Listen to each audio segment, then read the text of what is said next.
My name is Catalina.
sight. Everybody fighting for their rights, getting sore, shouting their voice. Freedom was never a choice. Peace failed to try and divide. No kings is what we provide. None of us will ever concede our rights to basic human needs.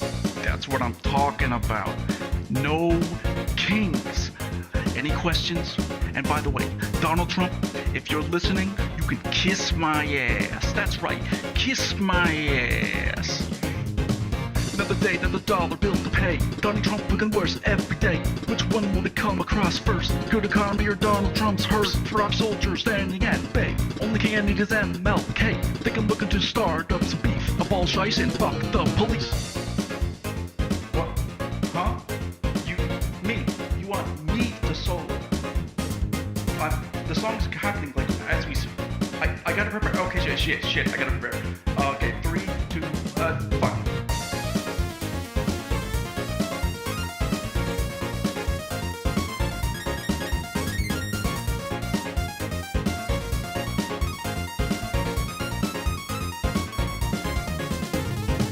Yesterday, I had a great sight. Everybody fighting for their rights, getting sore, shouting their voice. Freedom was never a choice. Peace failed to try and divide. No kings is what we provide. None of us will ever concede our rights to basic human needs.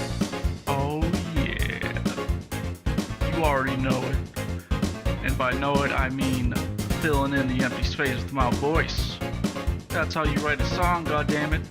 Alright, back to the tunes. Another day, another dollar bill to pay. Donald Trump looking worse every day. Which one will it come across first? Good economy or Donald Trump's hearse? For our soldiers standing at bay. Only king I need is MLK. Think I'm looking to start up some beef. Abolish ICE and fuck the police.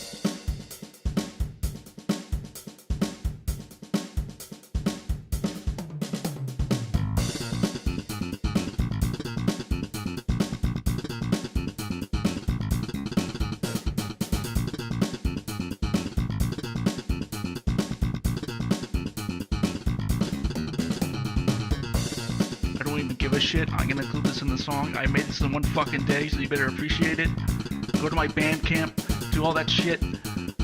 Fuck Donald Trump, fuck ICE, fuck Republicans. Join your DSA.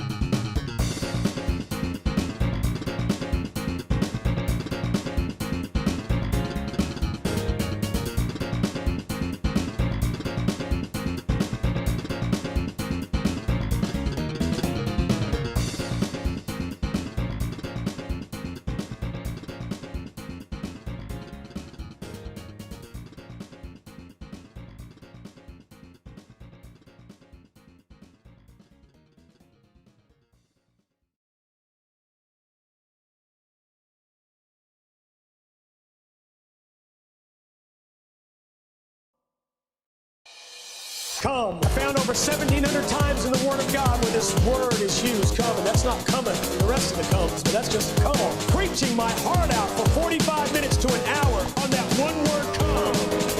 And it was one of our Lord's favorite words. Come unto me, come and drink, come and dine. Jesus said, come.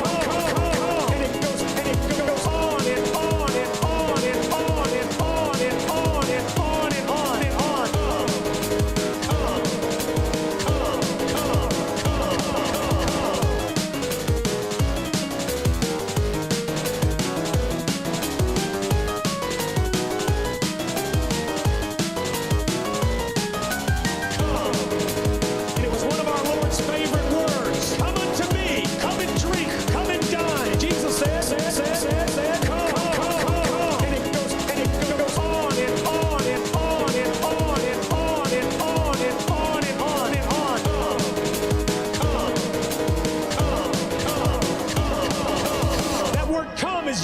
In its application. Come! What did Jesus say to his disciples? Come! There's no room for discussion, friend. Guess what? Come! Come. It commands obedience. Come!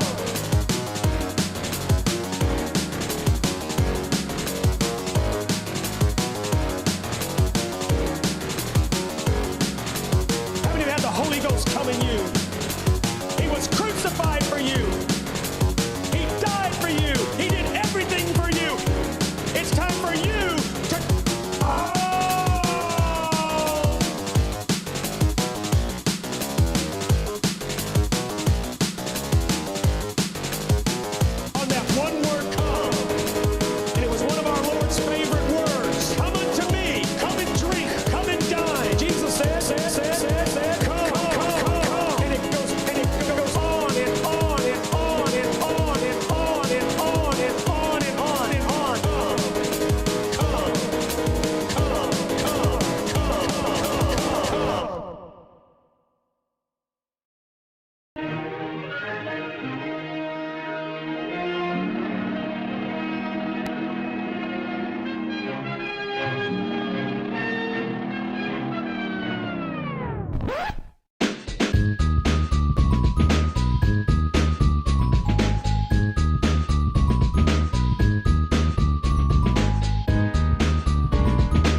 Parties, being plenty more. Your sense of fashion, you'll adore. So grab your stuff and hop aboard. We're going straight to Jack's Discord. Viva Jack, Viva Jack, Viva Jack, Viva Jack, Viva Jack, Viva Jack, Viva Jack, Viva Jack. That's what I'm talking about. First time singing the songs for Viva Jack. Shout out. I don't know what I'm doing really, but I got passion. That's what it's about. It's all about passion.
Hello, Polaire.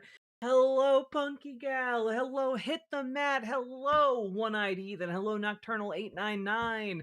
Hello, Fox of Fate. Hello, Salty Turtle Cupcake. Hello, Ashley J. Curtis. And thank you for helping to invent the internet. Hello, Snuggle Kitten. Hello, Robber Adset. Hello, Dragonfly. Hello, Snogan. Hello, Rockstar Brittany. Hello, Disaster Suplex. Hello, Super Jet Guy. There we go. Hello, Snuggle Kitten. Hello, Ginger. Your partner loves my shirt? Hell yeah. It's Liliana from Dragon Age Inquisition. Carver E. Bain, thank you very much for being here. And also, hello to you. And also, thank you for the gifted membership in being the first person to support stream this evening. Thank you so goddamn much. Hello, Jazz Dog, the jazziest dog I know. Hello, Monty the Ogre. Hello, Failsafe. Hello, Comrade Girl. Hello, Twin Tails. Hello, Nyan Rat. Hello, Mabs Alicorn. Hello, Monty the Ogre. I might have given you 2 hellos. Hello, Groove Tumbleweed. Hello, Xantera. Hello, Alan Smith 1_1876. Hello, Samantha's Trains. Hello, Polly has his cracker. Hello, how we doing? Addercop. Hello, Jenna Sparks 95. Hello, Lenny 1312. One-Eyed Heathen, thank you for the $10 super chat. Very much appreciated. Yesterday, I was reminded that I can donate to my local food bank. Hell yeah! I'm going to do that. BTW, for those that do eat meat, oftentimes food pantries need canned meats. Too true. Hello, Depraved Ambiance. Hello, Abyssal Anath. Hello, Zolta. Hello, Cute Dark Arts. Hello, CMH006. Hello, Forlorn79. Hello, Paladin Lost. What's Yui? What's up? What's up is that we are going to be doing some content today. I'm going to be talking about the news. And I'm gonna try and make it funny and lighthearted and gay. And yeah, it's just is what it is. This whole thing is just so vomit inducing. You'll have to be more specific. What is inducing the vomit, Rob House? Hello to you as well. Hello, Olsen Exy. Hello, Weird Beards. Hello, Judgment Free Zone. Hello, Zai Rose. Hello, Quiet Kitsune.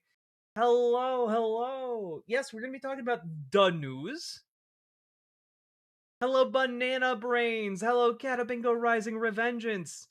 And I do have to tell you guys, I'm not going to be live tomorrow because I'm going to be going out. But has Zor won? No, that election is next week. Hello, how we doing, folks? I happen to know of a slow burn horror game that is free on Steam. That's great. But our horror shenanigans will have to wait until either this weekend or next week because I operate on a different timeline than you people.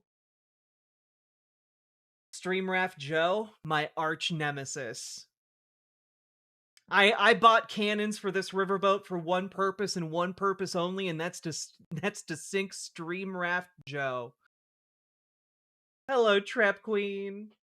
Hello, Tea Leaf. Hello, how we doing, folks? Favorite candy? I have favorite candies.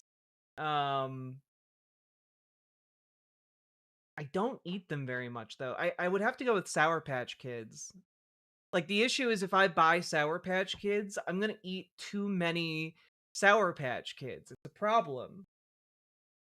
Yes, there is a flame behind me.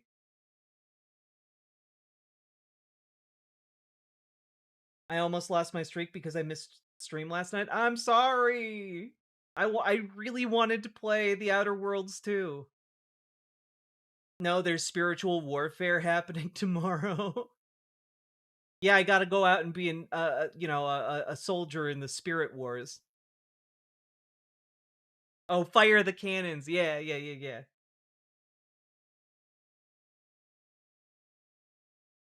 Oh yeah, sour is best taste tribe. Hell yeah. Also, whoever told me how to mix my own sour powder, I'm gonna do it. I haven't done it yet.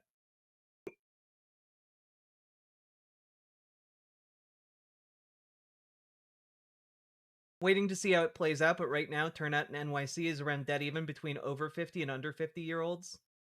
Let's hope the youth vote turns out.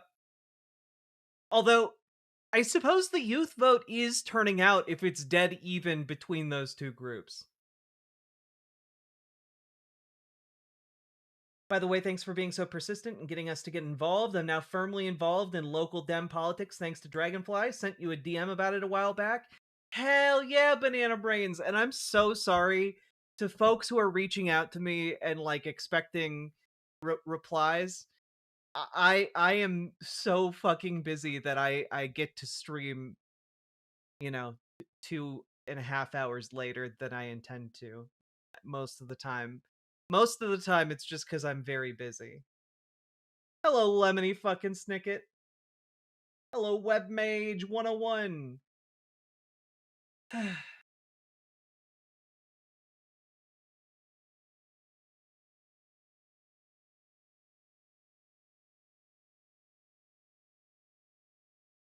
Let's see here. I do really love that you guys are actually getting involved in doing shit.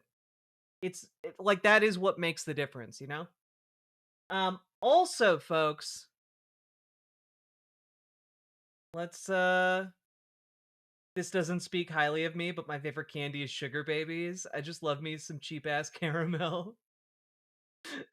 That's adorable, Penny Auntie. It's okay to like what you like. Hello, Memory Suit. Hello, Farm Emo. Hello, Captain Kara Sheridan. All right, let's go. We got a lot to talk about today. Is you know, it just be like that. Before we get too far into stream, though, remember, folks, hit the goddamn button, like the stream, follow the stream, subscribe to the stream, do the things. Consider supporting stream financially because you all make this show possible. I could not do it without you guys dropping donos or subs my way, and I very much appreciate the ability to live and like have a studio and do the things I need to do to make this show possible. Um and And with that, we are. I do want to really emphasize today. We got a wild series of stories. Um, I don't think any of you are gonna see most of them coming if you aren't as online as I am. Um,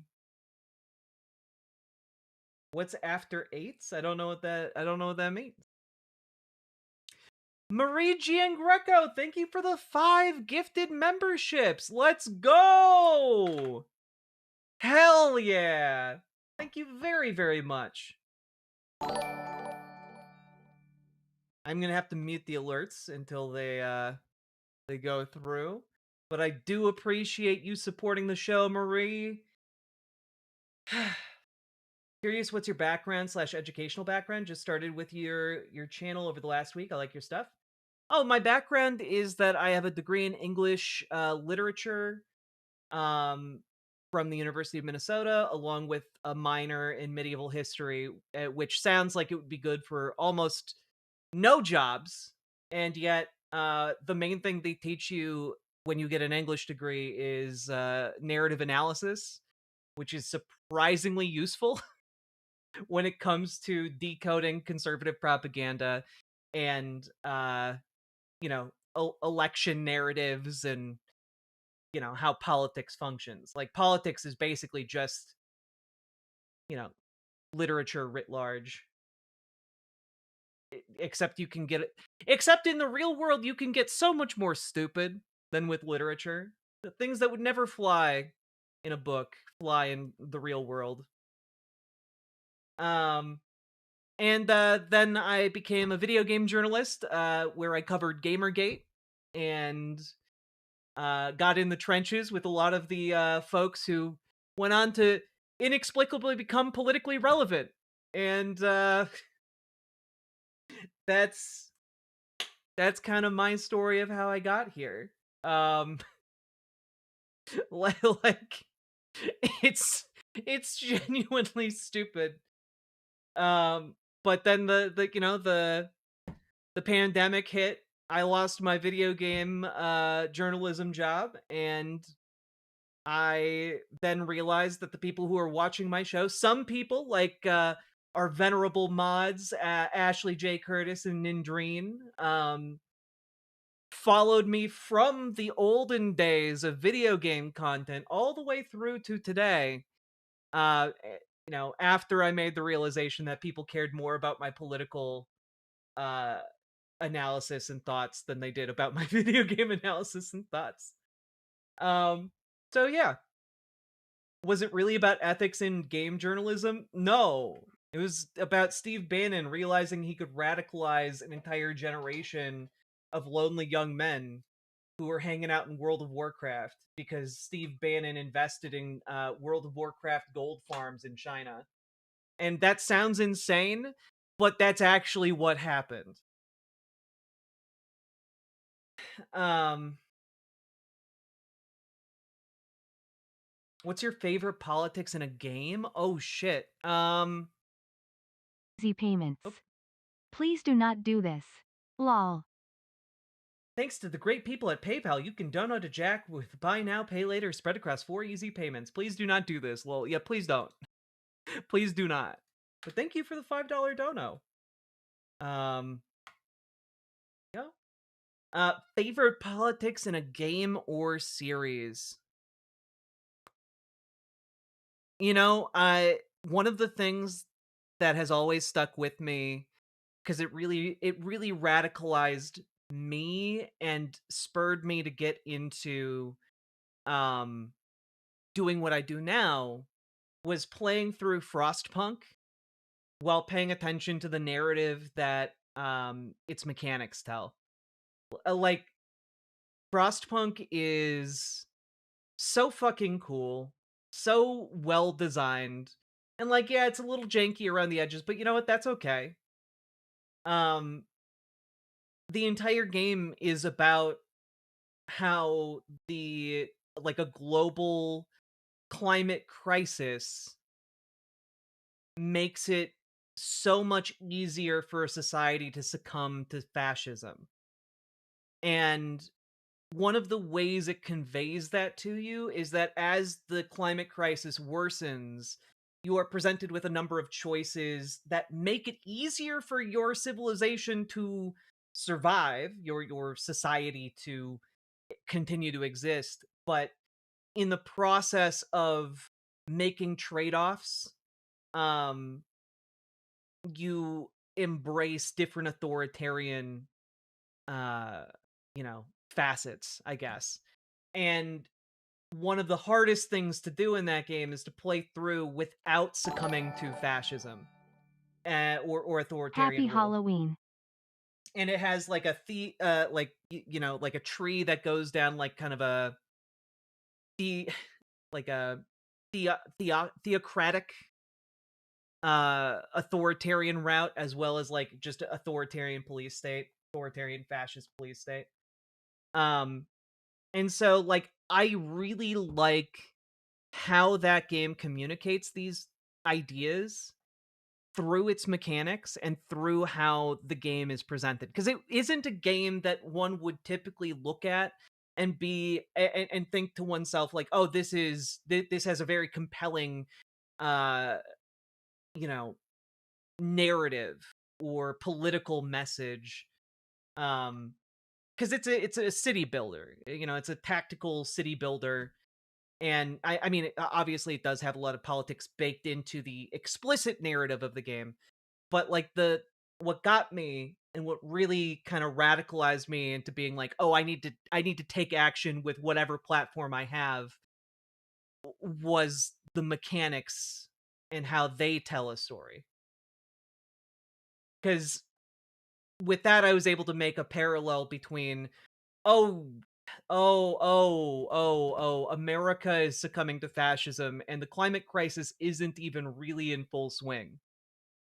Like we are seeing just the beginning salvos of the climate crisis, and they're devastating. And if America is already this radicalized against immigrants, like it's very, very easy to see how America could succumb to that kind of authoritarian fascistic state. And so I basically dedicated my entire channel to trying to stop that from happening, by whatever means available. And like, I want to get you guys and help you guys organize in your communities and in your like physical spaces so that we can avert fascism. And the only way we really get there is by embracing like a socialist ethos of loyalty to one another, solidarity with one another, and embracing democracy as a fundamental concept of how we value society. Um, did you hear how some think the climate has created level 6 hurricanes now? Yeah, I was watching that latest hurricane, and satellite imagery captured like the eye of the storm, and you can literally see down into it and see like the fact that it's making smaller like tornado like structures in the middle of the eye because it's just so big. Like, did I miss the JD Vance thing? No, we're just getting started. People were asking me about my history. Oh, sorry, I heard Civilization game. What game is this? Frostpunk. It's really good, and the sequel is also good. Play both.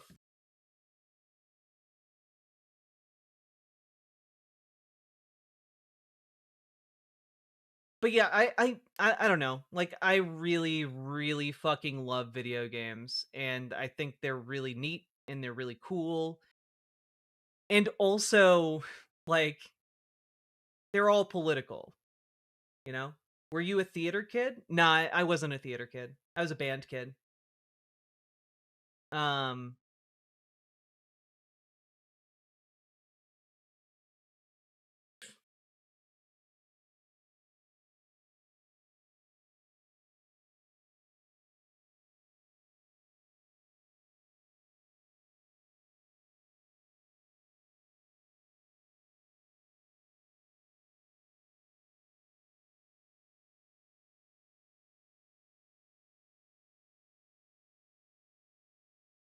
Have you played Phasmophobia, and would you recommend? If you have a good group of folks, if you have a bunch of fun people to play with, it's a blast. Not super fun to play by yourself working with strangers.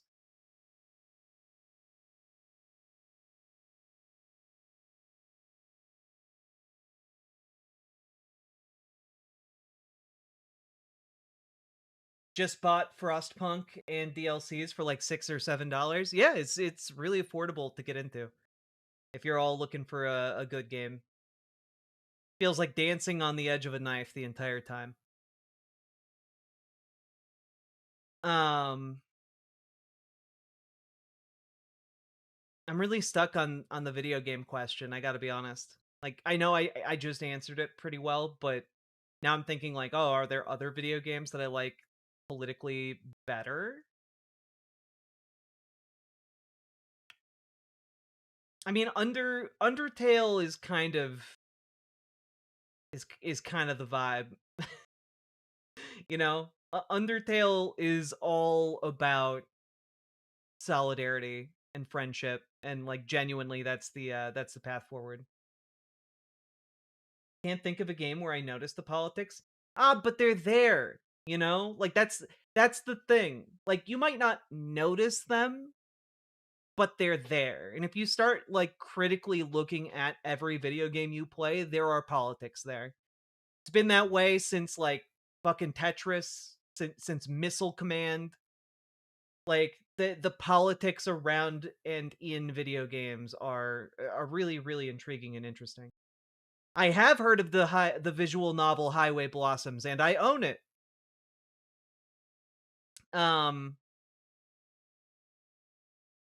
yeah.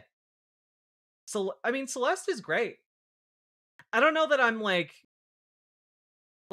Celeste's politics, such as they are more like trans rights. but I dare I ask what the politics of Tetris is?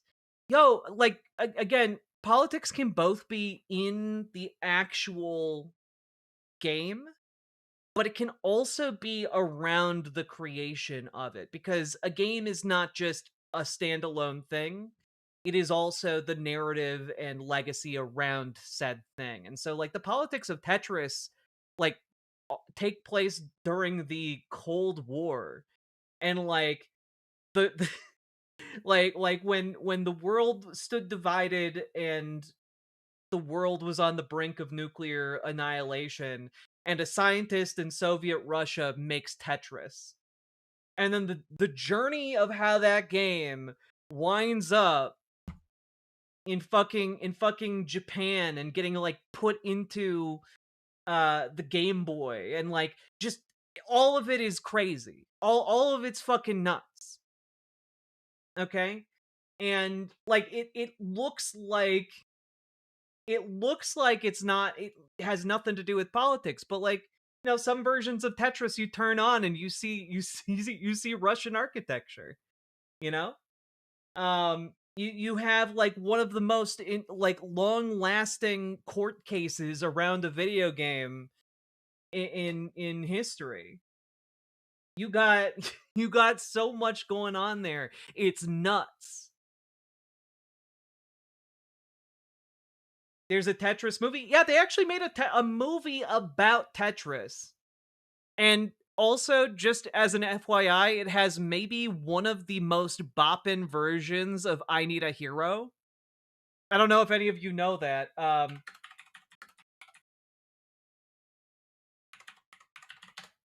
Here. Do I have it here? Yeah, here we go. Hey. Um Also, yes, this will probably instantly demonetize the stream, but that's fine because the stream is already demonetized on YouTube. So, you know, the reason I can do that is because you guys support me with those subs and donos. Can I just? Yeah, here you go. Look. Tetris?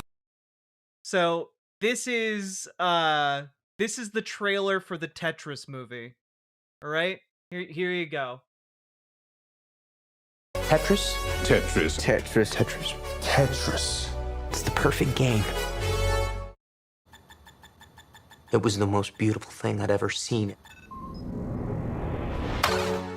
I played for 5 minutes. I still see falling blocks in my dreams. It's poetry, art, and math all working in magical synchronicity. It's the perfect game. Tetris. Tetris. Tetris. Tetris. Tetris. I don't get it. It's a combination of tetra, Greek for four, and tennis. Tennis. The Russian inventor, he likes tennis. This game isn't just addictive, it stays with you. This is a once-in-a-lifetime opportunity. Hank, only 10 other people in the world have seen what you're about to see. It's called the Game Boy. Package it with Tetris. Can you get us the rights? The Soviet Union had worldwide rights. Nothing gets out easily. I'm gonna go to Moscow. You're walking into a country. That still considers America enemy numero uno. Okie dokie. You sure you don't have to talk to your wife about this first? Pioneers have to bet the house to win. But not literally. Listen. Have you ever heard our apartment this quiet before? This is the inventor of Tetris. Your game is brilliant. I'm gonna make you a millionaire. Mr. Rogers, have you ever negotiated with the Soviets? We're here for Tetris. We все здесь только ради денег. What do you say? I don't speak Russian. The most powerful man in Communist Party is watching you and your family. Do you know where your husband is? What the hell is going on? The world is changing, and Soviet Union will not be left behind. You want to play with the big boys? This is how the world works. Where is my money? This is insane. We can't protect you. Sometimes you gotta forget the rules.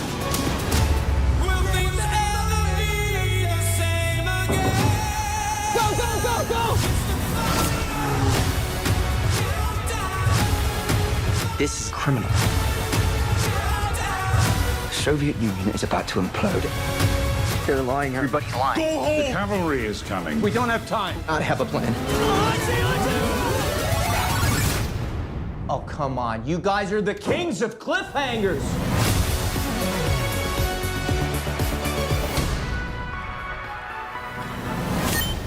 Not too bad. This is the kind of video game movie trailer of which we need. Sake Tanuki, thank you for the 5 gifted tier 1 subs. And let me click this with some degree of trepidation. From the personal log of Guybrush Threepwood. Yeah! Sometimes when it's quiet, I can still hear the monkeys. It's hard to believe that it's only been a few years since I first washed up on the beaches of Malay Island, armed with nothing more than a goofy name and an overpowering urge to become a swashbuckling pirate. I want to be a pirate.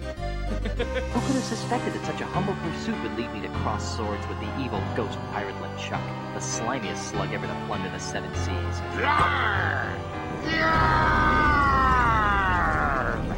And who could have guessed that my battles with LeChuck would introduce me to the love of my life, Malay Island's Governor Elaine Marley? Or that my efforts to win Elaine's hand would repeatedly drag me to the mystery-drenched shores of Monkey Island. The second biggest monkey head I've ever seen.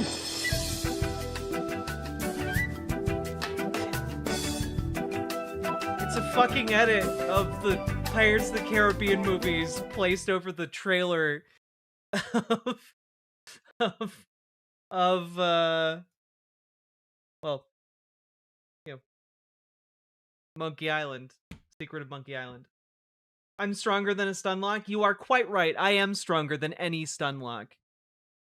The issue is the stunlocks you guys are deploying against me are particularly effective because they're targeting my special interest. I got a Tetris-related link. Thank you for the $5 dono, Superjet guy. What is this? To Moscow I came. Oh yeah, this is a fucking classic. I'm just gonna take this over here. Boop.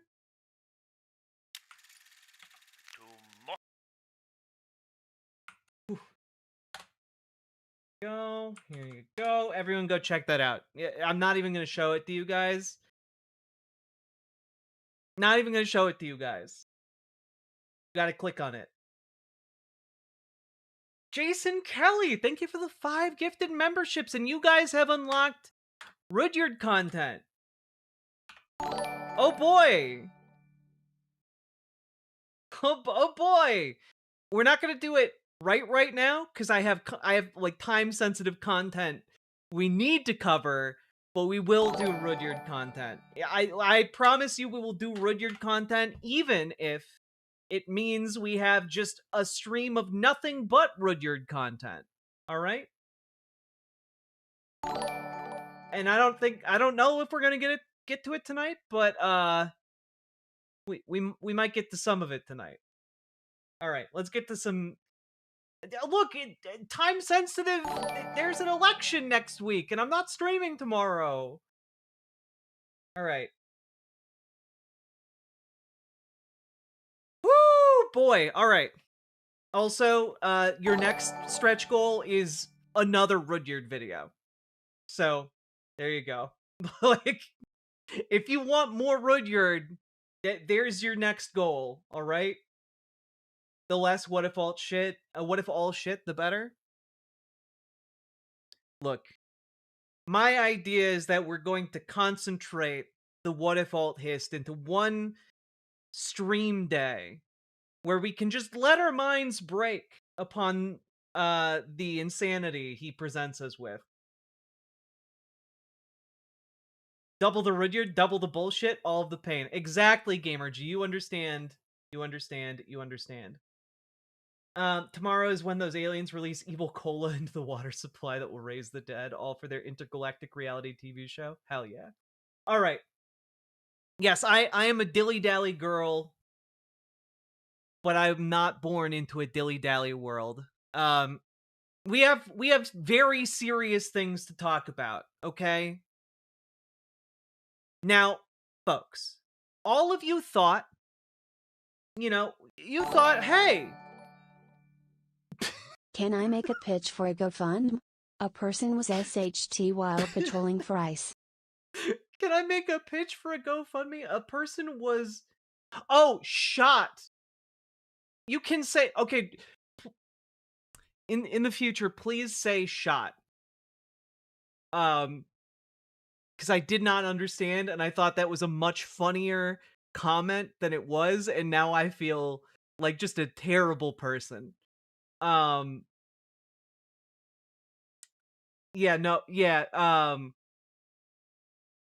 Serious. Yeah, no, of course.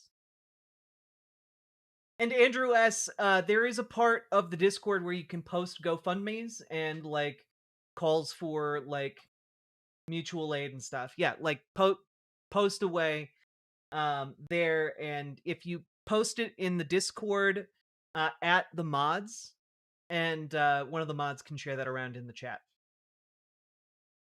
In the chats, plural. All right. I'm gonna start that one again. Yeah, I thought a person took a shit while patrolling for ICE, and I thought, like, is this a story about someone shitting on ICE, literally? And I'm kind of, I'm here for that. All right, we're gonna try that again. Oh no.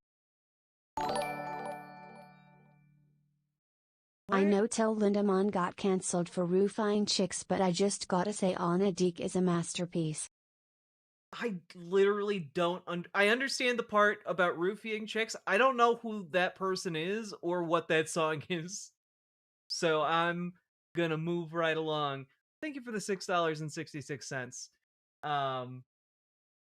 Do appreciate. Let's try this one more time. Oh, the guy from Rammstein. Oh, okay. I didn't know that. But also, man should go to prison for roofing women. Like, so many of these, like, older guys, like, just no accountability. They like, come out when they're, like, 60 or 70, and they're like, yeah, I did some rapes. and like the world is just like, oh, okay, and then like just pretends like nothing happened. It's crazy, you know? Like it's genuinely fucking crazy. Remember when Robert F. Kennedy Jr. admitted to like sexually assaulting his like child's babysitter, and then still got confirmed as like in the fucking in the fucking cabinet?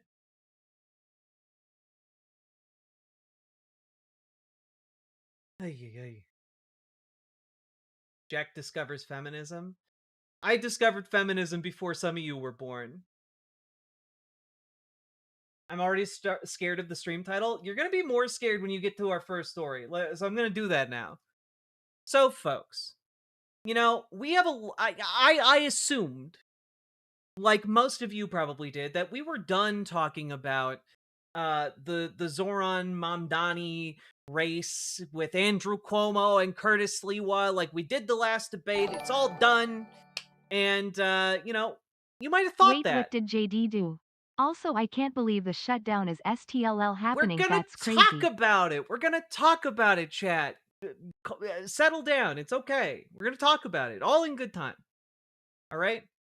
But you all thought, oh, we're done with talking about Zoran Mamdani and Andrew Cuomo and the whole horse race. You know, the election is literally like 2 or 3 days away. Okay, like what more could happen? And I guess Andrew Cuomo's campaign just said, "Hold my beer. I'm going to get wasted and type prompts into ChatGPT and see what it generates for campaign ads." And this was the result. This is an actual, real headline. Andrew Cuomo uses AI MPreg Schoolhouse Rock Bill to attack Mamdani, is out of ideas. Now, for those of you who don't know what MPreg is, I never thought that I would have to explain this to you. But basically it's yeah, a lot of you are about to learn some unpleasant knowledge, because you all might think you have an idea, and then I scroll down to the image, of course, and yeah, that Andrew Cuomo posted a picture of the bill from Schoolhouse Rock impregnated, and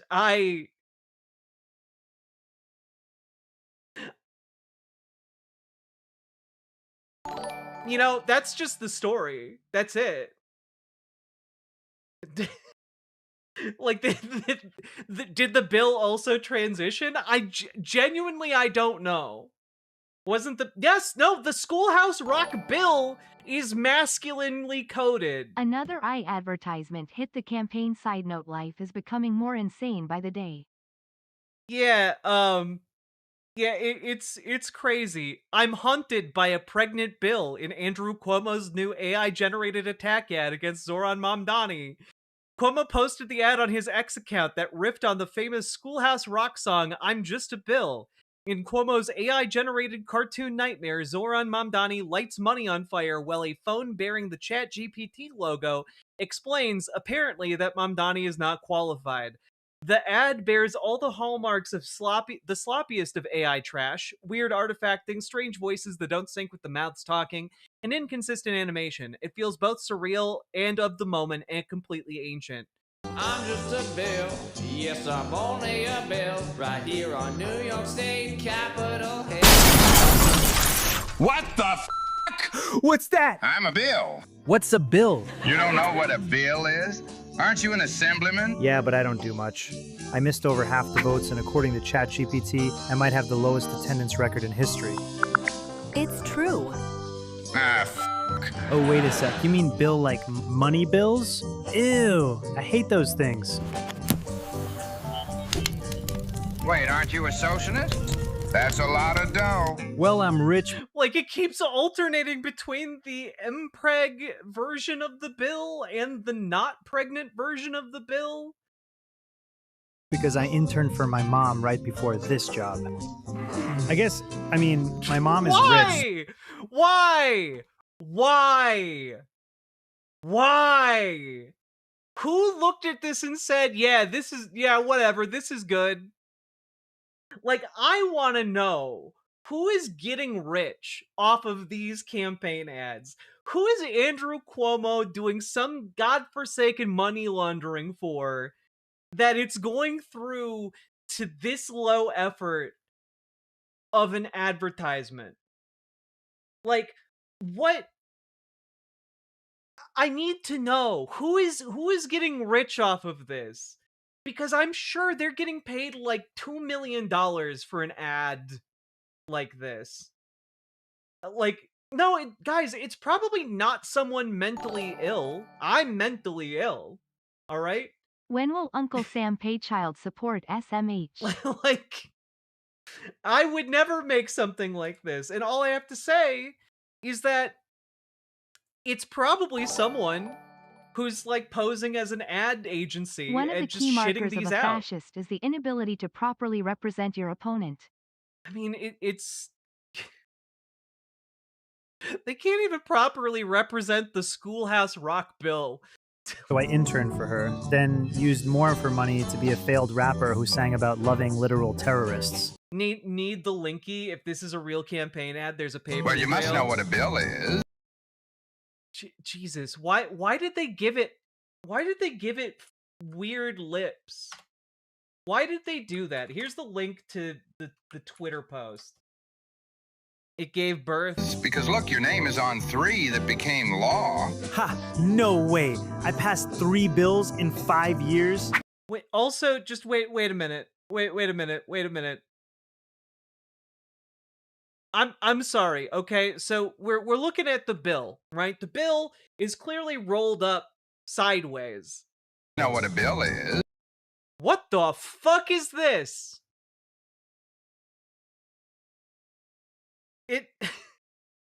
You can't unroll like that when you're designed the opposite way. Because look, your name is on 3 that became law. Ha! No way! They couldn't even be bothered to Photoshop the actual text of the laws he signed on there. Like, it's just horrible AI gibberish. I passed 3 bills in 5 years.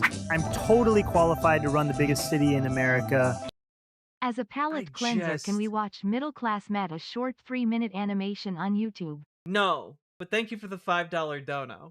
You've been here 5 years and only passed 3 bills? Well, New York City's over 300 years old. Also, Israel's SNL did a Mamdani sketch. And yes, it's everything you think it is. Oh God. Do I have the mental horsepower? This is a message from Zoran Mamdani. Do I have the mental horsepower? I don't know if I have it.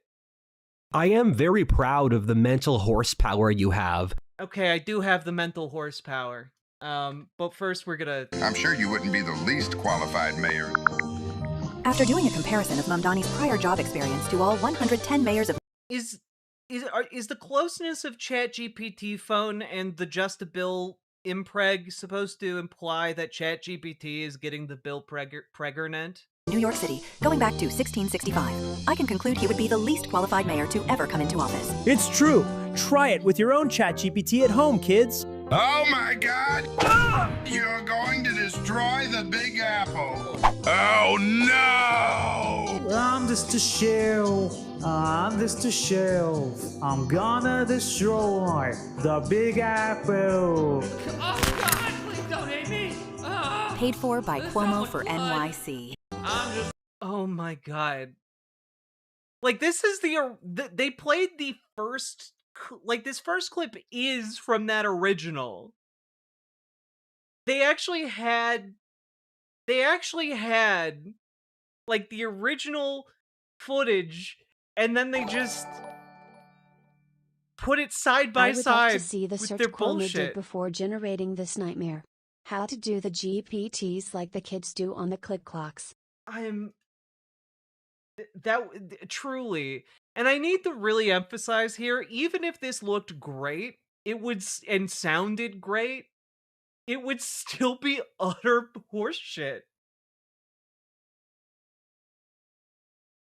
Like, my God.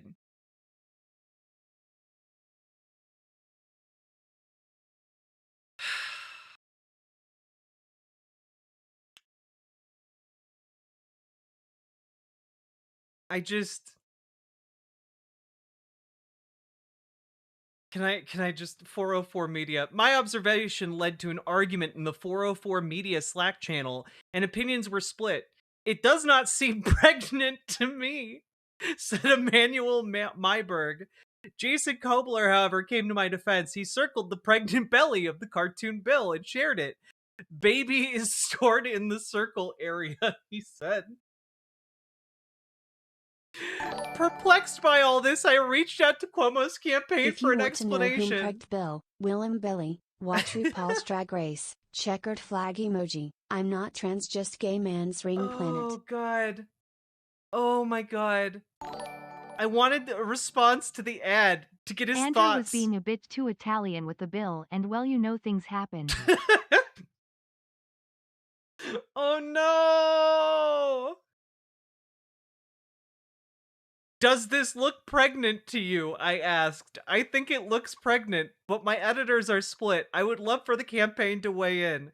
Out of journalistic due diligence, I also reached out to Mamdani's press office. Neither campaign has responded to my request for it to weigh in on the pregnancy of the AI-generated cartoon Bill.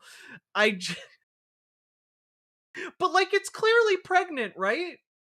Like, clearly. Like, is there any other explanation? Because, like, it's literally introduced like this. What the f***? What's that? I'm a bill. What's a bill? You don't know what a bill is? Aren't you an assemblyman? Yeah, but I don't do much. I missed over half the votes, and according to ChatGPT, I might have the lowest attendance record in history.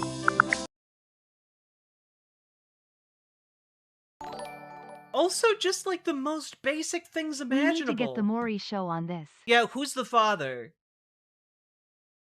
Also, just like, look at how shit this is, right? Like, Mamdani is clearly in the foreground, but for some reason is behind the bill that's in the background at the same time. Like, folks, I don't know if you guys know this, but after you've done like an AI generation of an image, you can actually go back and clean it up and make it look not this bad. Like, it will still look bad, but you can if you spent like 5 minutes of effort. And I can tell you, I don't know how to use Photoshop, and I have extraordinarily rudimentary photo editing skills. But I could need fix to know, this. was the MPreg intentional, or is I just that poisoned clearly Trump is the father because he's screwing the Constitution?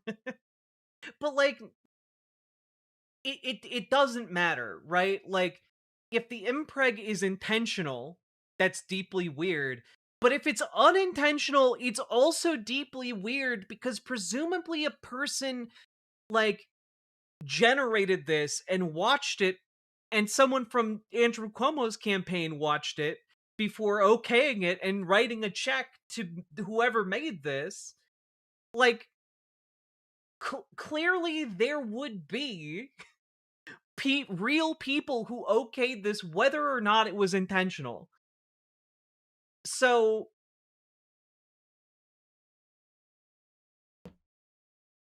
it just seems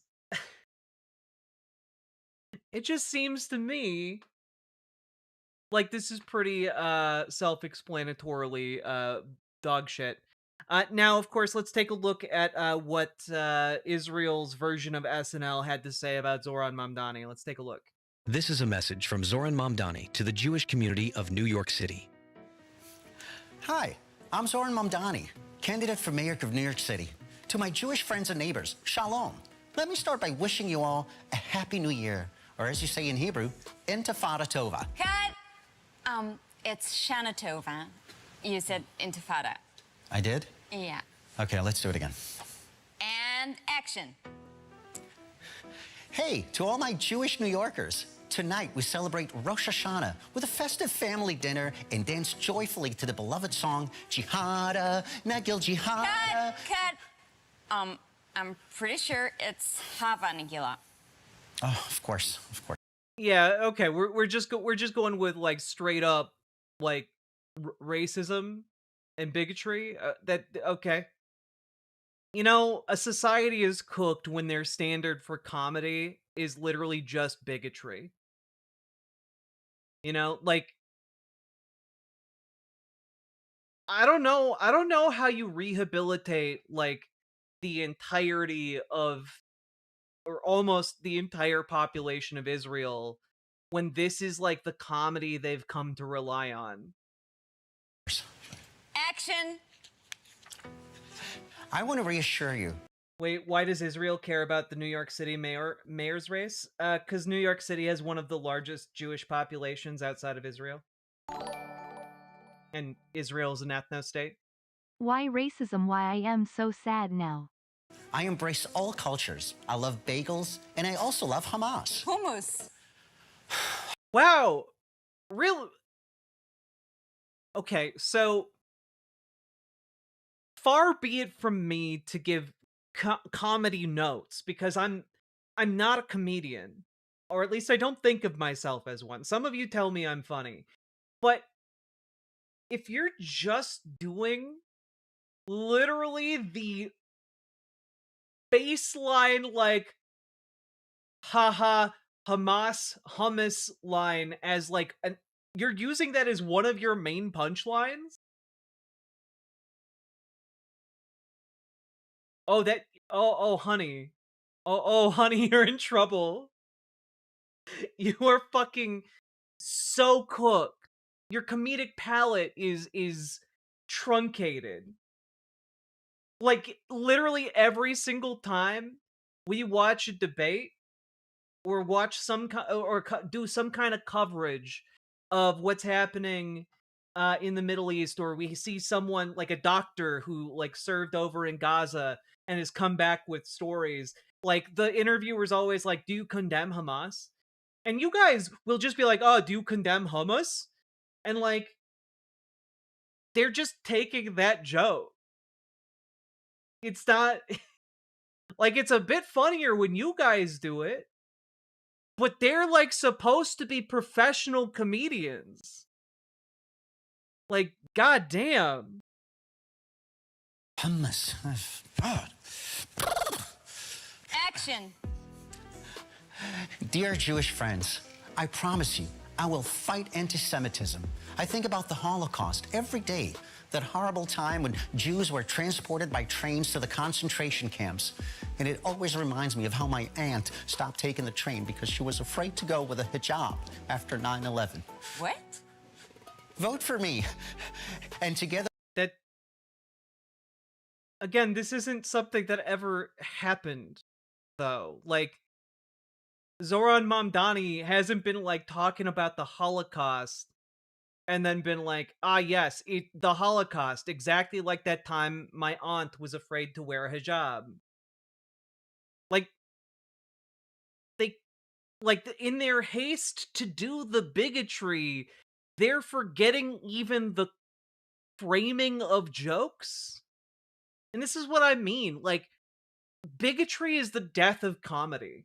It's literally just regurgitating hatred. We'll make New York City better and safer for Jews from Islamophobia. I'm Zoran Mamdani, and I approve this massacre. Message.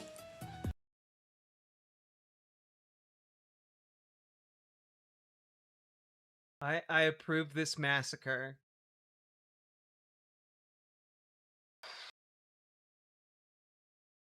Wait, is this real? This is real. This is not done with AI. This is from the, you know, Israeli equivalent of Saturday Night Live.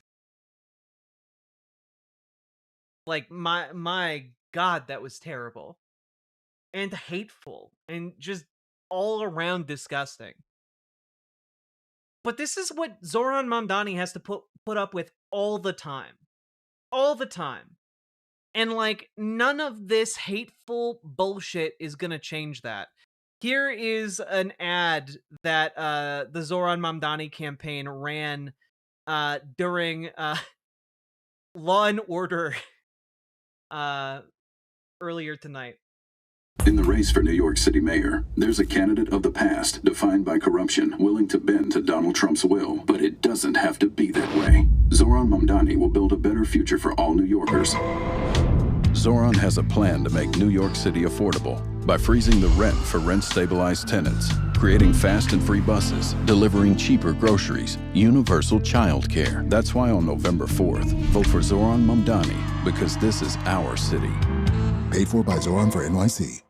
Like, that's an actually good ad. You know, amazing, professional, didn't use AI, and very importantly, wasn't incredibly bigoted and didn't focus on a seemingly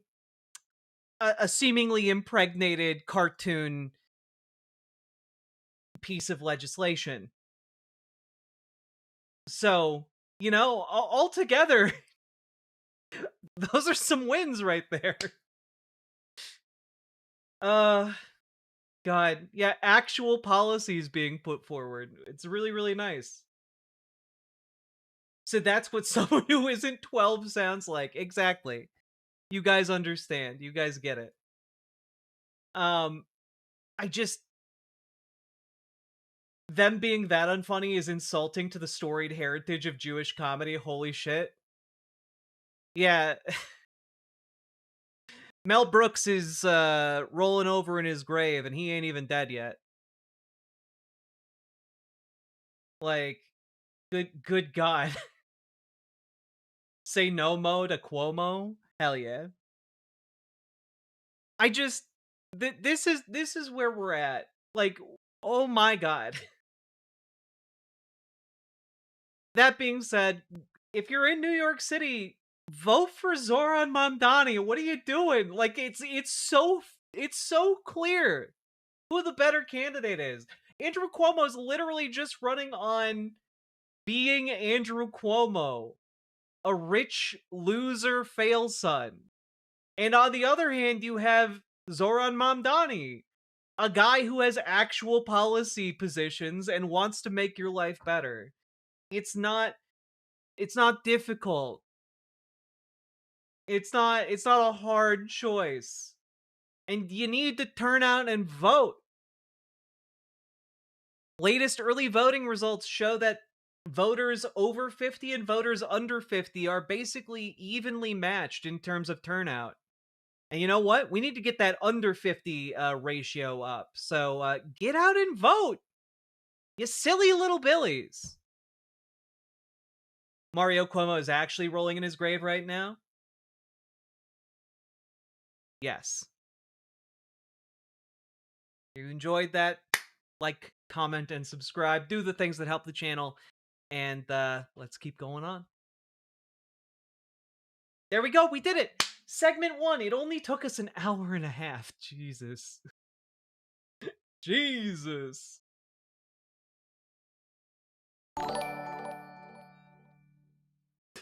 Somewhere, Mel Brooks just sat bolt upright and said, "I feel a disturbance in the Schwartz." It's true. Spitfire, thank you for the $10 Australian. Very, very much appreciated. And, you know, may the Schwartz be with you. But Jack, he has to use AI to make mpreg slop attack ads. He's Italian. Yeah, look, guys, it's just a core part of being Italian. ChatGPT, cartoon impreg. It's all part of the heritage, okay? According to Andrew Cuomo's campaign, probably. If the under 50 crowd made up 60%, it would give Mamdani a landslide big enough to demand whatever he wanted from Hochul. Yeah, I was watching more of the like Zoran Mamdani's final rally, and it was like genuinely so large, and it's probably the biggest event Kathy Hochul has ever been to. I just need to share, I had a dream Sliva was going to be doing my top surgery, beret and all. Night Janitor, I'm sorry, I think I'm sorry. That sounds terrifying. Thank you for the membership. Very much appreciated. Thank you. Good night, Ashley J. Curtis. I'm so sorry that's the story you're going to bed on. Oh, God. Kathy Hochul had to keep stopping her speech because people were chanting "tax the rich." Yeah, she later went on to lie. She's like, "Oh, I thought they were saying let's go Knicks." Or no, let's go Bills. It wasn't even something that sounded similar. Like, her lie was so bad.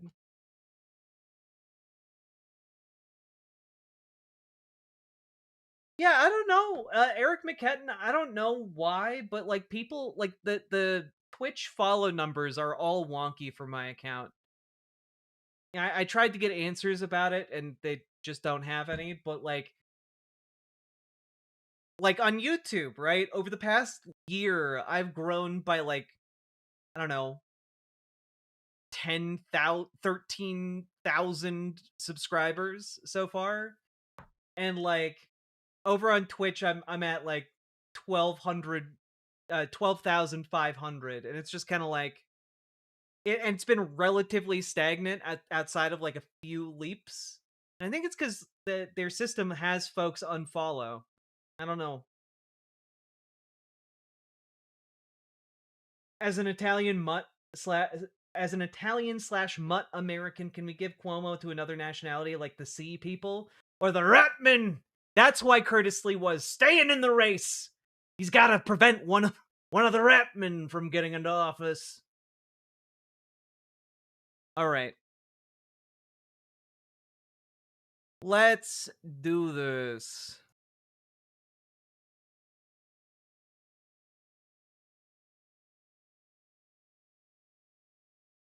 All right. You guys ready for another segment?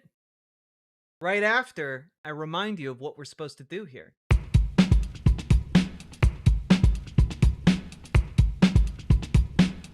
Go, go, go. Click the button. Click the button. Click the button. Click the goddamn button. Click the button. Click the button. Click the button. Click the goddamn button. Click the button. Click the button. Click the button. Click the goddamn button. Click the button. Click the button. Click the button. Click the goddamn button. Click the button. Click the button.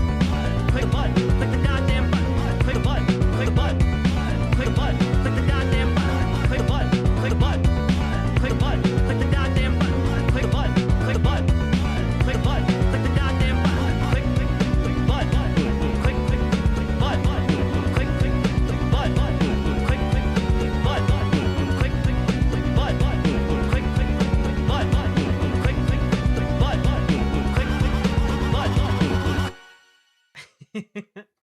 Let's go! Petition to make a Warhammer fantasy character based on Sliwa who's obsessed with fighting the Skaven. Go for it. Also, folks, just a reminder, if you want to be in the on-screen chat here, just head over to riverboat.gg, just type that into your browser, you'll be over here, you can make an account for free, and join the crew on screen. You get access to a whole bunch of emotes, and also a larger percentage of your subs and donos go directly to me over on the website. But that being said, it's also just there for fun, really. What if I already clicked? Then whether to click again is in your heart. Instructions unclear. Empregged the button. No! It's me, Bingo. Thank you for the $2 super chat. Yeah, we have the dill burrito emote. You guys all love the dill burrito emote. You know? Right here, this one. This little guy.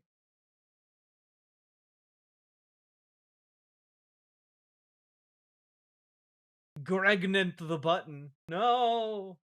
Question, if a rat man has an actual rat dressed in a weird cyber bug suit cruising on said Ratman, is the rat Ratman Rider? You know, I hadn't ever considered that. I'll allow it. I'll allow it. The dill burrito has all your nutrients. All right. Let's talk about our next story, huh, folks? Do ratmen use rat clocks? Ooh, you know, I think they might. I think they might.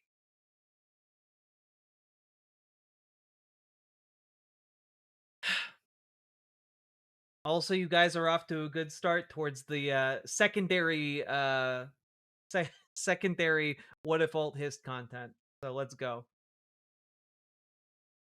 Jack is lying. It actually costs $5,000 to chat here. She just doesn't want to admit that she's incredibly well funded by her socialist mafia. Oh god. The Ratman domain is like Scorn, but everything is made of rats. Oh, that's terrible. I don't like that.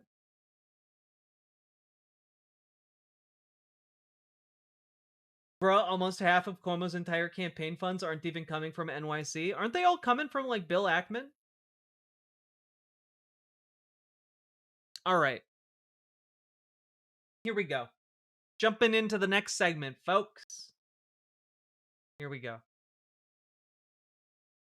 So, folks, we gotta talk about what is happening right now with congressional candidate in Illinois, Kat Abu-Ghazaleh, because it's getting nuts. You all might remember Kat from her charming online videos. Used to work at Media Matters. She's great. I've worked with her personally. She's very professional, wonderful person. And I will also say, and I only very briefly worked with her. But many of you might also be familiar with her because she went viral for protesting at an ICE facility. And in the process of protesting, she got, like, body slammed to the ground, like, picked up and thrown to the ground by ICE agents. And it's a really disturbing video. However, the story doesn't end there. Because of her consistent presence outside of the ICE facility, she is now being targeted by the Department of Justice. And this is, ramping up quite a bit. DOJ indicts congressional candidate amid threats to arrest Dems over ICE accountability efforts.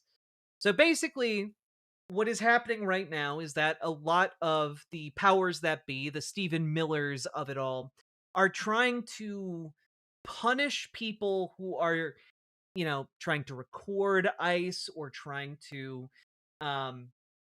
slow ICE down or making policy decisions like J.B. Pritzker to keep, like, official records of ICE agents violating citizens' rights. And I think that the fact that they are this mad about it really indicates that there is a need for that documentation, for sure. But it's genuinely wild. Here is the video included with the indictment that alleges that Kat was again, congressional candidate Kat Abu-Ghazaleh was part of a criminal conspiracy to stop an ICE vehicle. Here we are. Here is the video included in the indictment.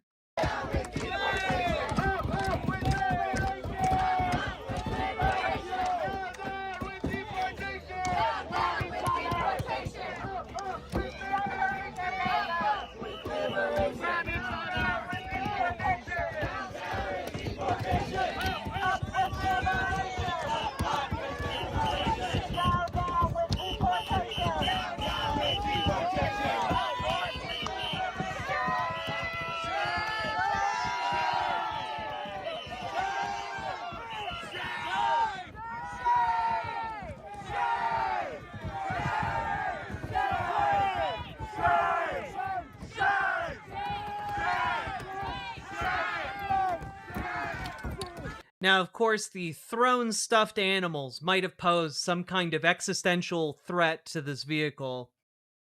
And you can see at the beginning of the video here in the middle there's Kat Abou-Ghazaleh, and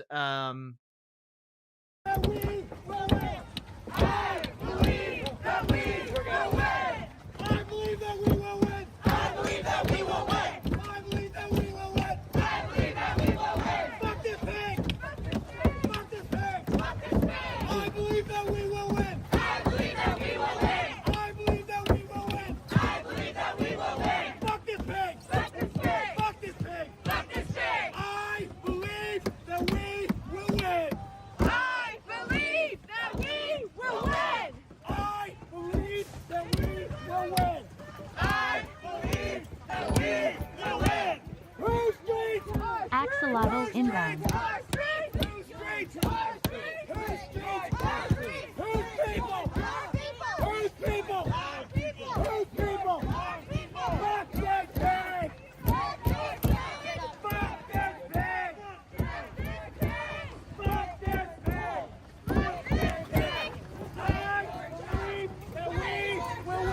As you can see, here is Kat Abou-Ghazaleh on the other side here, clearly leading the criminal conspiracy to stop this. It couldn't possibly be that people are naturally upset about armed, masked thugs kidnapping their friends and neighbors. No, it couldn't possibly be that. Surely all of this is part of a criminal conspiracy.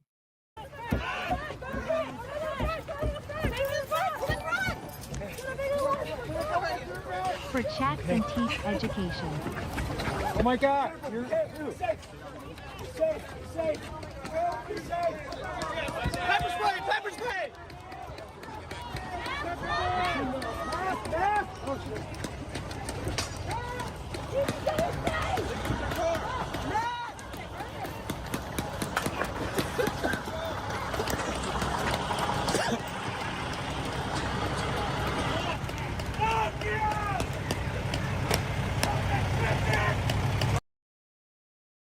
Like, I'm really sorry. It's very this is from the indictment, folks. It is really, really, really difficult for me to believe any of their claims hold water when this car is driving away perfectly fine with a little axolotl holding a heart on top of it. Like, oh, what? A conspiracy to be delightful with plushies? What's the conspiracy? Conspiring to, like, prevent or otherwise obstruct a lawful conduct of duty. I know I don't have the correct verbiage there, but I think you all understand. Like, they have a lawful ability to do these abductions, and they're saying anyone who's trying to stop them is part of a conspiracy. They totally stopped that car by evidenced by the car driving away. Yeah, no, exactly. And obviously, Kat has put out a message responding to the federal indictment. Here it is. My name is Kat Abou-Ghazaleh. I'm running for Congress in the 9th District of Illinois, and the Department of Justice is charging 6 people, including myself, with federal crimes for exercising our First Amendment rights near ICE's Broadview Processing Center. This is a political prosecution and a gross attempt to silence dissent, a right protected under the First Amendment. This case is a major push by the Trump administration to criminalize protest and punish anyone who speaks out against them. That's why I'm going to fight these unjust charges, but I need your help to do it. As I and others have exercised our First Amendment rights, ICE has hit, dragged, thrown, shot with pepper balls, and tear gassed hundreds of protesters, simply because we had the gall to say that masked men coming into our communities, abducting our neighbors, and terrorizing us cannot be our new normal. And because Chicago doesn't back down from bullies in masks who tear gas our neighborhoods, this administration has resorted to weaponizing the federal justice system to scare us into silence. But we're not going to be silent. The Trump administration wants you to be afraid of speaking out against it and its anti-democratic power grabs. And there are plenty of reasons to be afraid right now, but we have to overcome that fear. This case targets our rights to protest, speak freely, and associate with anyone who disagrees with the government. And I want to pause here and say that, like, what is happening is the administration knows it is it is not possible to contain or stop these protests. No kings, both of them, the first one and the second one, have demonstrated that they are completely incapable to stop these protests. And what they are shifting towards trying to do is to make examples out of select individuals that are high enough profile that they believe it will make headlines and then will dissuade you from actually protesting. Their idea is, oh, make it seem like the protesting doesn't do anything, make it seem like the protest doesn't matter, downplay. And and if you do speak up, we're gonna come after you. Grr. And so understand that their point here isn't a successful prosecution of actual crimes. Their point here is to try to get you to shut up. Their point is to try and get you to do their work for them. And you have to bring into this entire situation the energy of fuck you, make me. Each and every one of us needs to put that energy in our hearts. Because when all of us have that and hold on to it, they can't make us shut up and they can't actually control us. The judge overseeing this case is a Biden judge. Yeah, no, again, the point isn't, oh, we're going to get them thrown in prison. The point is they're going to use up her time, resources, and energy and try and make an example of her in the media. The point of what they're doing right now is already accomplished with the indictment. That's it. It is just to, send a message. And I'm here to tell you guys that message is bullshit, designed to make you hopeless and scared and not take the action you otherwise would. So don't give into that fear. Don't give into that, idea of chilled speech. And be loud. Fuck you, make me. And while we have seen the unhinged and unlawful tactics this administration has used against the American public, it's important to remember they're doing this because they are scared. They are wrong. And they know they are on the wrong side of history. We cannot diminish ourselves in the face of these attacks. That's why we have to unite and stand up for humanity, our rights, and everyone terrorized by Trump's lawless secret police. You'll be hearing regular updates directly from me about this case and how we can use our constitutional rights to resist authoritarianism. And as scary as all of this is, I have spent my career fighting America's backslide into fascism. I'm not going to stop now, and I hope you won't either. Hell yeah! We aren't gonna. And of course, that brings me to today's news, which is maybe one of, I gotta say, guys, I appreciate that you guys fund this show. I appreciate that you guys make this show possible. But if I ever do something this shitty, I hope you guys absolutely call me out on it. Okay? I hope you all call me out on it. So this is a lady named Tara Palmieri, who is, an independent YouTuber who just wants to get the scoop. That is her whole deal, right? You go over to her pinned post on Blue Sky. Here you go. Here you go. I'm considered one of the most feared and fearless political reporters because I don't play for either side. I just want the scoop. So if you're someone like me who's tired of predictable partisan platitudes and pearl clutching, then you're in the right place. This is a bias and agenda-free zone.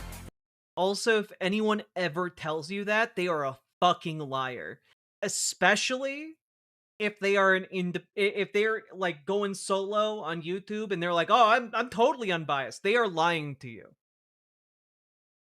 This is a space where you can learn about what people at the highest levels of power are really doing and saying when the microphones are turned off, because we should hold power to account, no matter who has it. I've been covering power and politics for 15 years, from the Washington Examiner and the New York Post to ABC News, where I was a White House correspondent, and Politico, where I was a foreign correspondent based in Europe. I've traveled on Air Force One and to Afghanistan and North Korea, where I stayed in Kim Jong-un's guest house. But power doesn't impress me. I report without fear or favor, breaking the talking points in favor of the inside conversation. If that's what I'm considered. Yeah, we're done with this. Now, I bring up Tara Palmieri because she sat down for an interview with Kat Abu-Ghazaleh, and it went very poorly. Being unbiased is like being powerful. If you have to tell me you are, you ain't. Exactly, Knifey Duck. Exactly. Thank you for the $5 dono. Here is just a small snippet of it. She writes to caption this: "I just had a Katie Porter moment with congressional candidate Kat Abu-Ghazaleh. The interview lasted 3 minutes." Let's take a look at it, shall we?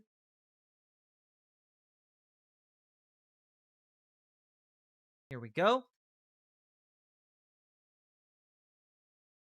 We're live. We are live. Well, Kat, welcome. This is Kat Abu-Ghazaleh, and I hope I said your name correctly. You nailed it first try. Woo! Yay! And welcome to the Tara Palmieri Show on YouTube and the Red Letter on Substack.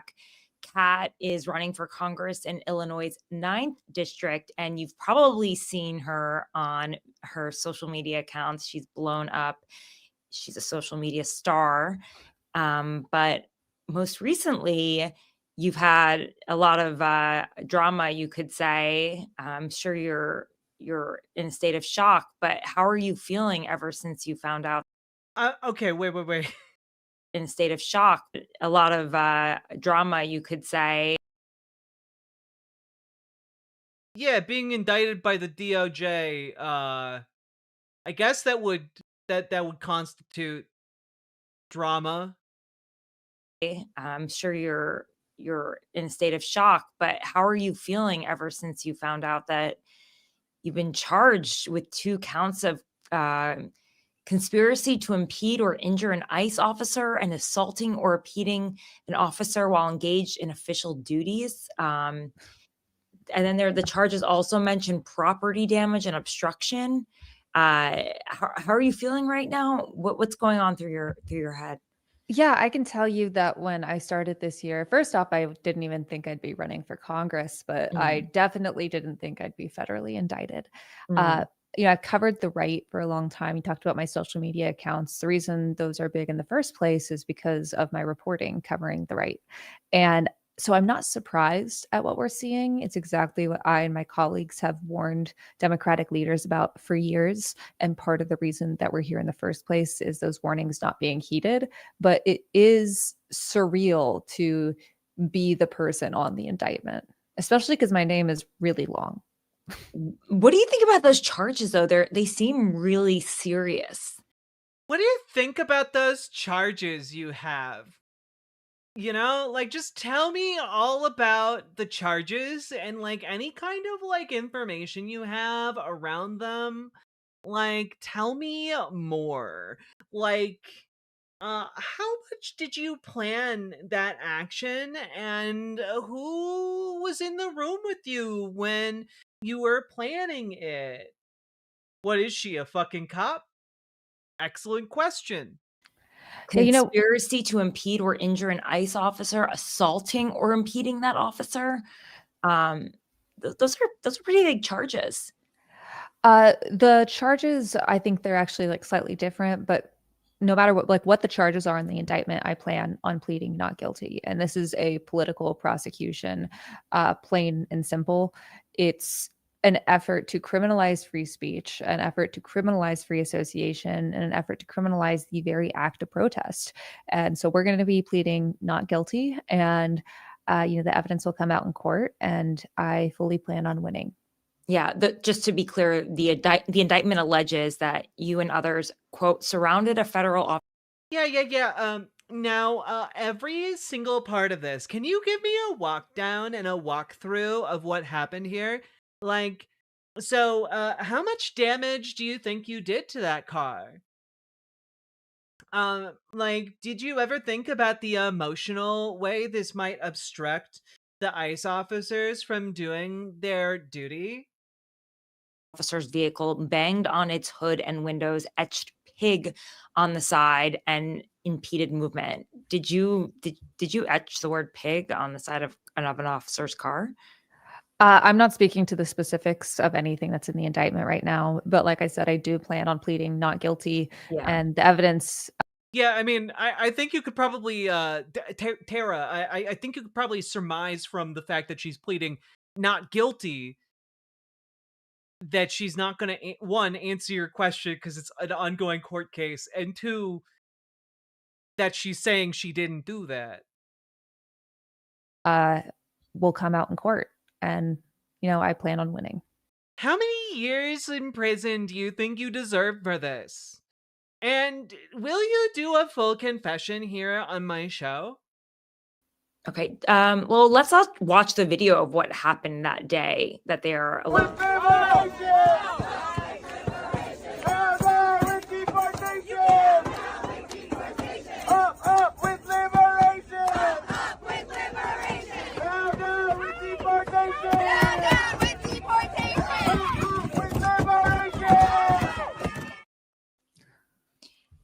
But when you see that, what do you think right now?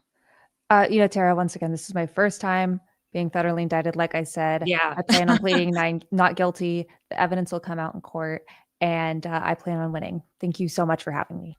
Yeah.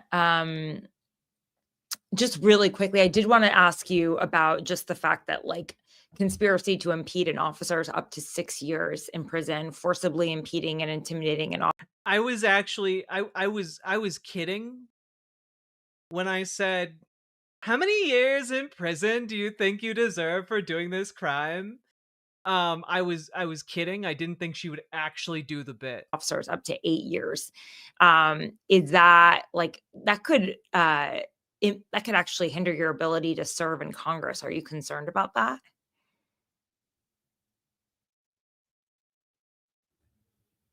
Did she just sign off? Yeah, she did. Kat Abu Ghazaleh, absolute legend, absolute queen, left mid-interview because you know what? That lady was trying to get her sent to fucking prison. That lady was trying to entrap Tara Palmieri was trying to entrap Kat so hard. And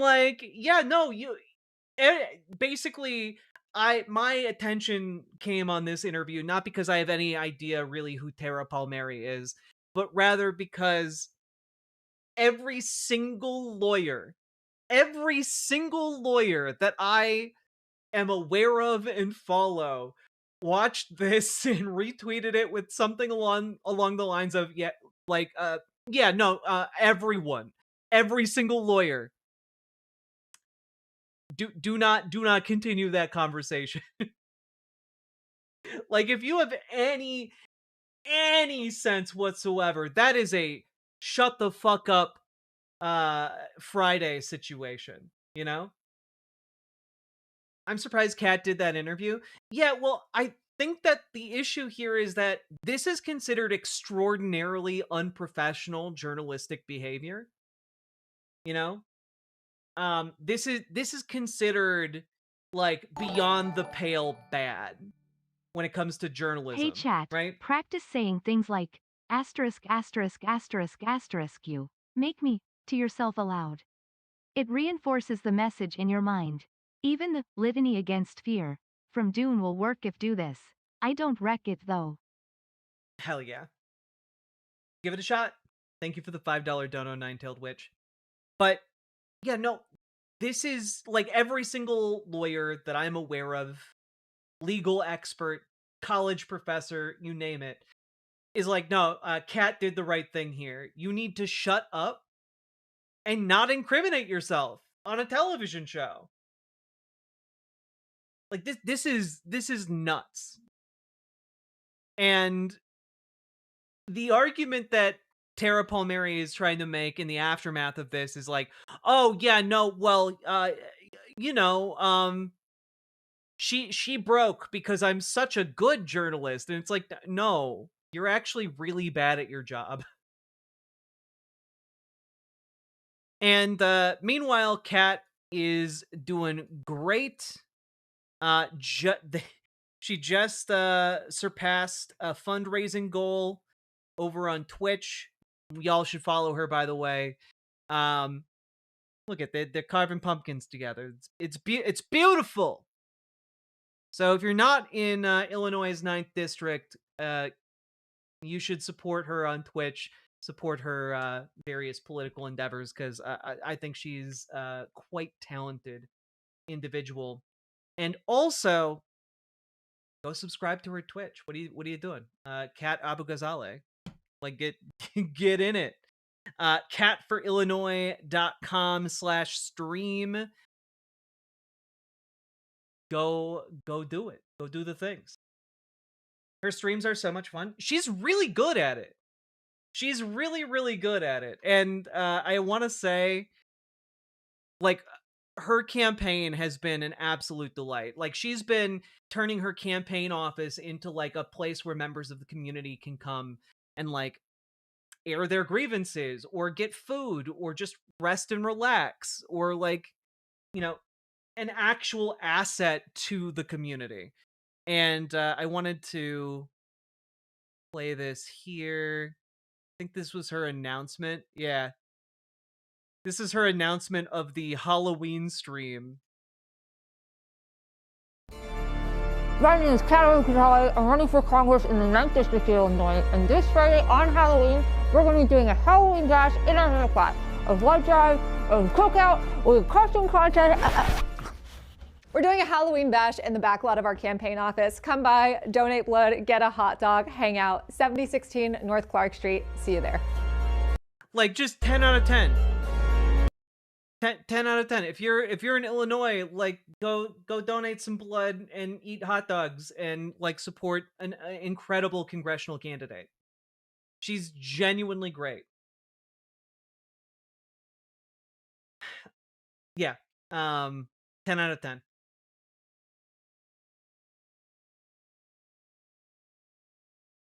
Out of 10 Lestats to that. Exactly. There you go. Nailed it. I am really happy seeing the rising socialist movement in America as well as good politics in general. Yeah. And they are going to try and keep us down.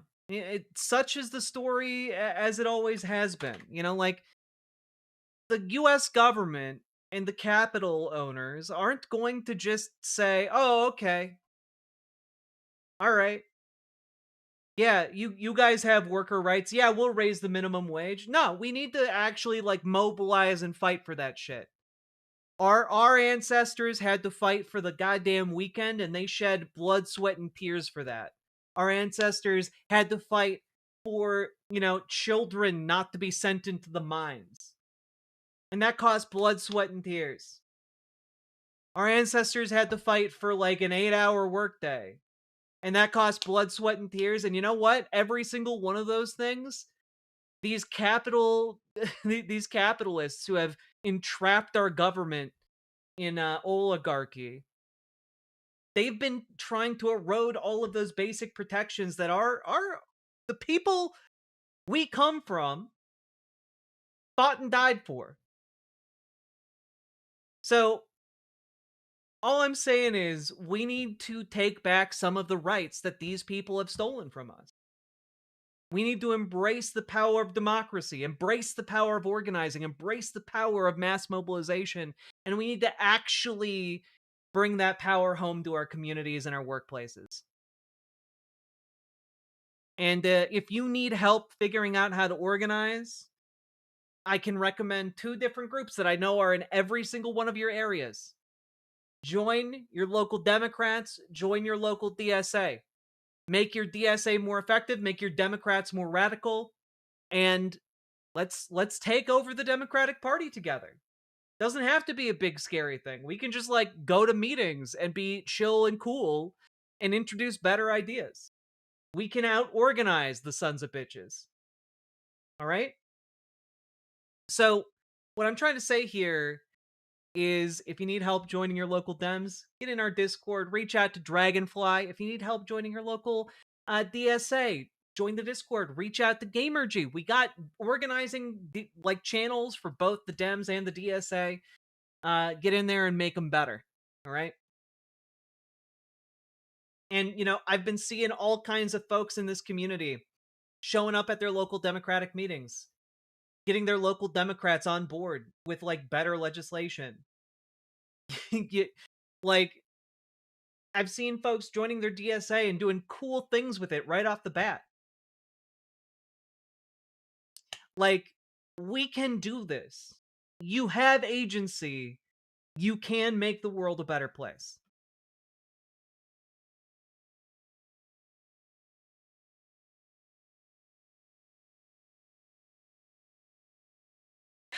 With that being said, let's move on. Remember to like, comment, and subscribe as well. There we go. There we go. Yes, yes, yes. Thank you for getting more involved. I'm 68 and have been involved for decades. It makes a difference. It genuinely does. Like, it makes a personal difference in terms of like how you feel. Because I know, like, I'm a trans socialist in America. Like, I know the feeling of waking up every single day and looking at the news and feeling that little bit of my heart feels so hopeless. You know? So hopeless. But the bigger part of my heart then goes, you know what? Nah, fuck this. It doesn't have to be this way. The only thing that prevents us from the better world we want is the political will to make it so. And so you gotta go, but you gotta go out. You gotta go out and communicate that with other folks. You gotta go out there and actually talk to people. And you gotta convince them. And it's not just like you talk to random strangers. You gotta like go out there and meet the folks who are wielding the power in your local area. And you got to figure out how to build that power yourself. Right? You got to do it. It is the grinding day-to-day organizing task that falls to each and every one of us now that our society has so utterly failed us. But you know what? Folks before us have done it, and we can do it too. All right? And I do want to, I'm going to issue one correction. One correction. Hey chat, get to singing. Because later on it will be us winning, and they are pushovers. It's so true, Nine-Tailed Witch. Thank you for the $5 dono. Yes. Totally lost my train of thought. All I gotta say here is that we can do it. We can do the thing. It's not impossible. A lot of people, they look at the world and it's so big and the problems are so overwhelming and we know ourselves to be so small. And they give up or they turn to coping mechanisms that like destroy them, destroy themselves. And you gotta be able to redirect that desperation, that anxiety into your local community and making it better. Otherwise, it can eat you alive. That hatred and fear, it will eat you alive, my friends. Oh, yes, something about a correction. Thank you. You can call me Jess. I stated the other day that we were able to throw off the heel of absolute monarchy. And I saw some people in the YouTube comments saying that I was wrong and that absolute monarchy has an actual meaning. It doesn't just refer to the British Empire. And I want to issue a correction here because I wasn't referring to the British Empire at the time of the American Revolution. I was referring to the various absolute monarchs of Europe, because I'm not just talking about we as Americans, I'm talking about we as the working people of the world, the folks that actually go in and make stuff and do things and don't just get rich because we own a factory. We don't just get rich because we own land that our serfs are in bondage to. We, the working people of this world, have been struggling and yearning for freedom for as far back as it can go, as far back as you can see. And you want to know something? We have never stopped the work of overthrowing the heels of our oppressors. And when I talk about how we overthrew absolute monarchy, I mean the human species. We did that shit. Absolute monarchy. When you need a vodka that tastes like complete control. That's what it tastes like now that they got rid of that Andrew fellow. Before, it tasted very different. Sake Tanuki, thank you for the 5 tier 1 subs. Night Janitor, thank you for the 1 gifted membership. Very much appreciated. Thank you so much. Very much appreciated again.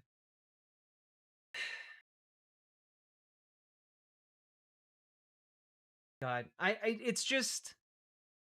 Yeah, I know not everyone watches the stream, but I needed to let you guys know that I am very aware of what absolute monarchy means. Thank you. My college education specialized on that, in part. Ay. Most of us don't own anything, though. We just want to take what people already have. Yeah, the people who own shit are the capitalists. They own the capital. They own the factory. And my argument is fundamentally, capitalists shouldn't own the factory. The people who work in the factory should own the factory. It's not taking shit. Understand that the people who are taking are the capitalists who take all of the value of your excess labor and pocket it for themselves. Like, that's capitalism in a nutshell. The hair is like 50% of the presentation. Tell you what, if you guys get to 700 subs, I'll let my hair down.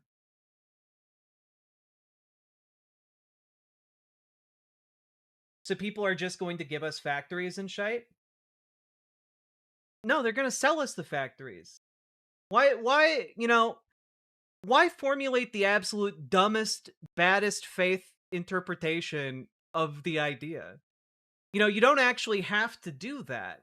You can actually just embrace the idea in a better, fairer, and more accurate version.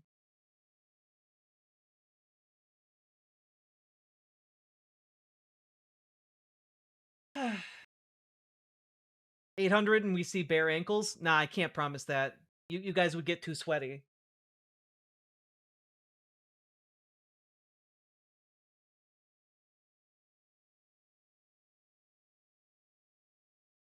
I'm pretty sure when socialism happens, they walk into your house and literally pick up and walk out with your belongings. No. When socialism happens, they don't just walk into your house. They get one of those like lifting machines. They jack it up with hydraulics, and then they put it onto the back of a truck and they drive it away. You're left with a hole in the ground, and maybe, if you're lucky, a few timbers and leaky pipes to form your own new hovel. Okay? So we think of the idea and shit will just fall into our hands. That's... could you have like a good idea instead of like a bad one? Because like I can talk about this seriously with you if you want to, Isa H, but I get the impression you don't know what you're talking about. I get the distinct impression you don't. If you want to talk about this seriously, that's totally fine, but you have to be like good faith about it. That is one of the basic demands of this channel. I am, in fact, going to demand more of you than other YouTube channels. And if you can't live up to that expectation, that's fine, but you'll have to go elsewhere.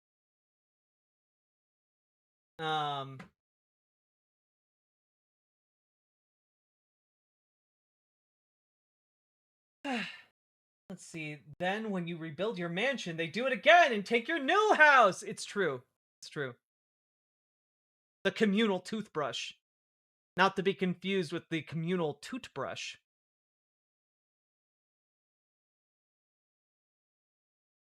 Or we can start businesses and make money ourselves. Indeed. You can, in fact, start your own collectively owned and democratically run business. You can, in fact, have a law passed that says, hey, when you want to sell your private business, you have to first offer it to your workers. You can, in fact, make simple changes to our system that structurally incorporate and encourage democratic worker co-ops. The idea that this is some, like, mass appropriation by the government that needs to happen, like, again, it's just the dumbest possible formulation of the idea. What's a co-op? A covert operative? Right? Like, that is how it goes.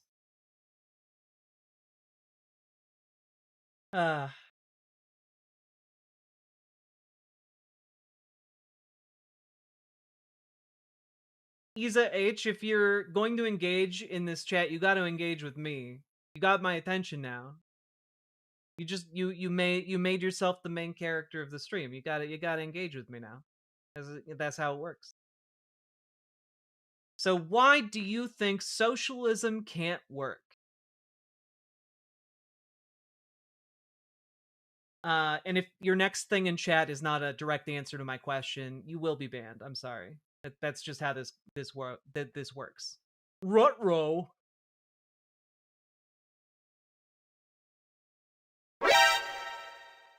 We need to seize the means of production. Yeah, what do you think that means? When you hear that, what do you think the actual meaning of that part is? When they talk about seizing the means of production, what's important about that sentiment? Didn't know you had that, Jack? I have a lot of things on the soundboard you are unaware of.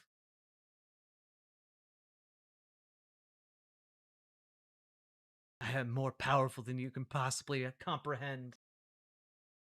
Let's see here.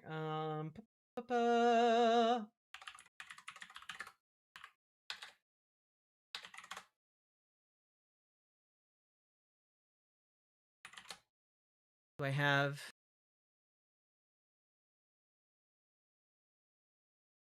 Let's see.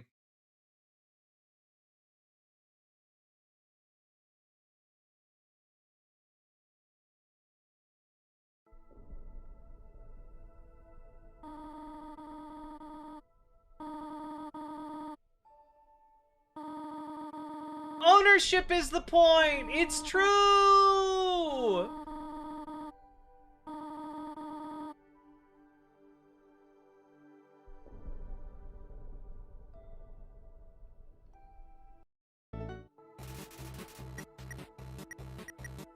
The hell?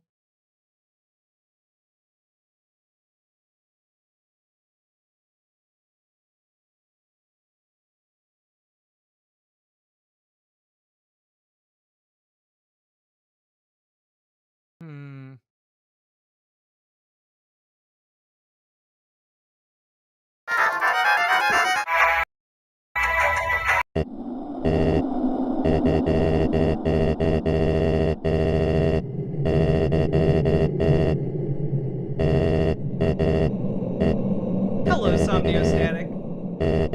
What's Toriel saying? Not important.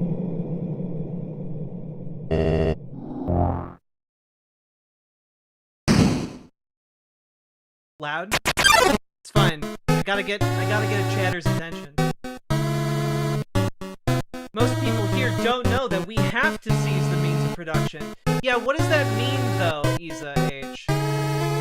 Like, what is the most important part of seizing the means of production? What do you think that looks like?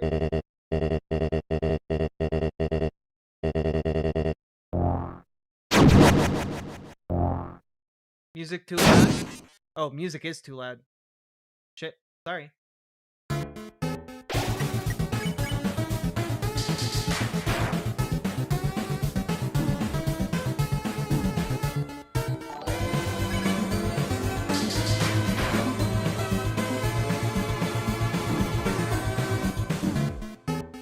Ah, I already told you, you have to take the factories through the workers and the unions. Many of you failed the test.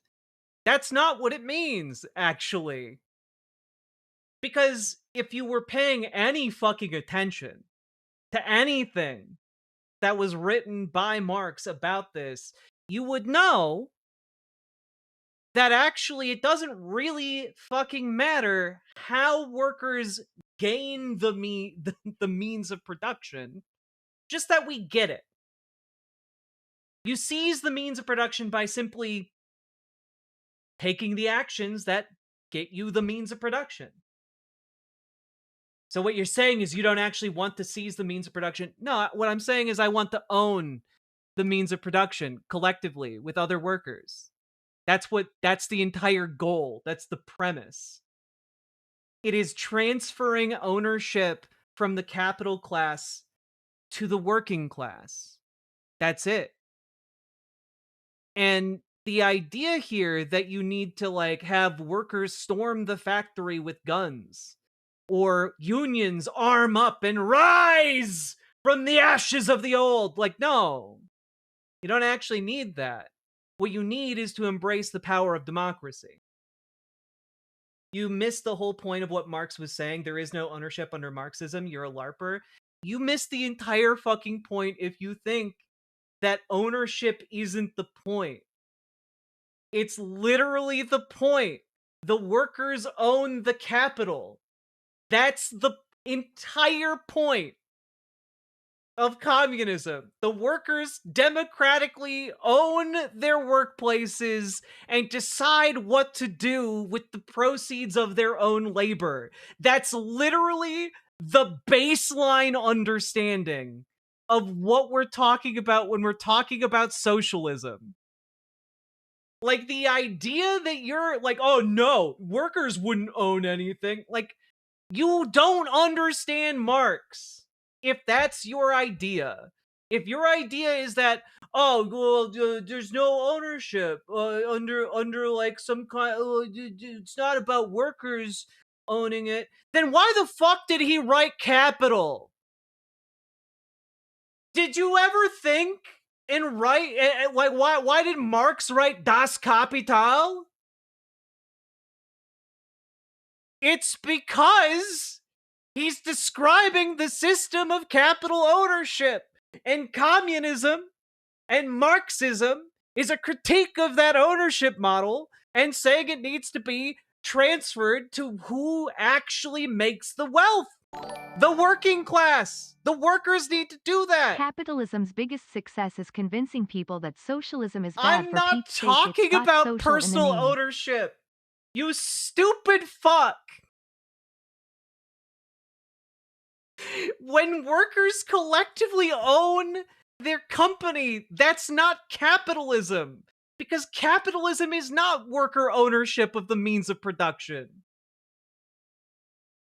You stupid fuck. Go back and read theory. Like, my God. You're not a true socialist. I don't give a fuck if you think that, bro. What I care about is labor building power and controlling their own workplaces. If you work in a place for the majority of your life, 8 hours a day, that's a huge chunk of your day. You have a say in how that place is run. And if you don't understand that concept, you understand nothing about Marx. If you don't understand the concept that workers should be able to have agency over their workplace and should be able to collectively decide what they do with the proceeds of said workplace. You don't understand Marx. You don't understand his critique of capital. You don't understand anything about it. Like, it's genuinely crazy. The people must seize the means of production. I don't think you know what that means. You just want to be the owner and the boss? Do you have any idea what a democracy is? Do you have any idea what democratic ownership means? Wait a minute. Do you know what democratic ownership means? Or are you just like hung up on the word ownership? Like, are you seeing or hearing me say the word ownership and you're just like lost in the sauce? Like, are you familiar with the concept of democracy? Like, democratic self-governance is a power-making scheme. What did I just walk into? Someone being really silly, yo.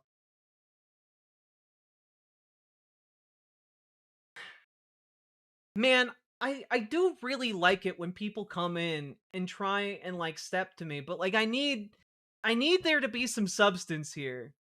Democracy is hand in hand with capitalism. It's not. You stupid fuck. It predates capitalism. God damn it. Did they put something in your water? What are you talking about?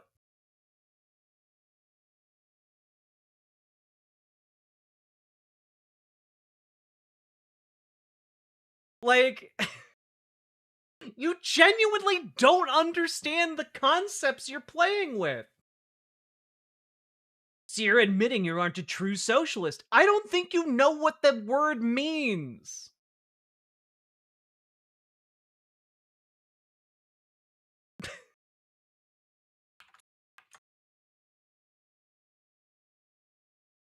Oh! Like, imagine, guys, it's the dialogue tree. It is. We've already run out the dialogue tree here. Because, like, what's happening here at the moment is that this person is saying, well, socialism isn't the collective ownership and democratic running of Chatter capital. has been owned so many times, they are now triggered by the word own. And I want you all to know that socialism is literally predicated on social collective control over the workplace. That's what it means. That's like the basic, bitch, you looked it up on Google answer. I live like a capitalist every day, Jink. It's true. It's me, everyone. I'm the capitalist. I run your factories. It's me. Give me more power. I wish to grow drunk on it. A bacchanalian extravaganza celebrating it. The power.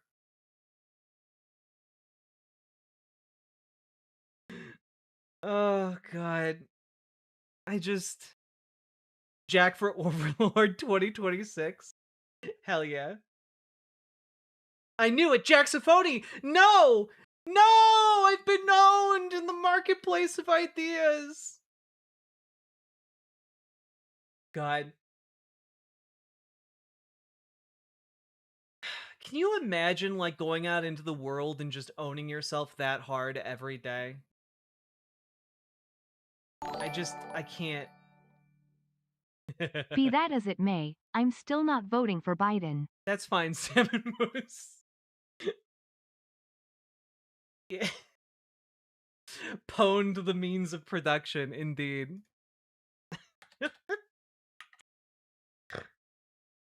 God. Owning yourself? Is that socialism? Sounds like a capitalist move.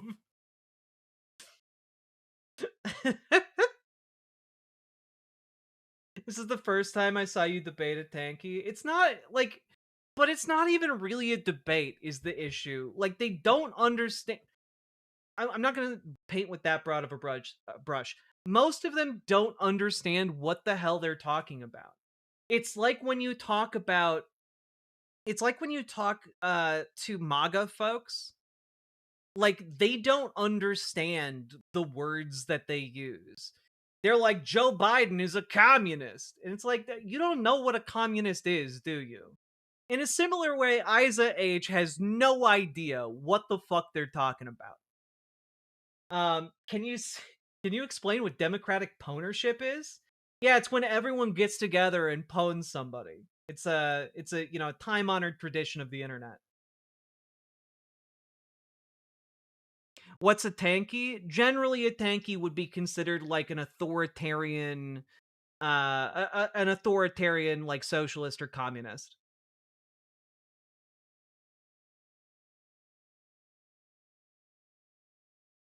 Prior to seizing the means, you must smash the state, and if the means are lost, the state must be smashed again. The revolutionary is a doomed man.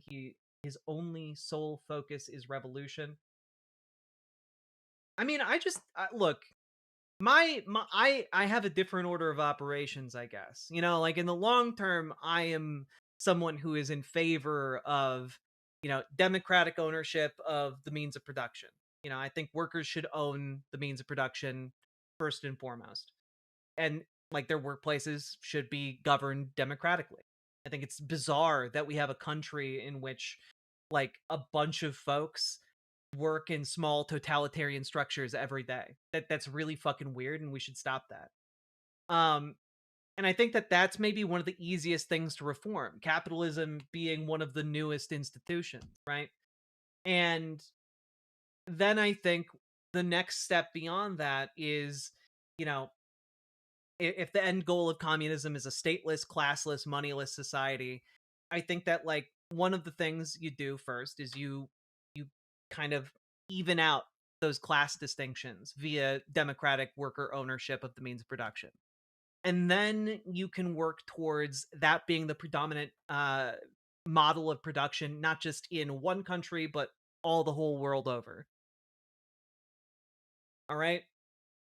And then, like, you then take that and you have some kind of, I would say you focus on like getting rid of currency and like moving towards something else. And I frankly don't have the vision to know what that something else is. I'm focusing on step 1. But I would theorize that step 3 would be the abolishment of the state. The slow fading out of the need and uses of a state until we are all on equal footing with no unjust hierarchy.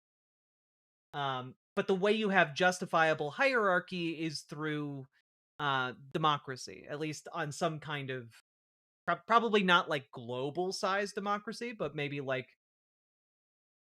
some anarcho-syndicalist ideas. I again, all of this in my mind is so far in the future that it's barely worth me talking about, which is why it's not a focus of my channel. But I think we can move towards democratic worker ownership, and there are very good arguments for doing so. Both for people to want to make democratic worker co-ops, and both for people on the ground to want to make them, but also for people on the top to change. And one of the ways we can get people on the top to want to change is through legislation and democracy and civic engagement. So I believe in building people power and making these changes peacefully, and that not everyone agrees that it should be done peacefully. What did Marx say about chimps? He was really preoccupied with where they came from. Had no idea. I just think that person wants to show off how much they know, except if that's true, that's really sad. Have you thought about the robotics taking over most manufacturing jobs in the next 5 years, just so you know? I don't think robotics is going to take over most manufacturing jobs in the next 5 years. Like, I think that we're going to see more roboticization, but I don't think we're going to see it on the scale that folks are anticipating, largely because a lot of that robotics expansion is predicated on the idea that like AI can reach this general artificial intelligence level of function, and it can't and won't. And are the large language models that undergird generative AI are not capable of getting us there. Laughs. Me currently at work next to an automated machine while I audit it for quality. Exactly. Like the technology fundamentally hallucinates. Like it cannot function to replace people. And the folks that are being forced to use AI at their work, like they'll be the first to tell you, like, it makes them less productive. And this has been like demonstrated in studies, in multiple studies at this point. Yeah. I don't know. Now, a lot of you guys are saying that Isa H is a Marxist Leninist. I think they're just ideologically incoherent and or a troll. So like either way, I think we're basically done with that dialogue tree.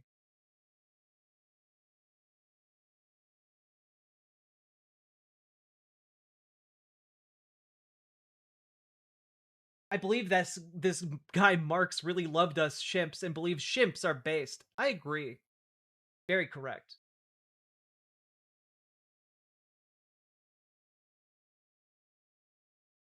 I do like yelling at people about socialism, though. You know, like, the trolls come in here and they think they're getting my goat, but, like, I love it. I love it so much. It's so funny, and I enjoy them, but, like, they have to remain interesting, you know? I'm sorry, Christina, I didn't see your comment until after I took action.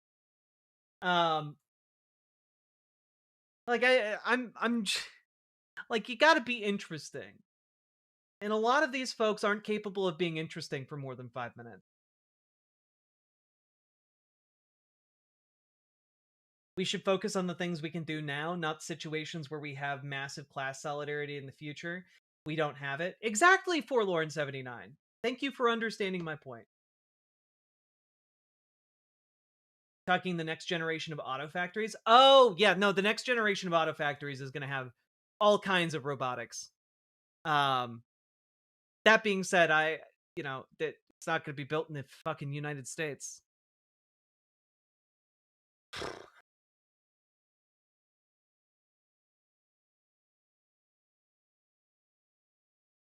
All right.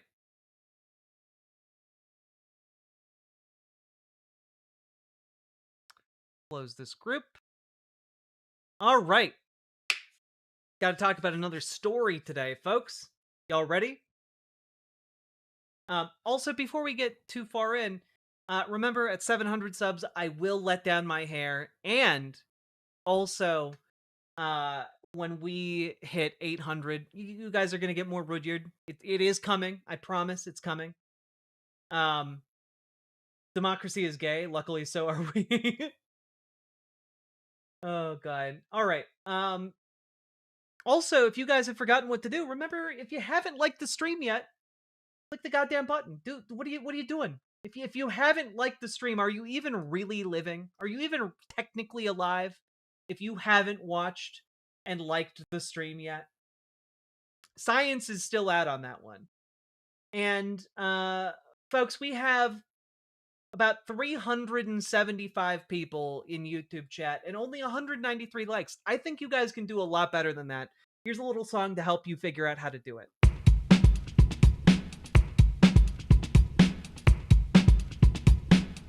Go, go, go. Click a button, click a button, click a button, click the goddamn button, click a button, click a button, click a button, click the goddamn button, click a button, click a button, click a button, click the goddamn button, click a button, click a button, click a button, click the goddamn button, click a button, click a button, click a button, click the goddamn button, click a button, click a button, click a button, click the goddamn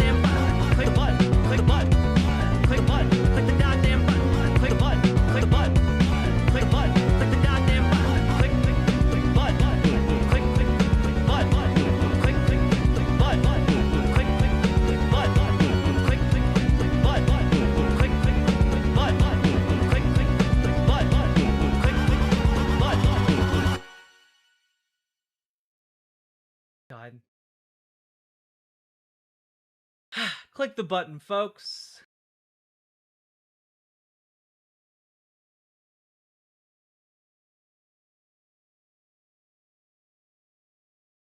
Always reminds me of 80s video games. Hell yeah. Jazz Dog is the best. All right. Let's get going, shall we? Oh, God. All right. Also, you guys did surpass 200 likes. Good job. That being said, let's go forward, shall we? So, folks, we have to talk about a pretty scary story.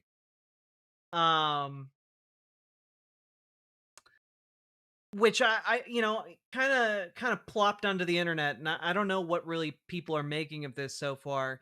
But Trump officials move into military residences in D.C. area. Defense Secretary Pete Hegseth moved into a home at Fort McNair, traditionally reserved for the Army's Vice Chief of Staff. Secretary of State Marco Rubio and others now live in military housing. And, you know, that's just on the face of it, that's pretty not great.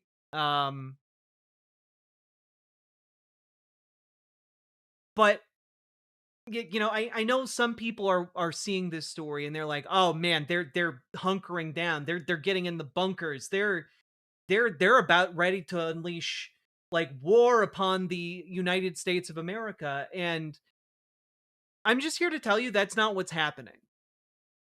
What's happening here is that these people are scared shitless. They are deeply paranoid, and they are deeply aware of how unpopular their regime is. They know. They saw the No Kings protests. They see the polling numbers. They see Donald Trump circling the drain at the lowest level of popularity he's ever had.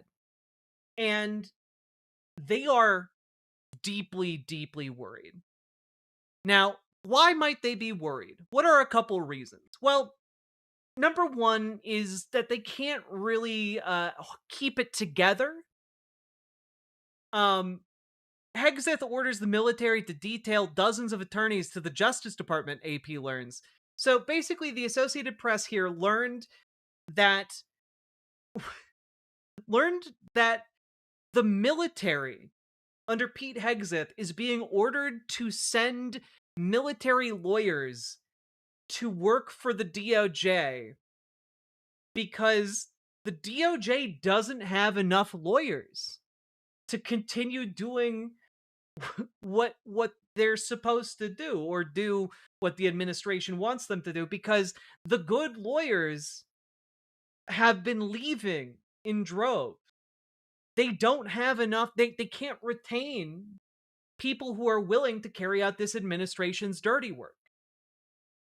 Right? Like they can't do it because the things they're doing are so utterly without lawful precedent that lawyers who want to remain lawyers and not get disbarred are leaving. You know? And like all of this is going on, and Donald Trump is just out there posting crazy nonsense. Like I don't know how many of you guys saw this like earlier today. He ordered nuclear testing to resume during the government shutdown when nuclear workers aren't being paid by the government. Like, hey guys, do you want to start doing nuclear tests with people who aren't getting paid?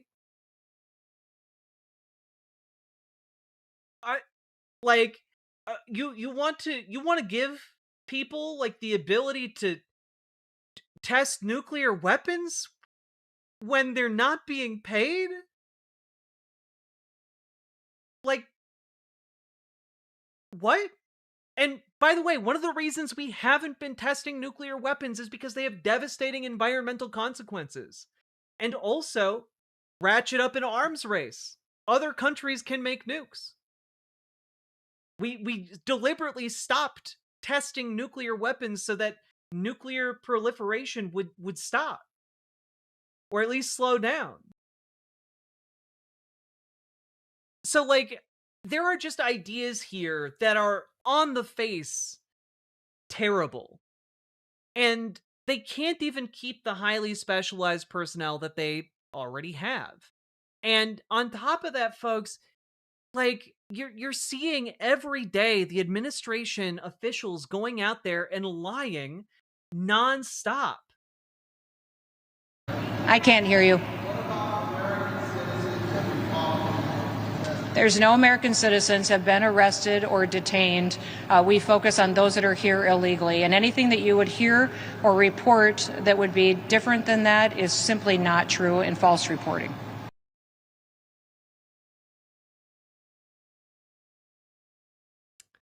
You know, fun fact about that. ProPublica did a piece, and just from their preliminary survey earlier this month, found over 170 U.S. citizens that have been held by immigration agents and tortured. So, yeah. Agents have arrested about 130 Americans, including a dozen elected officials, for allegedly interfering with or assaulting officers, yet those cases were often dropped. More than 20 citizens have reported being held for over a day without being able to call their loved ones or a lawyer. In some cases, their families couldn't find them. Like, we see the videos. We see people being beaten by ICE agents. We see them getting detained by ICE agents. We read the stories, and keep in mind here that Kristi Noem in this clip is only talking about US citizens. Now, that's a very careful choice of words because there are other people who are legally allowed to be inside the United States. Permanent residents, folks with green cards. Like, and those people have in some cases been detained not just for like days, but months. We have examples of people here on tourist visas who've been tortured and returned to their countries tortured with severe medical issues as a result.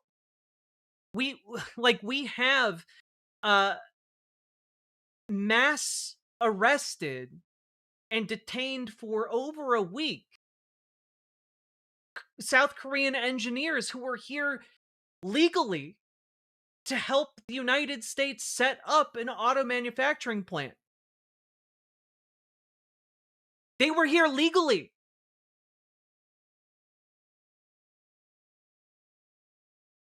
Yeah, there was a story just the other day, exactly, Amber Brains, about a US citizen who's 67 years old and had like 6 of his ribs broken by ICE agents. Like, they just pulled him over and, like, beat on him. The idea, the gall to go out there and lie when, if anyone has any amount of social media presence, they are aware that these are lies. It's just so bald-faced. It's just so obvious. And then you have things like this, right? Where the administration is just going out there and saying things that the KKK would say. Like, genuinely, this is J.D. Vance here is echoing the sentiments of the fucking Ku Klux Klan. Who's out of a house is actually evicted from the house because there are people who are going to pay more for rent. And then what happens is 20 people move into a 3-bedroom house. 20 people from a totally different culture, totally different ways of interacting.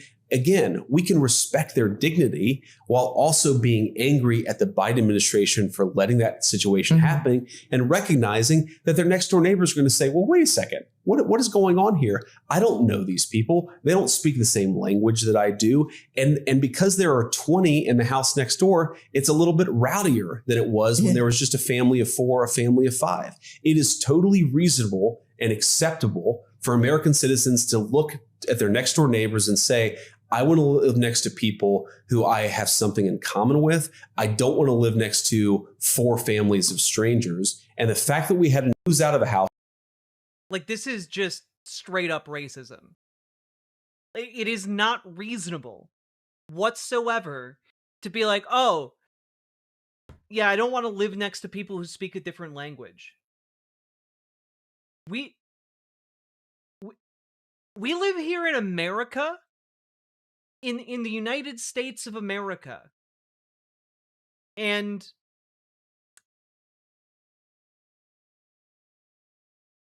I'm sorry, it's totally unreasonable to be like, I don't want to live next to people who speak a different language. I don't want to live next to people who don't look like me. Like, what? I mean, I guess if you don't want that, go live on one of those KKK, like, private startups that are popping up all over the South. You know? They got, like, private corporations now that are buying up land and white supremacists can move to so that they can be not around non-white people. Like, what JD Vance here is saying is basic recruitment rhetoric for the KKK. It's really, really gross. And they understand that it is odious and hateful rhetoric. They get it. And that's one of the reasons they are constantly afraid, because JD Vance would not say this to someone if he were not, you know, surrounded by the private security, or the Secret Service, I guess. He wouldn't say this without a position of privilege and power that prevents any kind of, like, response. This guy is full of shit. And, you know, the rest of the administration is too. Like, we're talking about, this is the waste, fraud, and anti-waste, fraud, and abuse administration, right? Like, ostensibly, they are all about cutting that waste, fraud, and abuse. And look at what happens with Kash Patel. Sure looks like Kash Patel used the FBI's jet to go on a date. A jet took off from Virginia and landed near Patel's jet destination right around the time the FBI director was there. Oh, weird. FBI Director Kash Patel met his girlfriend at Penn State this past weekend to watch a wrestling match, but his travel to the university stadium appears to have been on the American public's dime. Patel made the trek to support his girlfriend, country singer Alexis Wilkins, who performed a song as part of, quote, Real American Freestyle, unquote, a wrestling promotion co-founded earlier this year by the late Hulk Hogan. The federal law enforcement director was definitely there. Wilkins snapped and posted a picture of him. Nothing controversial about attending a wrestling match. How Patel made his way to the college has become the focus of some unflattering attention. Because, again, a lot of things are lining up that indicate this man used publicly funded jet to go on a date with his girlfriend. I call BS. Who the hell would want to date him? Well, I believe he's, how old is he? Real quick. Real quick here. Okay, his girlfriend is 26. And Kash Patel is 45 years old. So,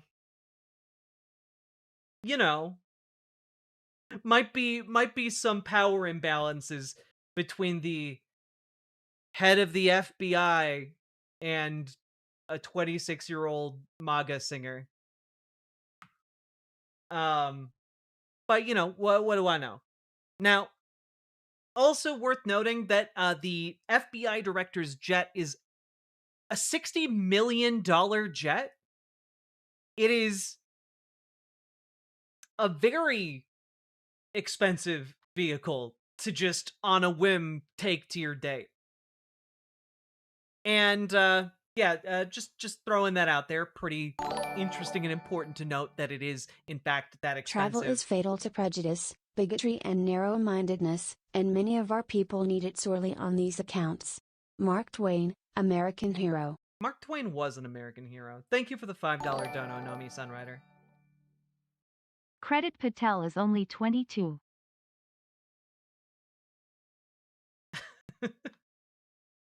Sake Tanuki, thank you for the 5 tier 1 subs.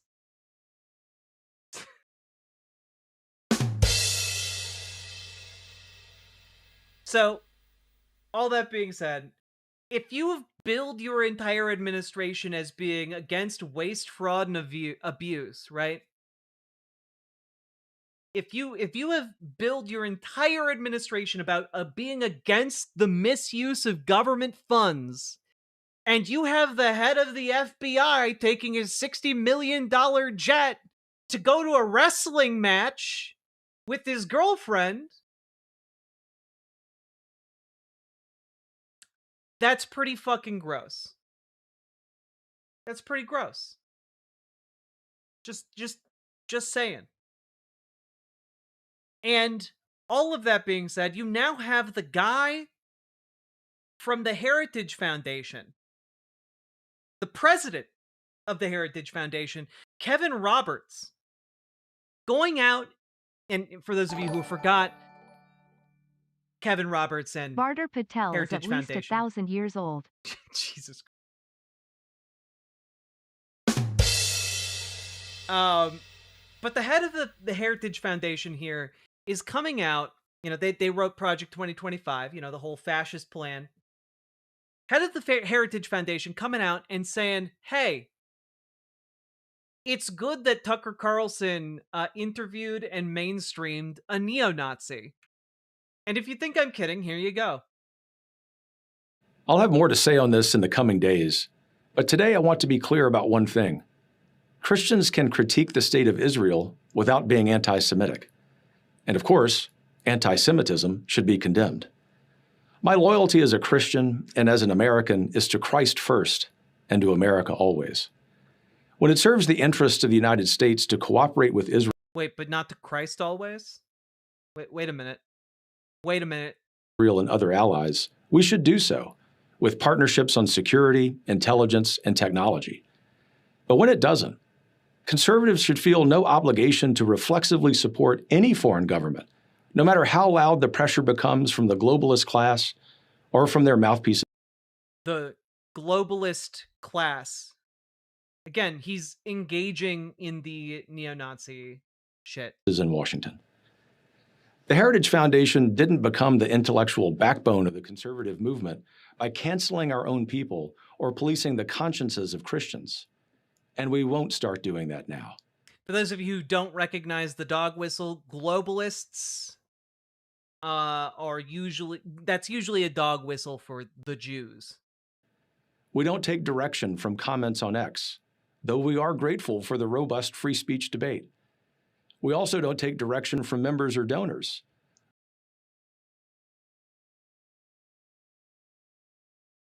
Well, I don't think that's true.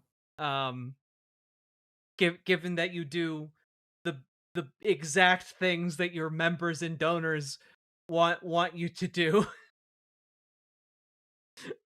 Racist, sexist, Republican.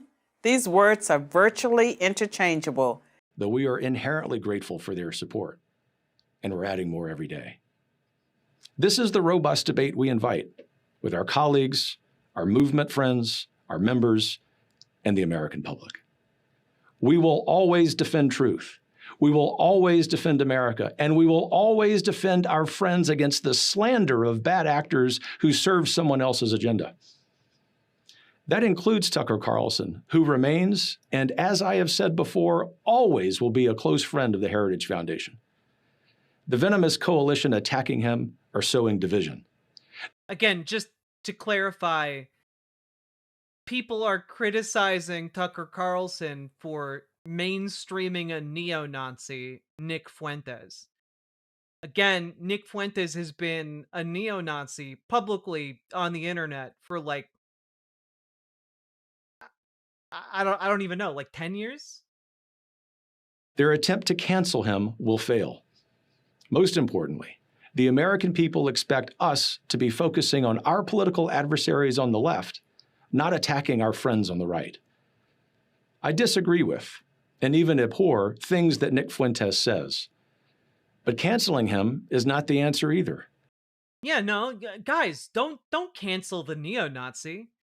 And by cancel, I mean criticize. Don't criticize the neo-Nazi. When we disagree with a person's thoughts and opinions, we challenge those ideas in debate. And we have seen success. Yeah, which is why Tucker Carlson challenged them in debate and agreed with every single one of Nick Fuentes' points. Success in this approach as we continue to dismantle the vile ideas of the left. As my friend Vice President Vance said last night, what I am not okay with is any country coming before the interest of American citizens and it. Yeah, which is why, the Trump administration gave $40 billion to Argentina. Well, SNAP is about to be not funded. The United States government under Donald Trump would never deliberately starve its citizens. It is important for all of us, assuming we are American citizens, to put the interest of our own country first. That's where our allegiance lies, and that's where it will stay. Yeah, basically what you are seeing here is the realignment of the mainstream conservative position to be with anti-Semites. Because we all already know it's totally fine to critique the policies of a state. It is fine to advocate for everyone to have human rights, within Israel and the occupied territories. And it is also fine to criticize Israel's debate policies Fuented there. right now. Let me at him. And I also just want to really hammer home here that when Nick Fuentes is criticizing Israel, he's not criticizing Israel because it is like an ethno state, or because it is engaging in genocide, or because of any of those, any of those viable reasons. He's criticizing it because he doesn't like Jews. That's why neo-Nazis do that.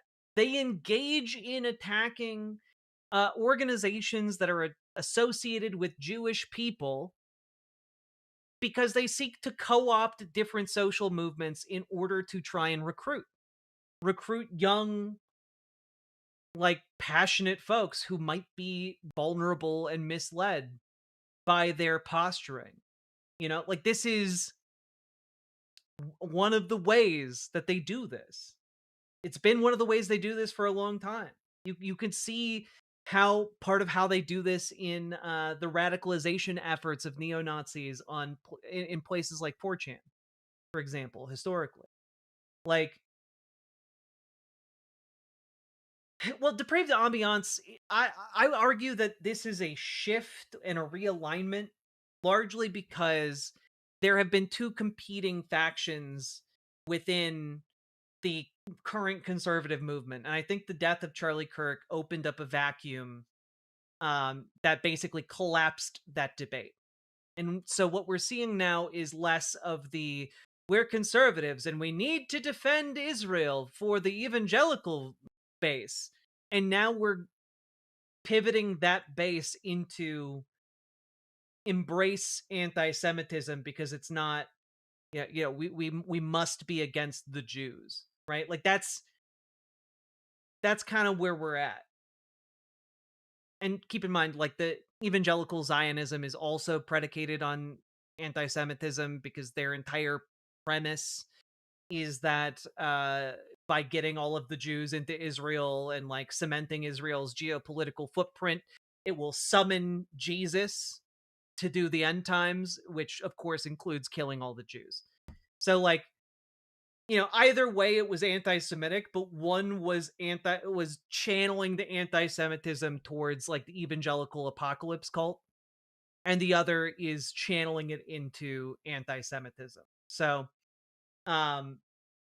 it was going in two different directions, and now it's going in one direction, and that is deeply concerning to anyone who understands what's happening here, right?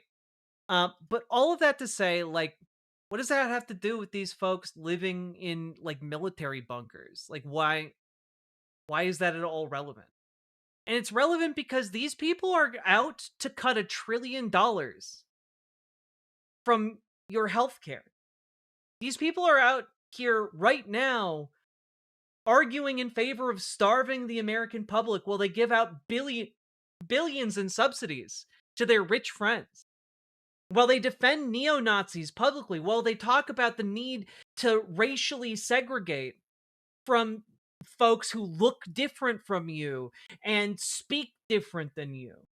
You know, they're out there doing every day the most vile shit imaginable.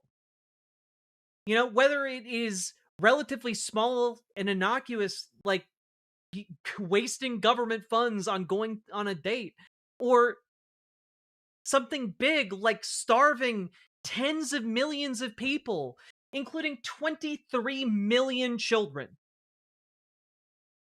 And the entire government shutdown right now is predicated on trying to claw back subsidies for the American public. Because what you're looking at right now is catastrophic. Okay? This is from just earlier today, the New York Times. Oh, here's how much Obamacare prices are rising across the country. And it's not great. Changes in 2026 monthly premiums without extra subsidies. If you are over the age of 80 or 60 rather, and you make $65,000, you should expect to pay $920 more dollars. If you are over the age of 60 and you make over $95,000 a year, you should expect to pay $714 more dollars. Again, this is per month. Per month. We're talking like, oh, you could expect to pay $12,000 more dollars per month territory. A little bit less than that. You guys all have an extra $12,000 laying around in your retirement funds if you're over 60? Probably not. Probably not. But you know, even if you are under that age, like you start looking at, you know, over the age of 40, you got an extra $2,400 laying around? You know, probably not. You know, like most people in this country can't afford emergency payments.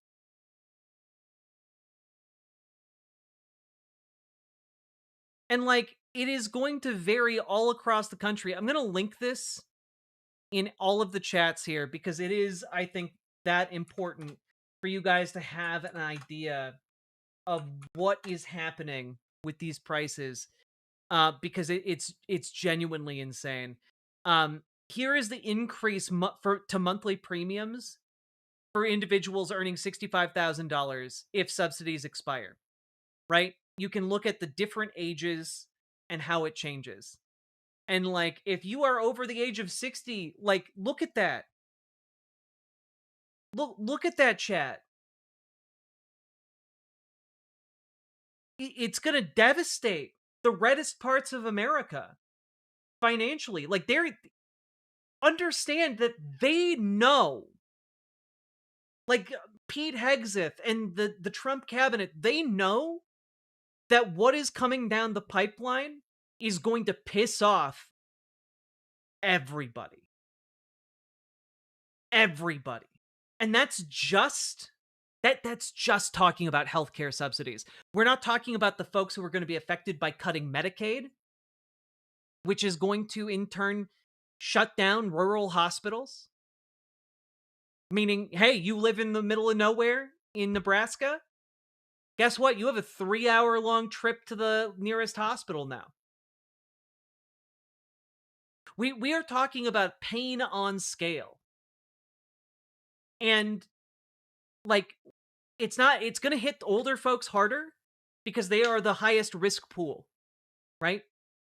That has typically been subsidized so that folks, you know, who are older don't get, like, blow their entire retirement funds on just their healthcare costs. But the effect is also going to be prominent for middle-aged folks and younger folks. Like, in some of these cases, like we're even looking at here some states where even if you're 27 and you make $65,000 a year, your monthly premium is going up $500. $500.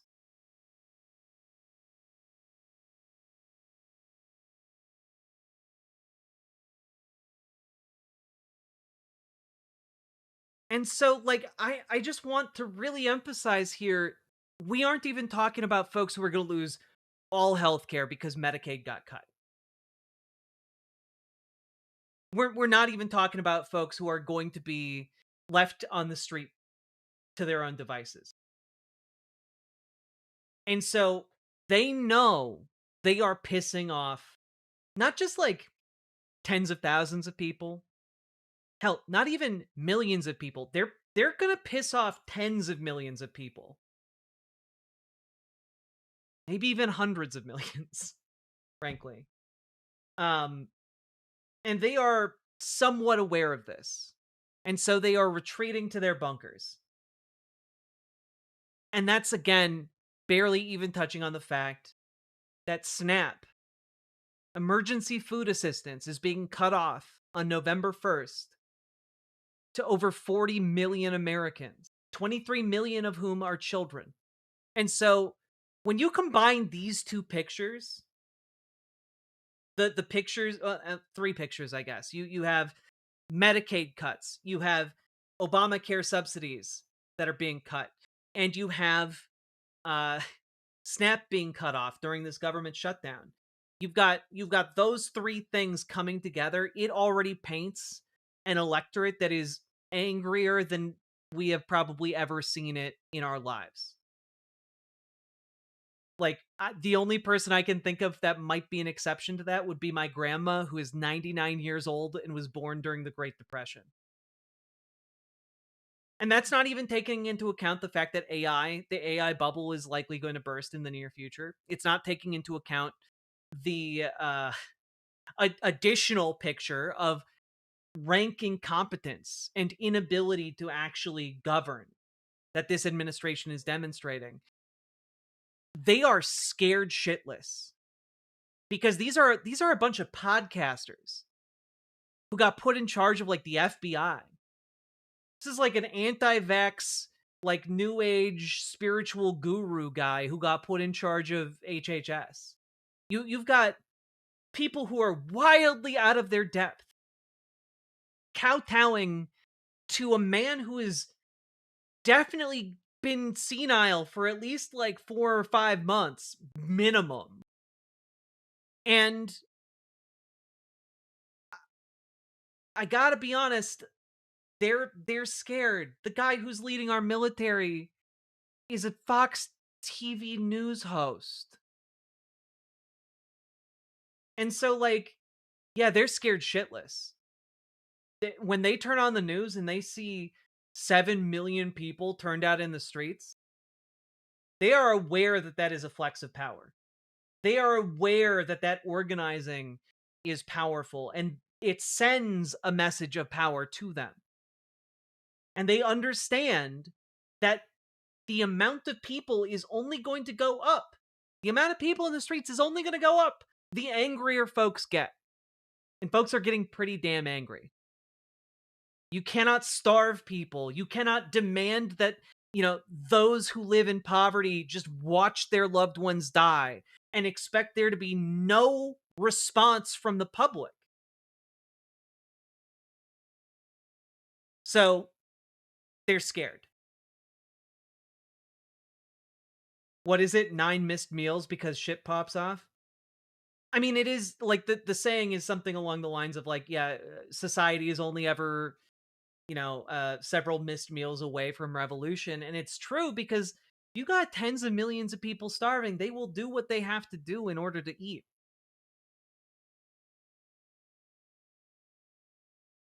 So it's,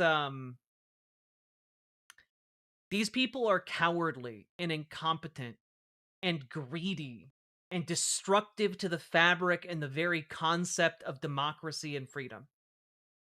And They know their positions are unpopular. They know on some level their own incompetence and inability to do the job. And so they are fleeing. They are fleeing as far away as they can, which when you are a member of the president's cabinet is military housing in and around DC. That's what's happening. They're afraid.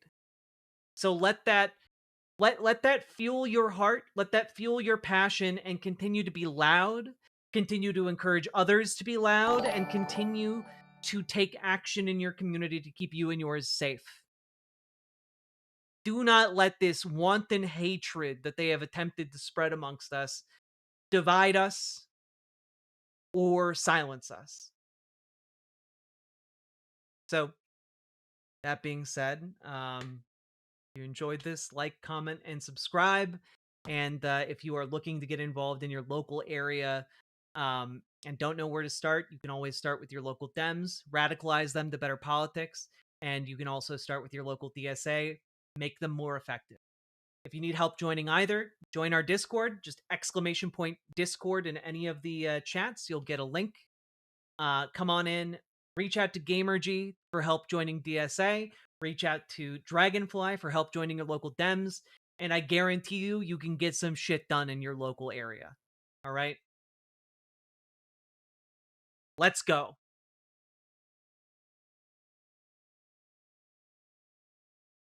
There we go, folks.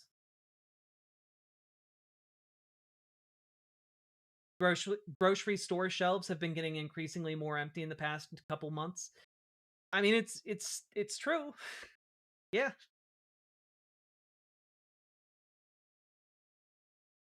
We just raised a ton of money for Trans Refuge Mutual Aid and DSA tonight. Oh, hell yeah. I know it's unlikely, but with SNAP running out, I hope shoplifting increases to the point of unpoliticability, like mass walkout type stuff. Corpos lose money and shine a light on Trump's bad policy. I mean, it's like I don't think you have to hope for that. I don't hope for that, largely because I don't want people to be that desperate and to be that, to pushed into that. But at the same time, like, it's probably going to happen if the shutdown continues for much longer. So we'll see, but I hope things improve for a lot of folks real soon, or at least sooner rather than later.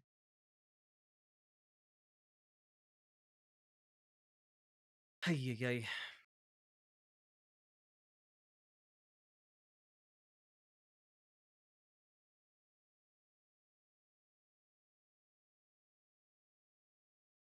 Also, worth noting, 3 former residents of quarters 8 expressed frustration that a senior officer was not living at the home, which they said would cause a ripple effect and make it more difficult for admirals and generals posted in the area to find affordable housing.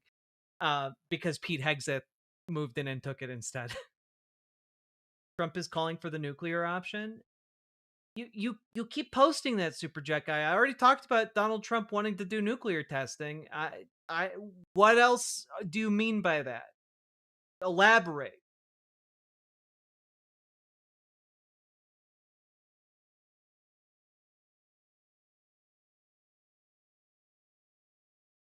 Eliminating the filibuster? Oh, gotcha. Well, Republicans really don't want to do that.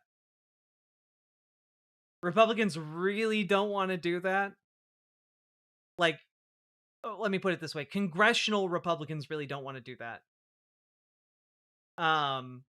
Largely because they are painfully aware that there's a decent chance Democrats might retake the House and Senate.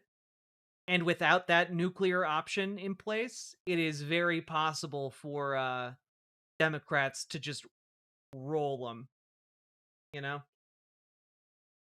What's a filibuster? It is the process by which members of the House or Senate can hold up activity. Do you remember, like, Cory Booker did like a record-setting filibuster earlier this year. It's only the Senate, sorry. Where he like stood up and he talked for like 3 days. I'm exaggerating. It wasn't 3 days. But basically, it's a strategy to block a piece of legislation from moving forward. You hold the floor, you use the rules of the Senate and the body in order to hold the floor, and as long as you hold the floor, it cannot move forward. And so, it was Hakeem Jeffries, according to the White House Twitter intern. I saw that story. It was funny.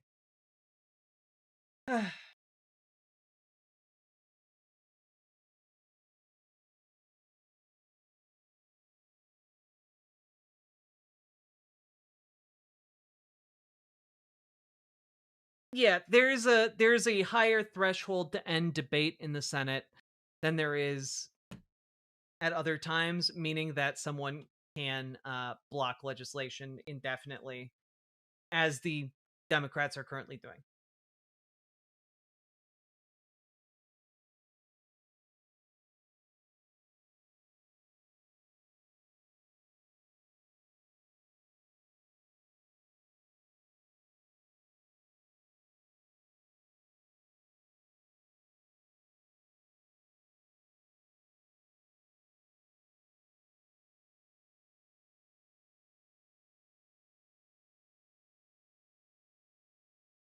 Could they still do the talking filibuster even with the nuclear option? No. Like, the entire premise of the filibuster is essentially like you got to Jack, overcome the when will we debate. see the return of Dr. Softhole? Where are you keeping them? You're never seeing Dr. Softhole again. I told you that. Dr. Softhole this, Dr. Softhole that. You're never seeing Dr. Softhole again. Because it continues to make my point that you guys have overly humanized and identified with a fucking scrunchie that I gave a name and had say words at you and then I threw it away. You guys keep talking about it and validating my point that like creatures that are designed to talk like people but aren't people are really, really dangerous. Dr. Softhole, look. Look. Okay? God. No, Dr. Softhole was a storytelling device. Yeah, a lot of you are making a lot of assumptions about the gender identity of Dr. Softhole.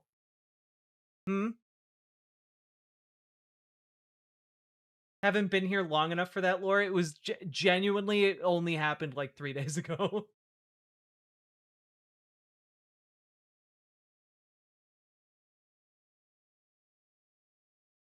You know what, Jack? I'm going to invite Dr. Softhole onto a podcast now. Okay, you can address it to her tombstone.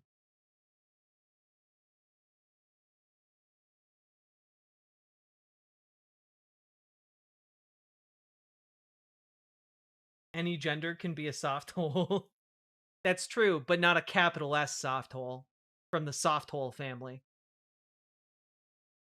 Who's Dr. Okay, a lot of people are asking too many questions. I think we have to move on. I think we have to move on before you guys bait me into one of my favorite activities, which is bullshit world building.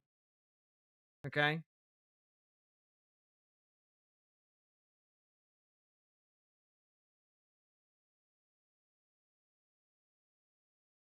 One of my favorite activities. The Softhole family? Of the Rolling Valley Softholes?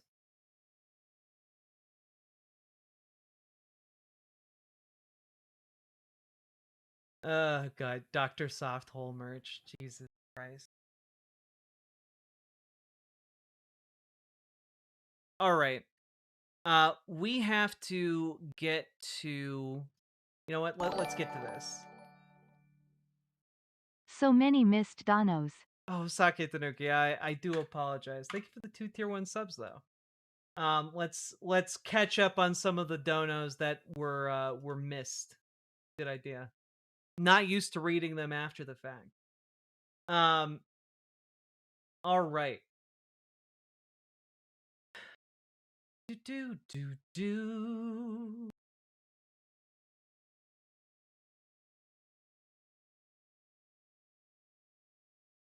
I'm really happy seeing the rising socialist movement in America as well as good politics in general. Hell yeah. Thank you, Nathan. Wait, she openly accused her in the interview. It was very unprofessional. Exactly. You get it. Absolute monarchy. This. What did you link, Sake? Once upon a time, a legend was whispered from the shadows.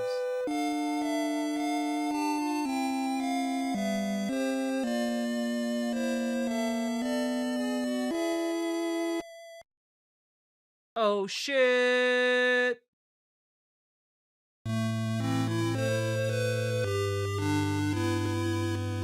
I should play Deltarune soon.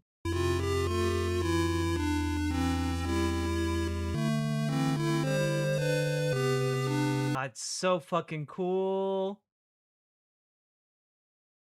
Original doesn't have these as animated, just still pixel art. Oh, the original doesn't have them animated. Oh, that's so cool. Well done, animators. Thank you for the 2 tier 1 subs, Sake Tanuki. And Nathan, Jack, rather than Outer Worlds, can you play Outer Wilds? Now that game is out of this world. I want to play it when I'm not in a stressed headspace. That's kind of my answer, is that like I really want to have like a chill time playing Outer Wilds, because I've played a little bit of it and it's such a goddamn vibe. So not for the next 3 years. No, we'll have time for it in the next 3 years, but I have a lot of games on my plate I want to play at the moment. Quigley, thank you for the $2 super chat. Pobreza no digna, trampa fuera. Indeed. Thank you for the $2 super chat. Travel is fatal to prejudice, bigotry. Ah, yes. Yes, the Mark Twain quote. Guess what? Come closer to me and be truly free. I'm a damn galaxy witch. Jupiter Quake, thank you for the $6.66. Once you've played both, Super can you chat. play the Outer Wolves, the sheep in space game? Okay, but if that was a game, I would play it. It sounds really cute. I imagine it would be like Yoshi's Woolly World, be like kind of a yarn craft game. I think that would be really adorable. Like, for a while I've had this idea for like a survival crafting game, except the aesthetic is like an arts and crafts game, right? Like you're set like again Yoshi's Woolly World, except you're running around in a 3D environment, act like using arts and crafts materials to craft like your base and weapons and such. I think it'd be really fun. I think it'd be really good. Also, thank you for the 5 tier 1 subs, Sake Tanuki. You guys are successfully derailing me yet again. I daily play the Inner Worlds where I space out for at least 2 hours. Don't give that idea for free. Look, I've talked a lot about my lore on this stream, so I guess I'll continue talking about it. If you ever need an intellectually humbling experience, Baba is you is brain breaking. Oh, yes, I have that, and I haven't played it yet. I think it'd be fun to play on stream, but it looks like it would make me it looks like it's the kind of puzzle game that would actively make me mad. Like that I'd get stuck on a puzzle for like 2 hours and then figure out it's some bullshit simple solution that I just didn't think of. And I feel like it'd be a lot of that for a while.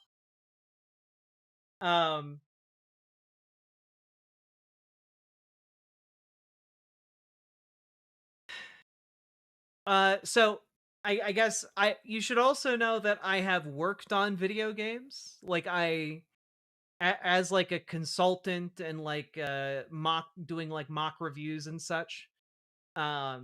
It's pretty cool. I can't talk about which games I've worked on exactly, but it's an interesting process. There's also Keep Talking and Nobody Explodes if you have someone else to chat with. Oh yeah, that game looks super cool. Sake Tanuki, thank you for the 2 tier 1 subs. Clearly, Nomi Sunrider says, clearly you need sophisticated advanced planning to touch a car while chanting slogans. Indeed, Nomi Sunrider. Thank you for the $5 super chat. God.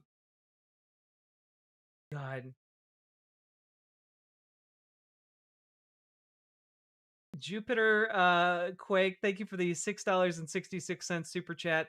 If you want to know who impregged Bill, William Belly, watch RuPaul's Drag Race. I'm not trans, just gay mans.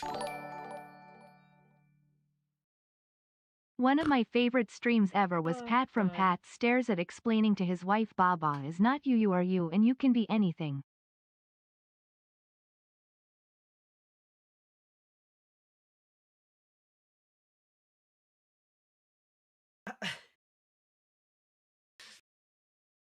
I've never heard of Pat from Pat, but what an excellent name.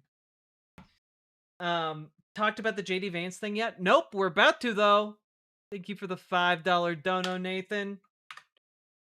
And with that, folks, it's time to duel. Also, wait. Oh no, we need to fix that.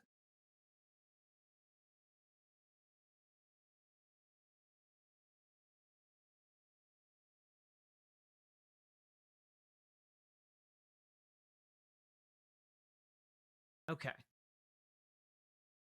There we go. It was cutting off the very bottom of the chat on screen, and it was bothering the hell out of me. Some clips relevant to that dono. Oh wow, Paige, you have a huge amount of people in here that are all really excited. Oh God. To see you play Baba Is You. All right, well I guess we are doing it. Baba is.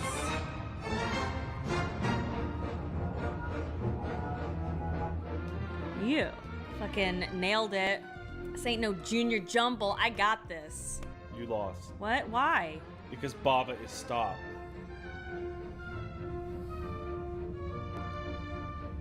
What? Oh Christ. I don't understand. Oh Christ. Is it because it says Baba is stop? Wait, oh no, then I moved the wrong thing because wall is stop. Oh no, rock is. Wait, no, there is no rock. Just shut the fuck up. Shut up. I got this. I'm the wall. Wall is you. No. What? I am Baba. So that's. Okay. This is this is pretty great. All right. Go watch Peach Salvia. Wait, Peach Saliva. There we go. I can read. I'm literate. I'm so sad both Mina and Maple Forest are delayed. I can't wait for both. Yo, Maple Forest. I'm still excited about that one. And Mina is just adorable as hell. Thank you for the 2 tier 1 subs. Also, while we're on this little kick about video games, I want to share something I'm excited about.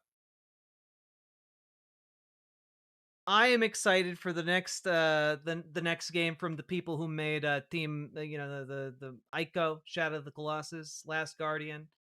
I'm excited for this. Project Robot.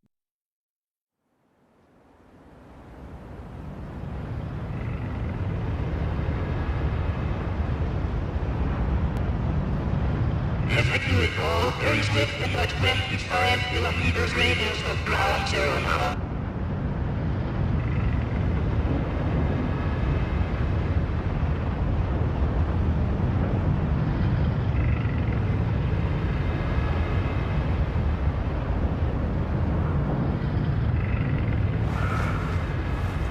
Seconds. 55 seconds.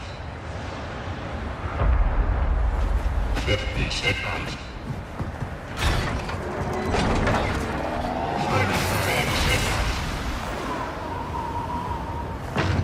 30 seconds. 35 seconds. Start medium at 30 seconds. 25 seconds. 20 seconds. 15 seconds.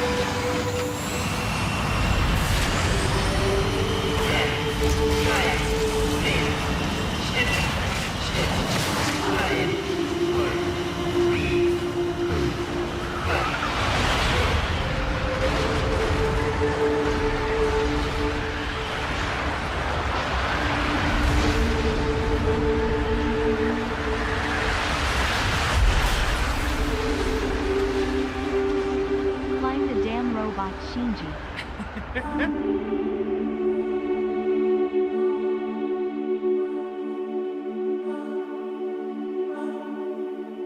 I'm so excited. I have no idea what the hell that was. But you know what? I have full faith that this game is gonna slap ass. Best way possible.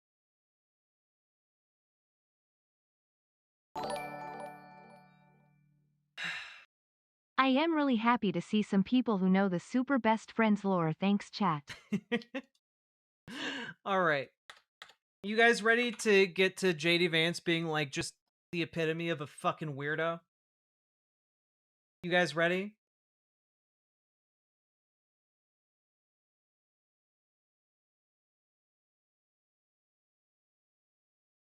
Yes?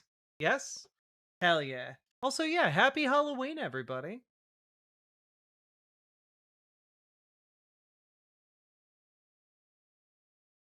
All right.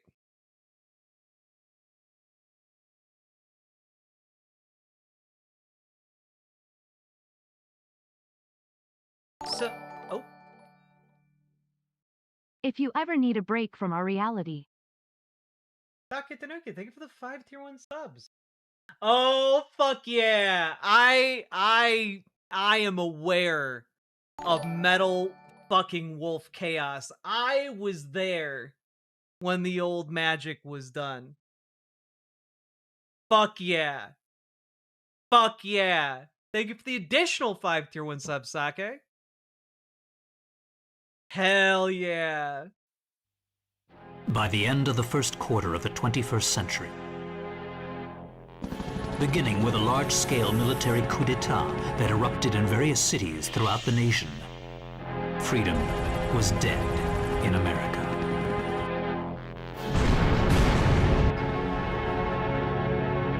However, one final hope in opposing the coup d'etat forces remained. This final hope being the U.S. president himself. Hell yeah! President Mech Fighter, let's go!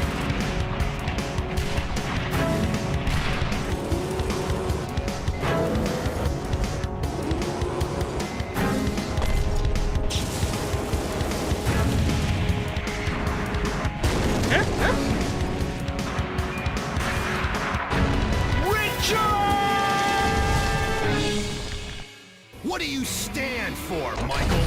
Be certain of your death here and now. Now, come at me with all your body and soul. Die! That's pointless, Mr. President. Nothing is pointless. And the reason is because I'm the president of the great United States of America. Take America back. Yeah! I always make the impossible possible. And I'm gonna keep on doing so. Way to go, Mr. President. No one can stop you now. These incapable pigs are eating this nation alive. The death of these freeloaders, leaving only the capable behind, will help me create a new nation. And watch those worms wiggle in pain. Make him sing your rate of gunfire. I won't lose to that false prophet. Believe in your own justice.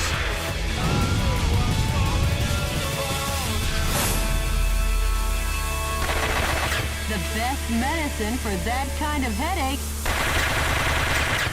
is pumping it full of a heavy dose of lead. Richard! Michael! What the fuck? It's basically if you took the meme Nanomachine's son and put it into Armored Core and then released it for the PlayStation 2, but on the Xbox One.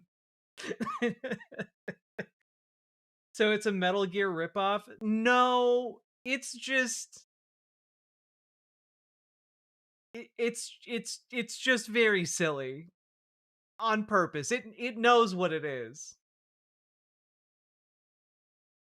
Oh wait, sorry, I ended the trailer early.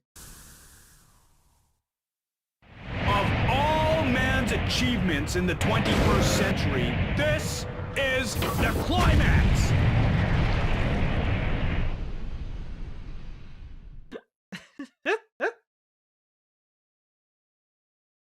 God.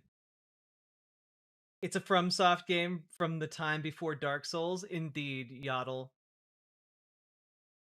From the time before even Demon's Soul. Yeah, Metal Gear Metal Gear Revengeance crossed with Team America World Police, Bregwin, is an excellent encapsulation of what that is. God. All right.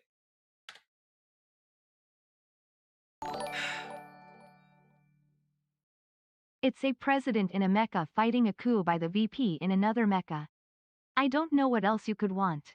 Genuinely nothing. It does seem very, very fun. Man, 2019 was 6 years ago. Don't say things like that, Tea Leaf. Don't say things like that. It'll make everyone age rapidly.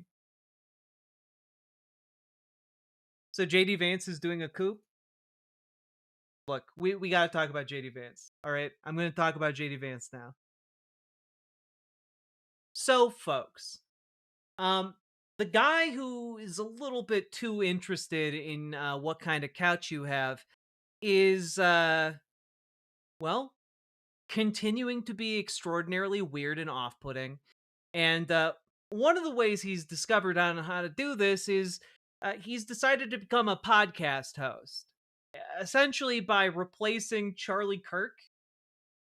And if you're thinking, oh, well, I thought the vice president was too busy to just do podcasting, you're wrong. Because Donald Trump is just such a go-getting leader that he takes on all of the work, and JD Vance is left with nothing left to do. So he has to go on and help, rehabilitate a podcast and also, provide comfort to a recently bereaved widow. And just gotta say, some of the images of that are deeply weird and off-putting. Like, I don't know, like the awkward hand on the hip. You got the fact that his face is staring down from a Turning Point USA emblem projected behind him. It's very weird and, off-putting in the extreme. And,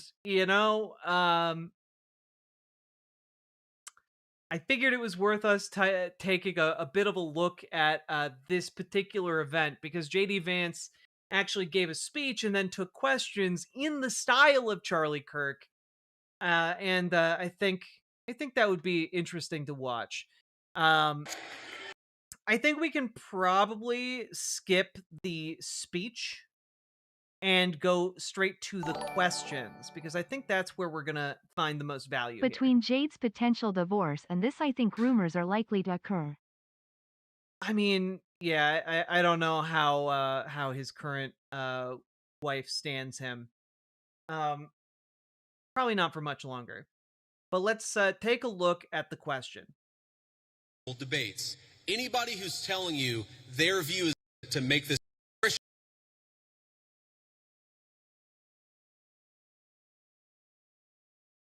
genocide against the native populations.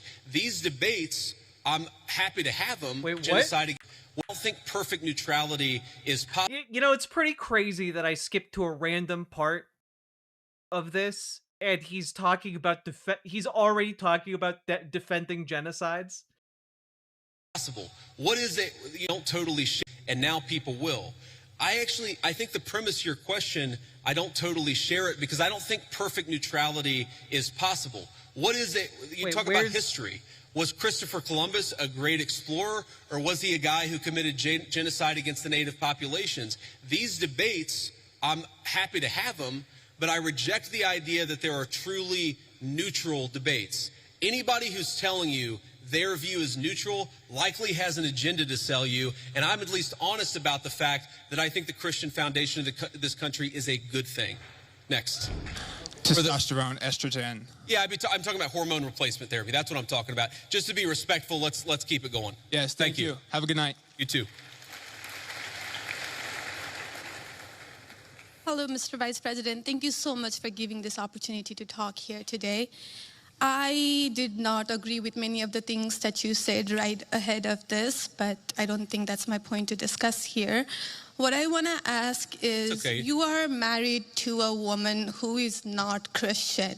In her Wikipedia, I mean, I just looked it up. I wanted to know what her faith was. I didn't know this before. But she still calls herself Hindu. You are raising three kids in interracial, cultural, racial, religious household. How are you maintaining, or how are you teaching your kids not to keep your religion ahead of their mother's religion?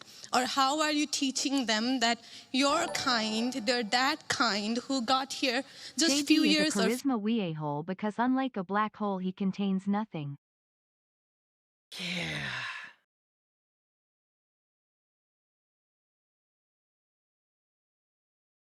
Like, this has got to be such an uncomfortable question for him. few decades ago is different or is better than your mom's kind who got here just a generation before. How are you balancing that? And when you talk about too many immigrants here, when did you guys decide that number? Why did you sell us a dream?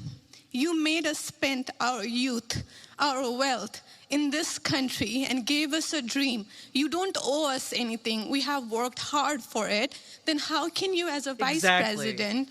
Like, fuck yeah. Love this lady. Like, coming out and being like, you don't owe us anything. We worked hard for what we have. Hell yeah. That is exactly it. Immigrants, whether documented or undocumented, work hard as hell to get every single thing they get. And like, yeah, there's no obligation here. Stand there and say that we have too many of them now and we are going to take them out to people who are here rightfully so by paying the money that you guys he did defend his wife on a Nazi podcast by saying, "I love my wife, even though she isn't white." Which is insane. Like, I get the feeling we're about to get a similar style of defense here. Thank you for the 2 tier 1 subs. I do appreciate it. Ask us.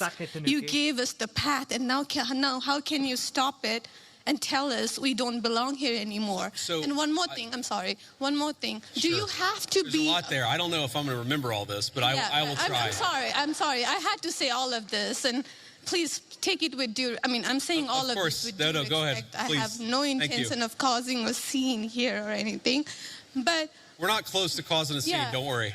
But we talked about Christianity, all of this. I'm not even Christian, and I'm here standing to show support. Why are we making Christianity one of the major things that you have to have in common to be one of you guys, to show that I love America just as much as you do?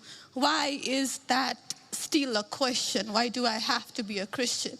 Okay, so there was a lot there, and I'm going to try to respond to as much of it as I can. So on the question of immigration, so first of all, I can believe that we should have lower immigration levels, but if the United States passed a law and made a promise to somebody, the United States, of course, has to honor that promise. Nobody's talking about.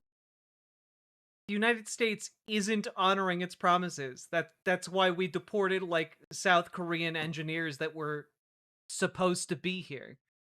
You know, it's why we're abducting folks off this, out of airports when they are like from another country on a tourist visa. You know, like, what, dude? You're lying. You're lying.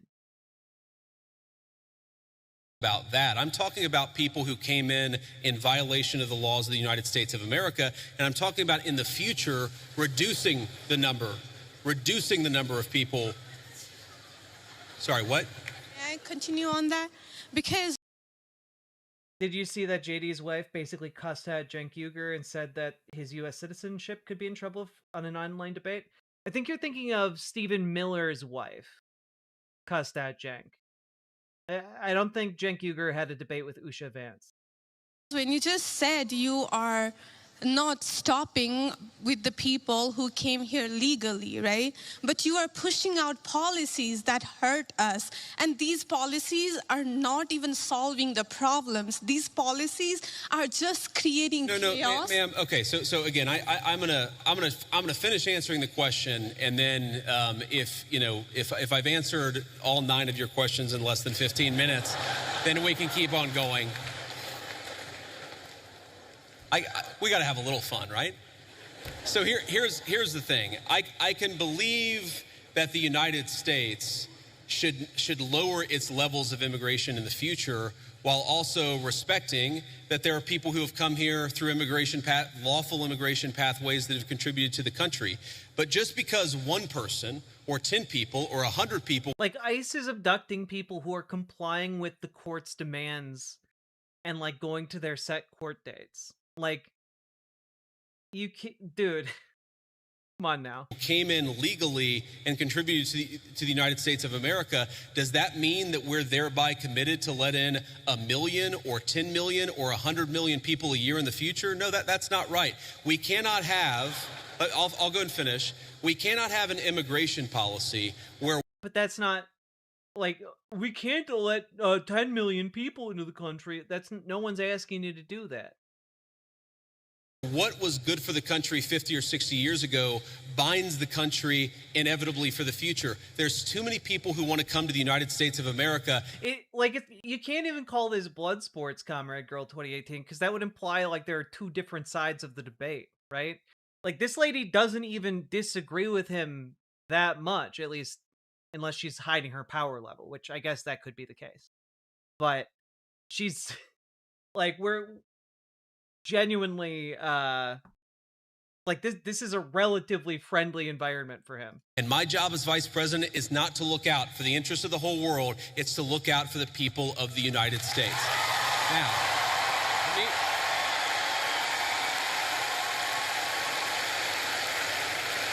Now, you also, this lady is brave as hell. She's just like, I want to respond now. Like, my turn to say something now. Like, let's go. Spine of steel on this one. You asked a personal question about our interfaith household. And yes, my wife did not grow up Christian. I think it's fair to say that she grew up in a Hindu family, but not a particularly religious family in either direction. In fact, when I met my wife, we were both, I would consider myself an agnostic or an atheist, and that's what I think she would have considered herself as well. You know, everybody has to come to their own arrangement here. The way that we've come to our arrangement is she's my best friend. We talk to each other about this stuff. So we've decided to raise our kids Christian. Our 2 oldest kids who go to school, they go to a Christian school. Our 8-year-old did his first communion about a year ago. That's the way that we have come to our arrangement. But thank you. Our arrangement is, I get to decide what religion our kids are raised in. Like, oh boy, Catholic converts are always freaks. 9 times out of 10, yeah. He's not agnostic. No, but he's saying he used to be agnostic, but then he's converted to Catholicism. And so like his argument here is like, oh yeah, my wife and I talked about it, and I get to raise the kids as Catholic, and to rousing applause. My 8-year-old was also very proud of his first communion. Thank you, guys. I'll tell him that Old Miss wishes him the best. But I think everybody has to have this own conversation when you're in a marriage. I mean, it's true for friends of mine who are in Protestant and Catholic marriages, friends of mine who are in, atheist and Christian marriages. You just got to talk to the only advice I can give is you just got to talk to the person that God has put you with. And you. Yeah, but she wasn't asking about, Based on Tulsi, it might not be the best to raise your kids in certain Hindu families either. Well, I mean, Tulsi's in like the Hindutva, on that Hindutva vibe, like she's in that like fascist nationalism vibe cult, like you got to avoid that all over. But I guess my point here is that like this lady's asking like about immigrants in general, and it's like, why is Christianity a prerequisite to be a good American is kind of the heart of her question. And like, if you are saying that's the heart of what it means to be a good American, but your wife isn't a Christian, does that not present some pretty extreme problems? And JD Vance is basically just ignoring that part of her question. You've got to make those decisions as a family unit. For us, it works out.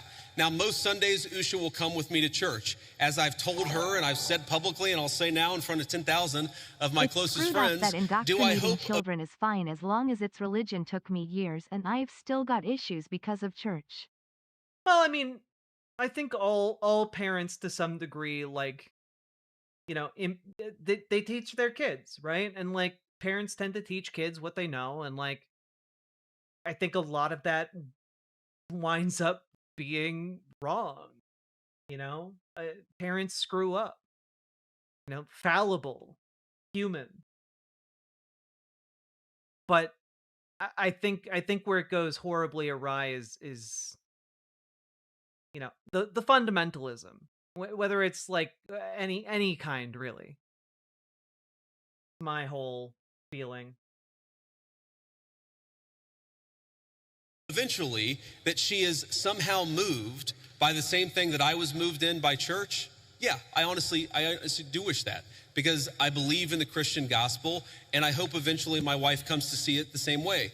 But if she doesn't, then God says everybody has free will, and all so that doesn't. Religion is indoctrination tips, Fedora. I mean, yeah, it's not. It is. It technically has to be, because it's not something you can necessarily just discover. Generally by yourself. Cause a problem for me. That's something you work out with your friends, with your family, with the person that you love. Like if you're on a desert island, you're not going to be able to figure that out. You're not going to think your way into Christianity in isolation. Again, one of the most important Christian principles is that you respect free will. Usha's closer to the priests who baptized me than maybe I am. They talk about this stuff. My attitude is you figure this stuff out as a family, and you trust in God to have a plan, and you try to follow it as best as you can. And that's what I try to do. Again, I would love if she was allowed some follow-up questions like, do you believe your wife is going to hell? Do you believe your wife is going to burn in eternal torment forever? I think that's a pretty decent question right there. Make a final point. So I don't want to cut you off. I want to be respectful to all the people behind you in line, but I want to make this point about immigration, okay? If you ask the question, what is the exact right number of immigrants for the United States to let in, it is just very specific on the context. If you go back to the Very specific on the context of what? What criteria? 20s, the United States passed an Immigration Reform Act that effectively cut down immigration to close to zero for 40 years in this country. And what happened? What? What?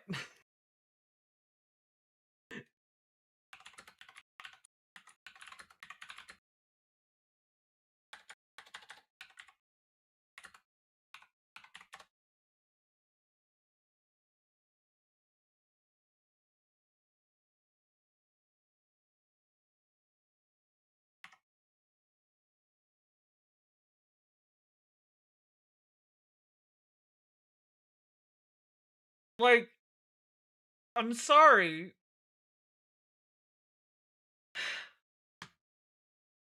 Just real quick. Just like real quick, right? Can anyone think of like some kind of event that may have occurred throughout the 1930s and 1940s that might have curtailed the amount of immigration to the United States? World War II, that's one. The Great Depression, that's another one. You know, might have had some kind of effect on that.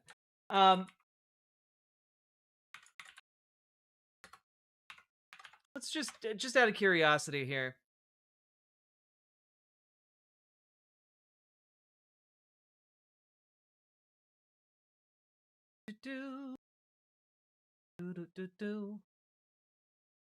Also, yeah, in the 1950s, we removed racial barriers to immigration and naturalization, starting in 1952. So, one might say, well, you know, more people came in, but I don't know if any of you recall what happened in 1953, which was one of the largest mass deportation events in U.S. history. Titled something I can't even say because it's a racial slur. So when he's making this argument that, oh, you know, we changed the law in 1920 and then no immigrants came in until the 1960s. Well, that would be because the Great Depression, World War II, and then you have, you know, obviously some loosening of immigration laws, actually, combined with an active campaign to do mass deportations of, you know, Mexican immigrants. And does it have a bill number? Well, no, because it's called Operation W slur for Hispanic people. Yep, that one. Exactly. He's talking about the Asian Exclusion Act of 1924. Yes, he is talking about that. He's basically talking about like the history of trying to prevent people from coming into this country. But the reason folks didn't start coming in generally until the 1960s was because, like, in 1965, you have like a lot of an end essentially to discrimination in this way. You know, you've got the civil rights movement, you've got people campaigning against racism actively, and like you also have a boom of immigration from like through the 1950s from European countries. And so JD Vance is just wrong here, but it's interesting in what ways he's wrong, because he's deliberately obfuscating some basic Why facts did we in order see to barely further any his Asian racism. immigration between 1924 and 1946? You'd think they were off at camp somewhere. Is this mic on? JD Klutz. Sake Tanuki, thank you for the 2 tier 1 subs. Yeah, like, he's genuinely doing that level of obfuscation. He's just like, he's relying on an uneducated audience. I know he's at a university here, but like, if anyone knows anything about what he's talking about in this time period, they know that immigration didn't drop to 0 for 40 years. God. Over those 40 years, the many people who had come from many different foreign countries and different foreign cultures, they assimilated into American culture. And there was an expectation that they would assimilate into American culture. I think we have 2 problems in our immigration system today. And my guess is you're probably a slightly more leftist political persuasion, liberal political persuasion, maybe not. But here's the thing. I remember back in my establishment GOP days, when I was still very early getting involved in Republican politics, I remember a conservative think tank person who told me that one of the reasons why immigration was really good is that if you had enough diversity in a country, people would mistrust each other and they wouldn't join labor unions. Okay? So when I see a lot of left-wing people who theoretically support organized labor saying we need to flood the country with a limitless number of immigrants, they're unwilling to set any limitations on it. My response to that is you are destroying the very social trust on which American freedom and prosperity was built. You get applause for saying that? What? I need to listen to that again, because that was insane. Immigration was really good is that if you had enough diversity in a country, people would mistrust each other and they wouldn't join labor unions. Okay. What? No, because what happened was that bosses started seeing their workforces unionize, and they used racism as a wedge. Like, that wasn't the workers, like, beefing with each other and we're not going to form a union because you guys are different skin tone than us. Like, that wasn't something that developed naturally. That was injected by the bosses, by the capital owners, by the people who were trying to break the unions, because there were agitators paid specifically to do that. And so, like, again, in order to clap for this, you have to have no idea what you're talking about, or what he's talking about, rather. And like, the entire, like, the idea that, like, oh, well, unions can't possibly be built on a multiracial, like, multi-gender, multi-ethnic workforce, that's crazy. Like, of course they can. Almost every single union in America is built on the backs of, like, a incredibly diverse workforce. What you think like the efforts to unionize Starbucks is like, oh, they're all the same type of people? Oh, the efforts to unionize, like, I don't know, Amazon warehouses? You think all the Amazon warehouse people are all the same, like, skin tone? Like, what are you talking about, bro? This is some absolute nonsense. Now I know why Pope Francis died within days of meeting him. Oh, God. Okay? So when I see a lot of left-wing people who theoretically support organized labor saying we need to flood the country with a limitless number of immigrants, they're unwilling to set any limitations on it. Yeah, you just want to be a good guy and help those leftists, right, JD? My response to that is you are destroying the very social trust on which American freedom and prosperity was built. And okay, wait. So, all right. So, just to be clear, his point has nothing to do with unions. It just awkwardly shoehorns unions into the conversation. Because his point here is that if you allow diverse groups of people to come into the United States, they will, of course, destroy any effort to organize with them when it comes to organizing them with different groups of people. And he says not that, oh, leftists are killing unions and we need unions because unions make America strong. He's saying diversity kills unions and it also kills our country. What he's saying is that by allowing non-white people into America, you're killing America. That's what he's saying.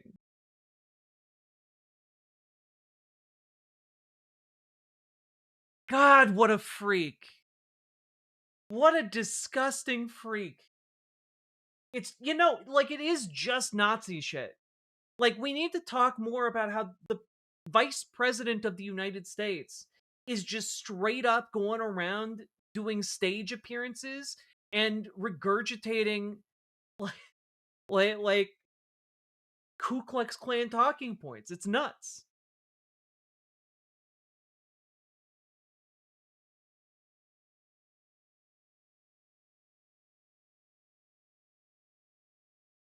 Almost like diluting the purity of the people or something. Yeah, like exactly. That is the point he's making here. Look at this. Look at the camera right now on this guy. Just like he just heard what was said. Holy hell. And that is really important to me. So still clapping though, so maybe I read that expression wrong. The honest answer to your question, what is the exact number of immigrants America should accept in the future? Right now, the answer is far less than we've been accepting. We have got to become a common community again, and you can't do that when you have such high numbers of immigration, which is one of the reasons why we have the immigration policy we do. Thank you. Next. Well, wait a minute. If you have people coming into your community who are going to be there to stay, then like you're just growing your community. It's more people for you to be in community with. That's not bad, actually. That's good. It's like the entire premise of like building, you know, from a village to a town to a city. Like that's actually you can't do that unless more people come together.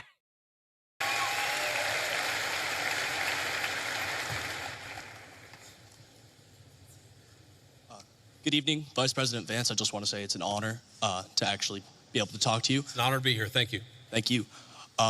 One of my biggest questions is, I feel like one of the biggest problems that America is facing today is that ever-growing social political divide, and we're seeing this on the Republican and Democratic side, but we've seen that a refusal to cooperate with the other side has led to some major issues, including right now the government shutdown, and I wonder, as the party in power, what are your plans to address that issue towards, you know, reaching that olive branch out to the other?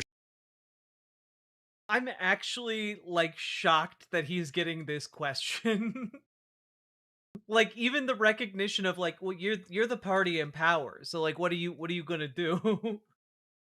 Is such an inconvenient question for JD Vance. Kiwi Burb, thank you for being a member. And also, I'll read your comment. It's like saying we don't want water, we want H2O. I mean, kind of, yeah, exactly. Side to actually come to an agreement on how to go forward with our government? Look, it's a very good question. And let me just say, on the government shutdown in particular, the reality here is that there's a very simple bill that just reopens the government. It does it through pretty much the end of the year. That got every single Republican in the House of Representatives to support it. And then it got 52 Republicans in the Senate and 3 Democrats. Ask JD Vance why the House isn't back in session to seat Adelina Grijalva. Democrats in the Senate to support it, but because of weird Senate procedural rules, it requires a 60-vote threshold. So on that issue in particular, when you have every single Republican with like 2 exceptions in both houses of Congress, I feel pretty confident. I know that I'm partisan. I know I have an R next to my name, but I feel pretty damn good saying the shutdown is the Democrats' fault because we voted again and again to open it. Jupiter Quake, thank you very much for being a member. Heck yeah. Very much appreciated. The Nazis had meth in pill form. Very true. They did indeed. You can even see a video somewhere online of like Hitler like high as a kite on meth. I think while watching the Olympics.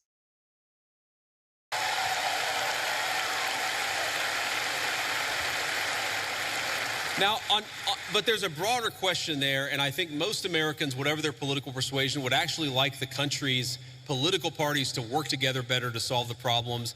And look, and I agree with that. And my approach when I was in the United States Senate was to try. We can't become a community with immigrants. We all eat. We all work. We all love our families and get rained on together. If you can't build a community on that, I don't want the community you build. That is such a great sentiment, Nomi Sunrider, and I like it a lot. Like, he ignores all of the fundamental things that make working people the same, which is exponential, those similarities. You have more in common with a working class person anywhere in this country than you do with JD Vance. And I don't care what color your skin is. Like, this man thinks the color of your skin is more important than like where y'all eat, where y'all work. You know, your families, where your kids play, what the weather's like. You know, like those things are what bind us together. They're the points of interaction for us.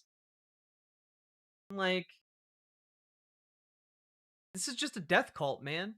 Try to find some issues where we could agree with the other side on and try to work with them on it. And like, let me give you one example. I really worry about concentration in the corporate sector. I worry about big corporate monopolies. I worry that when you have... Yeah, which is why, you know, the Trump administration keeps approving monopoly after monopoly after monopoly. You know, it's just a totally normal thing. Okay? Have only 1 or 2 companies dominating an entire sector, it's bad for liberty and it's bad for prosperity. So you may be shocked to hear this, but I actually worked with Elizabeth Warren on some anti-monopoly stuff when I was in the United States Senate. But here's the problem. The problem is there is actually a lot of things where we could work across the aisle. There are a lot of President Trump is in my view, you haven't seen organized labor ever get behind a Republican at least in 100 years. Oh my God. Oh my God. Yeah, you've never seen the cop unions get behind this guy quite like you ever have against you know, with any other candidate. God, that fucking Teamsters endorsement is going to come back to bite us forever. Like they have behind Donald J. Trump. There are a lot of areas of common ground on that question. The problem is, as reasonable as some of these people can be in private, in public, the current obsession of the Democratic Party in leadership, I'm not saying every Democrat in the country, but the current obsession of every Democrat in Congress is get President Trump. Fight President Trump, attack President Trump.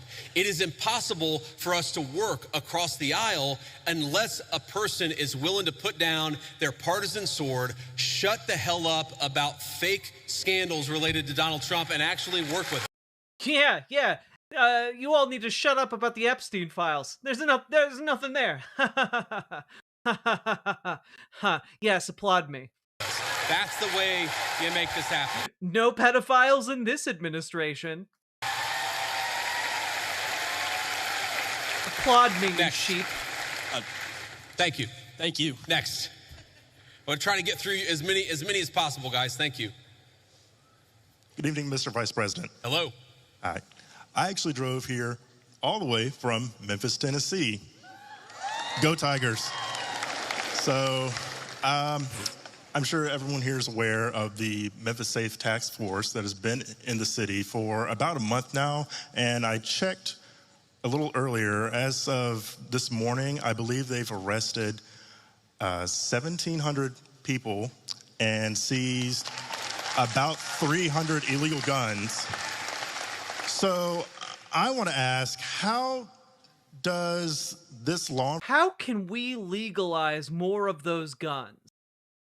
Because that's what I'm really concerned about here. The fact, not the fact that we're rounding up people, but we're rounding up guns now? Have we abandoned all of our principles? Enforcement objective jive with Attorney General Pam Bondi's pledge to make the Department of Justice a more pro-Second Amendment? Holy shit! Holy shit! Wait, what? Wait, I was doing a bit. I was doing a bit. No, no, no. Oh no. Oh fuck. Oh fuck, Mississippi. Oh, Mississippi, you are so cooked. Oh my god. Oh no, I can't even make fun of these guys anymore. Oh no. Oh no, no, no. Oh god. Okay, all right. Department of Justice, because I'm sure most Comedy's people here support dead. the Second Amendment. So how can Republicans and this I did not pre-watch Department of this. Justice use the current gun laws that are on the books that a lot of pro-Second Amendment advocates disagree with, that we wanted to overturn in the big beautiful bill, but we didn't get it? Yeah. So I Oh my god. He's not upset about the 1,700 people arrested. He's genuinely upset that 300 illegal guns were seized. Oh my god.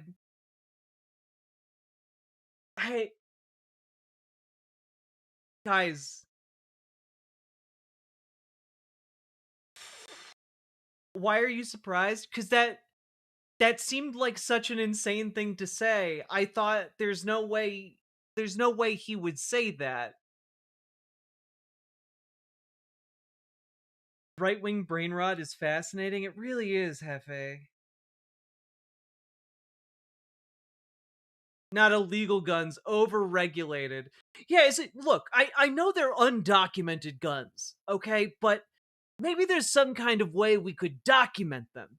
You know, what if we issued documentation to the guns after they are obtained? And then, you know, they're no longer undocumented guns and they can go about their merry gun ways and lead their gun lives and, you know, raise their gun families. I understand the question. And by the way, I supported some of those changes in the big beautiful bill. I know the President of the United States did too. We Yeah, why not just have a massive, I don't know, gun amnesty program? didn't have the votes to get him in there, and that's as simple as that. But I know exactly what you're talking about because there were a couple of issues in particular. I'm sorry, you know, I'm doing a bit here, but like, it is insane that this guy is like, why, you know, you're going after all these guns, and you know you don't have to. But like, there's no similar feeling there for living, breathing people and children. Like they're genuinely like, why can't you just document the guns and release them back into the public? When like those guns will have food God. stamps and universal health care before we do. Genuinely. Like at this point, it's like, do you have a gun? You're gonna get preferential treatment from the U.S. government.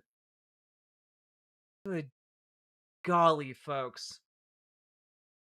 Parity is dead. I've been saying that for a while now, but like I keep encountering this, and it sends me for a ride. I talked to some of my Second Amendment friends, but here's the basic issue: we don't want people who have violated the law, who have committed felonies. The Second Amendment, like every other amendment, it's about due process. It's that you don't have your rights violated unless there is due process of law. If you're a person who's committed unless, you know, you're an undocumented person, in which case you get exactly zero due process in this country. Felonies, and a court has lawfully ordered that you shouldn't have a gun, and you're running around with a firearm, I don't have any problem with law enforcement saying you don't get to have that firearm that is illegally possessed, illegally obtained. I think that's basic law and order. Now, again,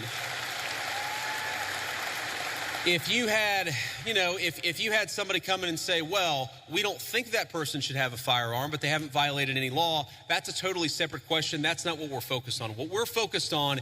Well, you guys have said that about trans people, so, you are kind of advocating for that.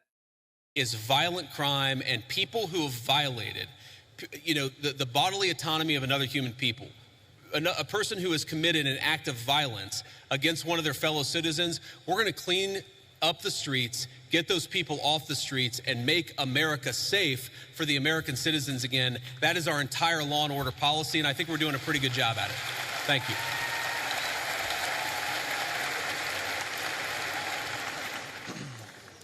Thank you for the opportunity to speak. I'm a Christian man, and I'm just confused why that there's this notion that we might have owe Israel something, or that they're our greatest ally, or that we have to support this multi-hundred-billion-dollar foreign aid package to Israel to cover this, to quote Charlie Kirk, ethnic cleansing in Gaza.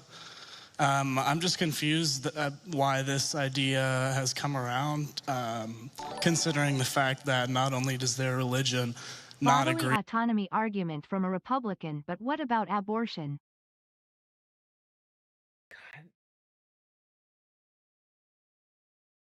They genuinely believe that guns deserve more autonomy than women. Like, good God. Bodily autonomy, unless you're pregnant. Indeed, Sake Tanuki. Yeah, bodily autonomy, even if you're a corpse, unless you're pregnant. God. Also, this guy's about to go in a very weird direction. You can tell. Yeah, this guy's about to JQ so hard. Considering the fact that not only does their religion not agree with ours, but also openly support... Can we just say their religion doesn't agree with ours, right? One, America's not a Christian country. Like, we're not a Christian nation. It is one of the more Christian countries out there, of course, but, like, it's not, like, the center of Christendom, right? And when we're talking about this, like, our religion, like, I'm sorry, we live in a secular society. Like, we have Muslim people, we have Sikh folk, we have Hindu folk, we got Buddhists, we got, several different flavors of Christians.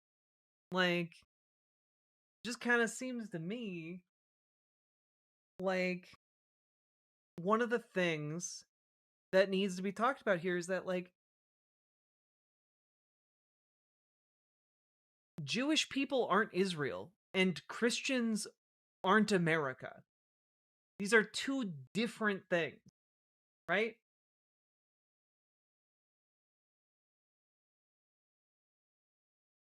I washed my hair earlier, so it still looks a little wet. Sorry.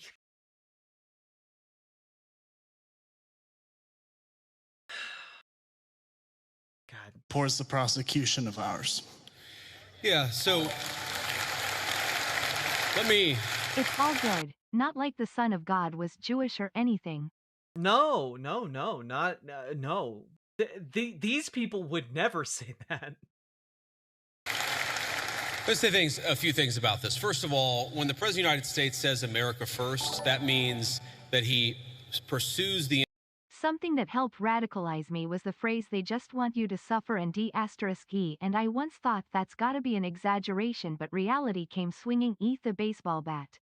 Yeah, like, you really can't interpret it any other way when, like, the Trump administration is cutting off deliberately cutting off like food to 40 plus million people. And again, over half of them are children.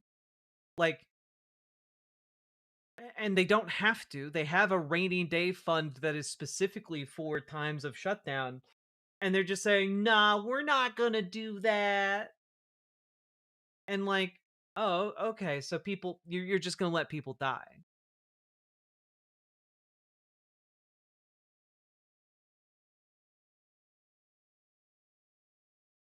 Mr. Malachite says, when I was a Christian, I felt strongly that Jewish people and I worshiped the same God, just in a somewhat different way. I don't think the current Christian right feels that way. And that's very true, Mr. Malachite. And I will say also that when I was a very devout fundamentalist Christian, I also felt that way. But I didn't end my extension of like that idea to just Jewish people. I also extended it to like Muslim folks, like all the Abrahamic religions, right? And like that was something that early on caused me to have like some internal doubts, like seeing 9/11 happen and seeing like the anti-Muslim bigotry rise in the United States. Like that was one of those things where I was like, what? I wait a minute. I thought you guys were on the same team.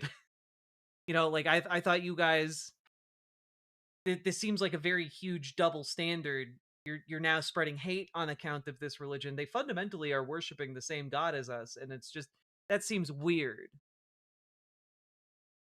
And yet, no, that makes a lot of sense, Mr. Malachite, because like I wasn't raised to believe that Muslims worshipped Satan. I was just like, oh, they're in the same religious family. All right. One big happy family, right? And like,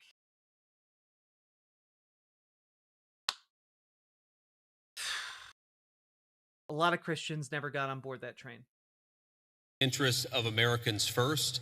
That is our entire foreign policy. Now, that doesn't mean that you're not going to have alliances, that you're not going to work with other countries from time to time. And that is what the president believes, is that Israel, sometimes they have similar interests to the United States and we're going to work with them in that case. Sometimes they don't have similar interests to the United States. And this example, the most recent Gaza peace plan that all of us have been working on very hard for the past few weeks, the president of the United States could only get that peace deal done by actually being willing to apply leverage to the state of Israel. So when people say that Israel is somehow manipulating or controlling the president of the United States, they're not controlling this president of the United States, which is one of the reasons why we'd be able to have some of the success that we've had in the Middle East. Now, you ask about, sort of Jews disagreeing with Christians on certain religious ideas. Yeah, absolutely. It's one of the realities is that Jews do not believe that Jesus Christ is the Messiah. Obviously, Christians do believe that. There are some significant theological disagreements between Christians and Jews. I agree, Disaster Suplex. Somebody does need to ask him about, his opinions of the current Pope, because the current Pope is kind of directly talking about the Trump administration basically every day now and condemning its actions. Attitude is, let's have those conversations. Let's have those disagreements when we have them. But if there are shared areas of interest, we ought to be willing to do that too.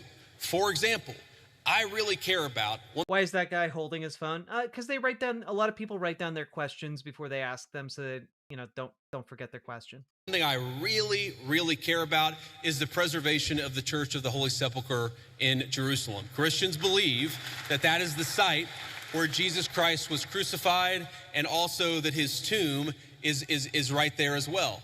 My attitude is, if we can work with our friends in Israel to make sure that Christians have safe access to that site, that's an obvious area of common interest. I am fine with that. What I'm not okay with is any country coming before the interests of American citizens. Unless it's Argentina and the president needs to bail out his rich asshole friends that live in the anarcho-capitalist state. It is important for all of us, assuming we're American citizens, to put the interest of our own country first. That's what we're going to do. That's what we try to do every single day, I promise you. Thank you.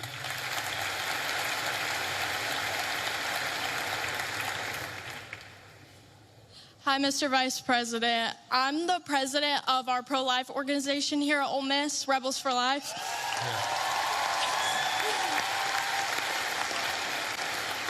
And I myself, as a president, am 100% pro-life. And I know you've stated, you being Catholic, that in the past, you've stated that you're 100% pro-life. But since joining the presidential campaign as the VP, you've kind of wavered how you see abortion. So I'm just wondering what your stance is right now. Sure. And do you think that someone else's right to liberty trumps someone else's right to life?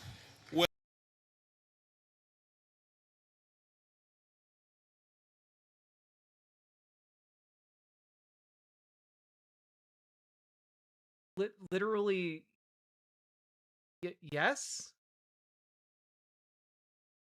Like, the question is, do we as a society have the right to deprive the liberty of folks who don't want their bodies to be used in a way that they feel uncomfortable with, right? And it's like, well, if we were as a society truly in favor of violating bodily autonomy in order to preserve life, we'd have to go a lot farther than just abortion, right? Like, why bother honoring who wants to be an organ donor or not? Just take all of the organs from every corpse. Why like, does that dead body's right to liberty trump your right to life?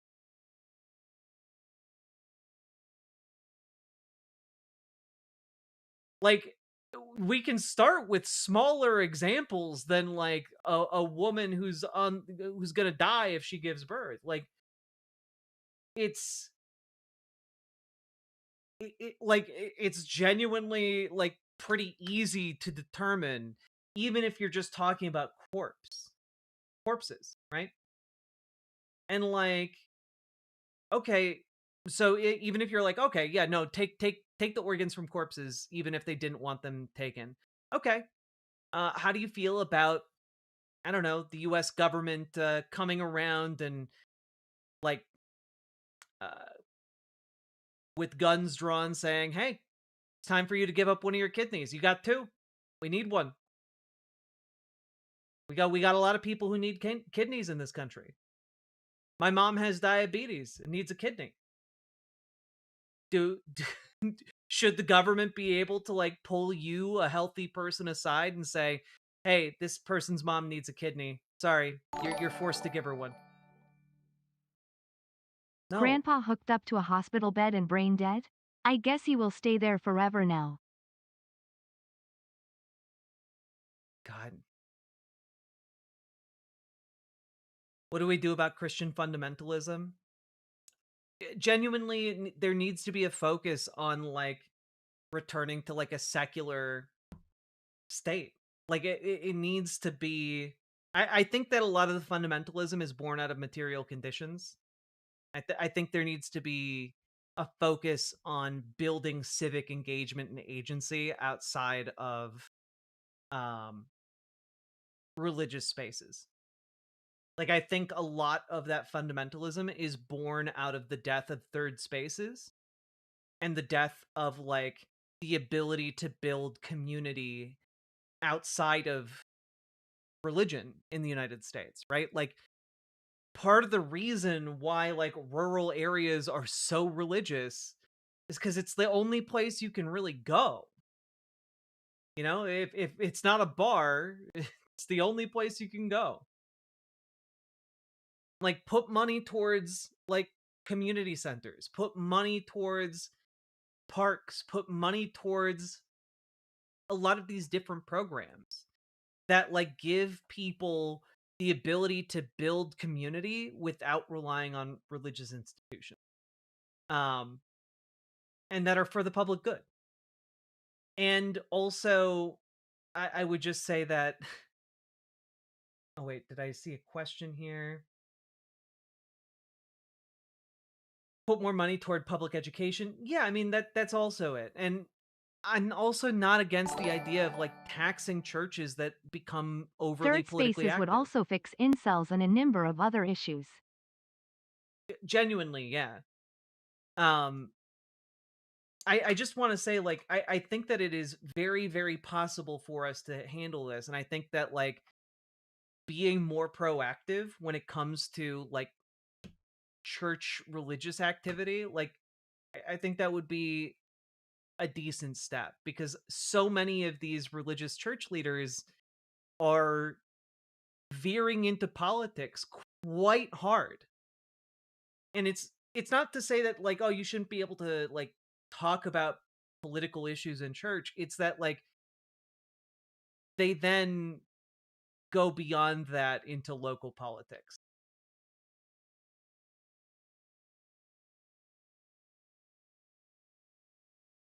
And that's a tough line to navigate, I think, just due to, like, the history of political activism in this country. But I do want to say, I think it's worth exploring the idea of taxing churches, especially churches beyond a certain size. And it's also worth investing in third spaces.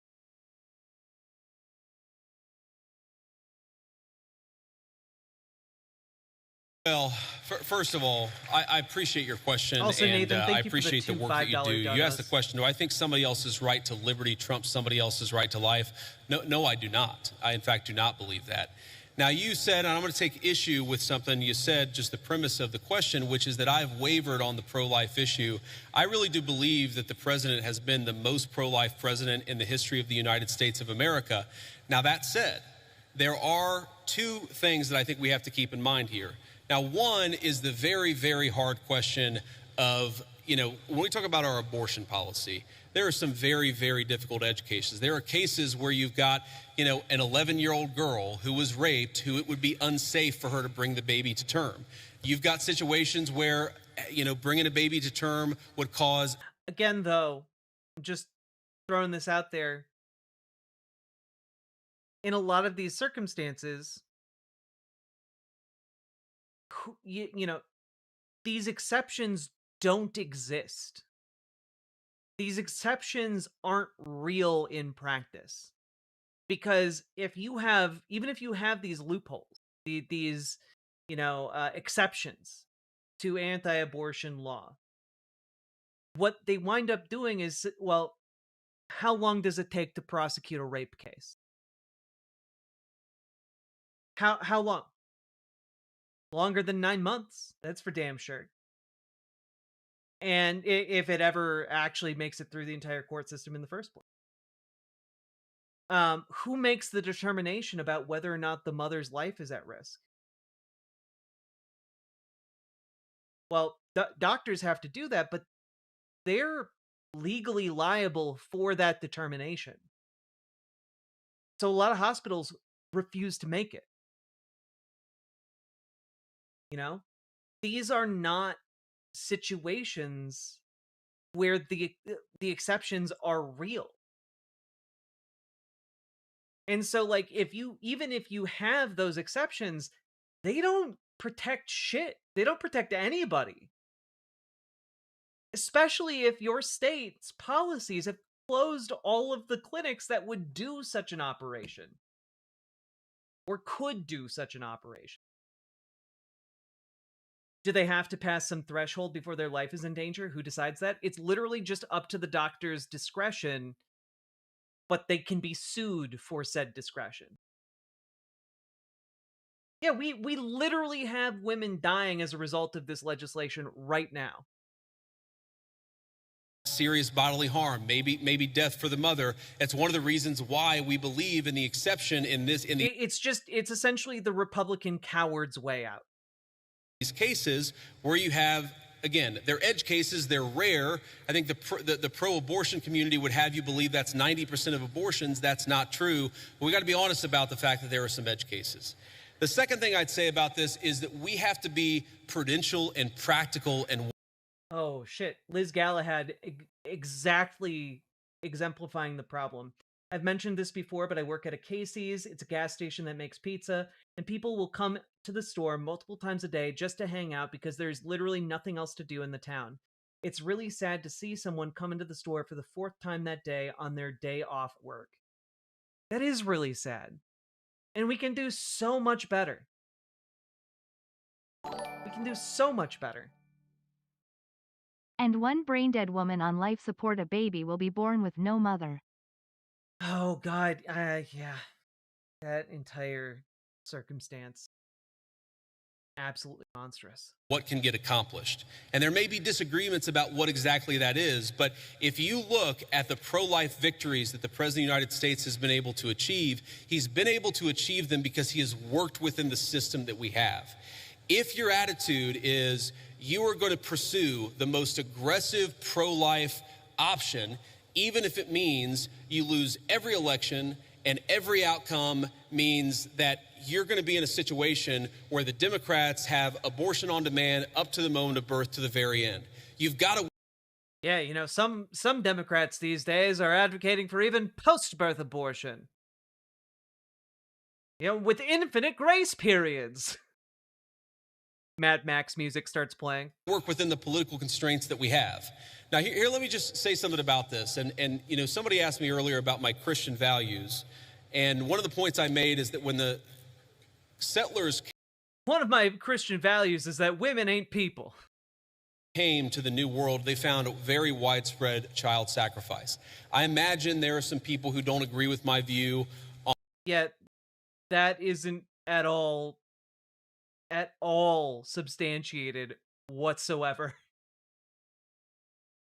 You know, some of the people who came to the New World also looked at a manatee and said, oh, fuck, that looks like a human woman. So, you know, maybe take their early accounts with some grains of salt there, bud.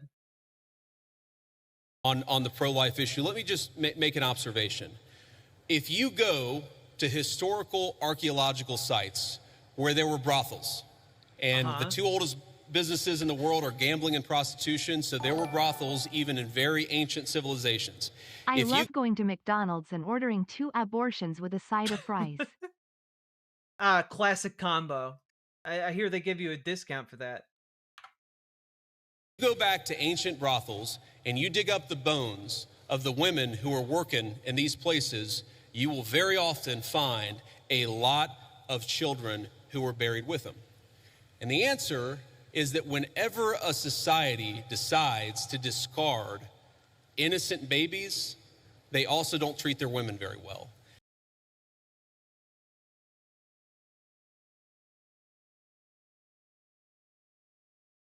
What are you implying? Because it feels like what he's implying here is that when... I'm listening to this while reading mutual aid, and I'm over here like, I want to go live with the Hottentots. One-eyed heathen, thank you for $5. It's just like, is your argument here that in the brothel, if the prostitute died, they would kill her children? Or that they were doing abortion in the brothel? I've been around and imbibed a lot of brain rot. Side note, in my this talk day. of ancient brothels and dead babies is immensely creepy. How are here? It is very creepy, but also like, and I don't know how to say this gently. JD Vance does look like he would know a thing or two about dead prostitutes. You know, look, he just kind of gives that vibe, all right? And whenever a society mistreats its women, it is very often the babies who come right after that. There is a reason. Well, wait a minute. Usually it starts off with the mistreatment of the children, right? Like the less powerful, and then it goes to the... Typically, like, an unjust society places its highest burden on the weakest people, hence the injustice. why Christian civilization, or the people perceived to be weakest. Yeah, it's also why in like our country, a lot of children aren't taken seriously when they have concerns.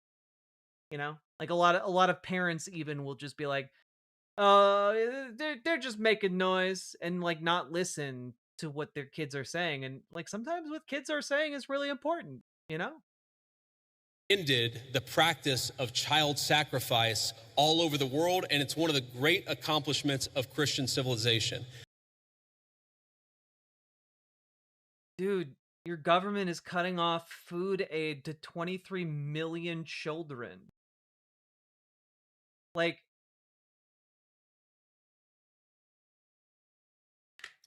just to make my point.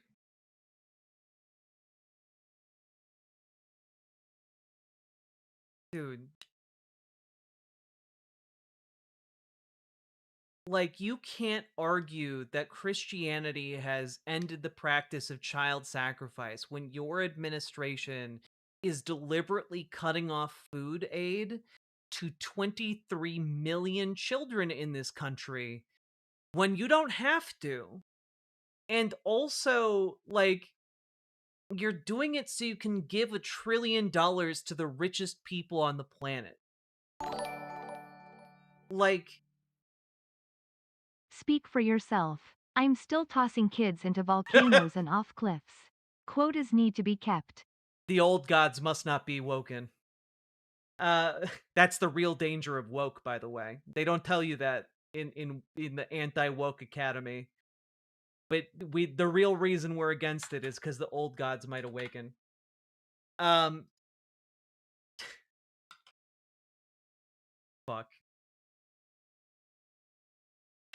I'm sorry, but like reality is parodying itself. It's wild.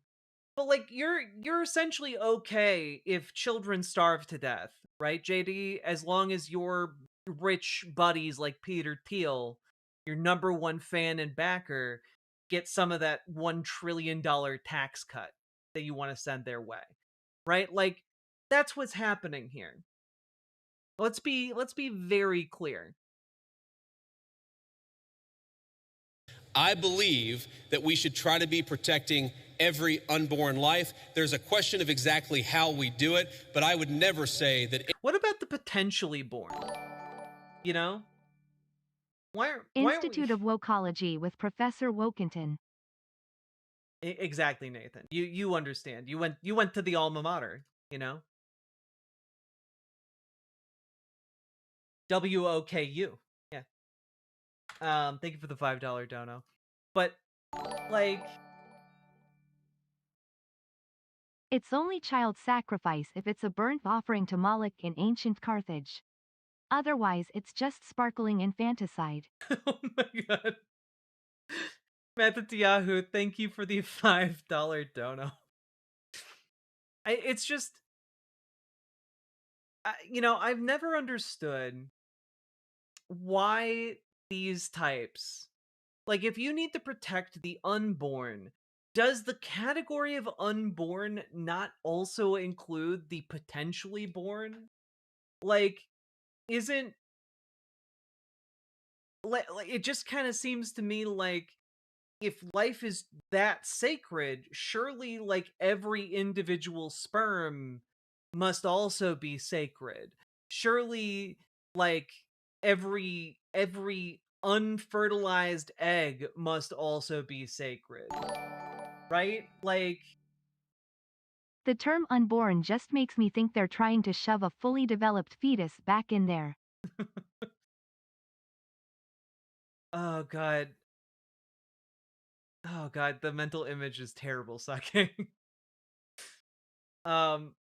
But like yeah, like we're getting into Monty Python territory, and I don't think they even realize it, because like if it's just so sacred that it's worth violating like a woman's bodily autonomy in order to protect that life, then surely the components would carry some level of sacred value. Like Why are you not prosecuting men for jerking off?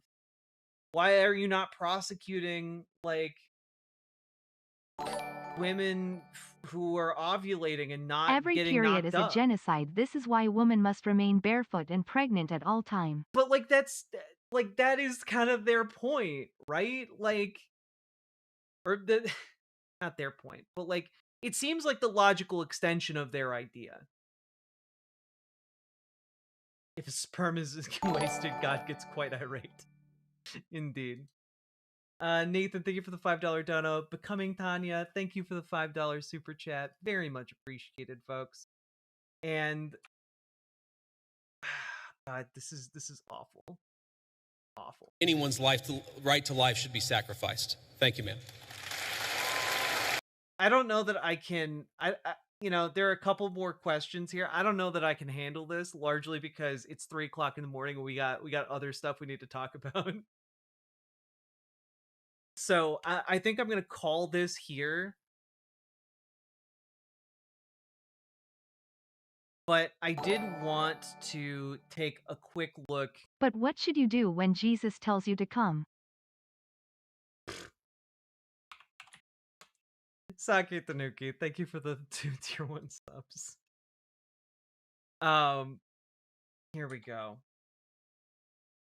One last bit about this, all right? Is it this one?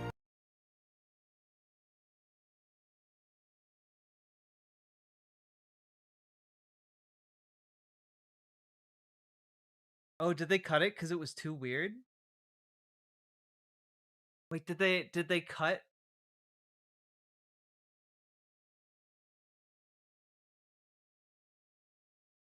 Wait, why is there no video for this?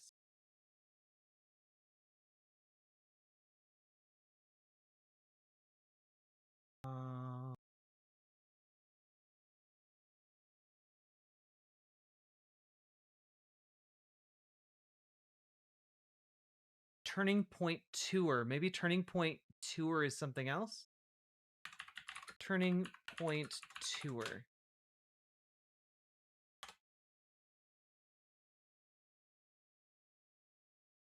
Oh, here's Forbes breaking news. They got it, I think.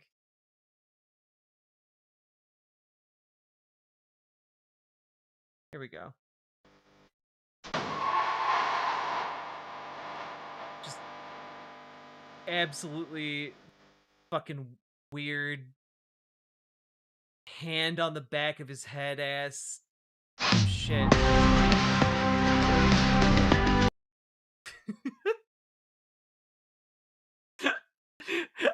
I'm sorry. This is so uncomfortable, but also like he's standing like a man who's never seen a room this big before. They doing it? Yeah, look, the entire point of this was to kind of point out that JD Vance is an out-of-touch weirdo with hateful Nazi-esque ideas. And also the fact that he routinely throws his wife under the bus and is being real handsy with Charlie Kirk's widow. Long story short, our intrepid young vice president here seems like he's building himself a bit of a pickle. And you know, look, Jack, he just thought the Kirk's wife was a couch, okay? It's really easy mistake Ever notice to make. how every mainstream conservative woman is blonde with the same hairstyle? I mean, I have noticed that. They do look basically the same. Look. Erica Kirk was wearing leather pants, and it you know, it reminded him of a beloved fold in a couch that he saw once. It's a hot orgy of evil. It truly is. Folks, we've gone for so long, and like I don't know if we got anything valuable out of this. But you know, I think we had a few laughs along the way, staring into the black void of abyss that is JD Vance's I'd rather him soul. build a pickle than IKEA. Wait, would you? Okay, wait, I got confused there. Do you want him to build a pickle over him building an IKEA? Or are you saying you would rather JD Vance builds a pickle than IKEA builds a pickle? Because, I'd try the IKEA pickle. Also, thank you for the 2 tier 1 subs. And with that, folks, we are done with this segment. Remember to like, comment, and subscribe. Do the things that help the channel grow. And, of course, we're going to keep on going. Folks, hit that like button, hit that follow button, hit that subscribe button, hit the button. It's time to go. JD, you must construct the IKEA. God, that man in an IKEA is a threat to national security. Like, talking about folds in political circles, did you hear the Scottish Labour leader was getting an interview and that they were introduced as the leader of the Scottish Labia Party? Fuck. Oh god. No comment. God. All right. I have to do my due diligence, and we have to cover this because I gotta represent my hometown. All right, gotta represent where I'm from. Okay, we're gonna keep going. We have one segment left. All right, here we go.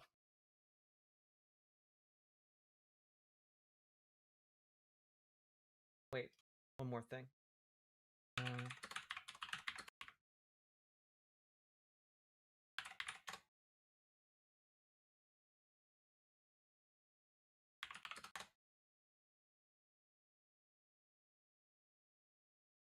Here.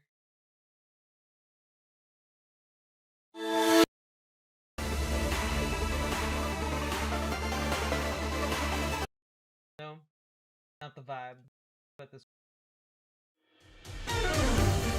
No.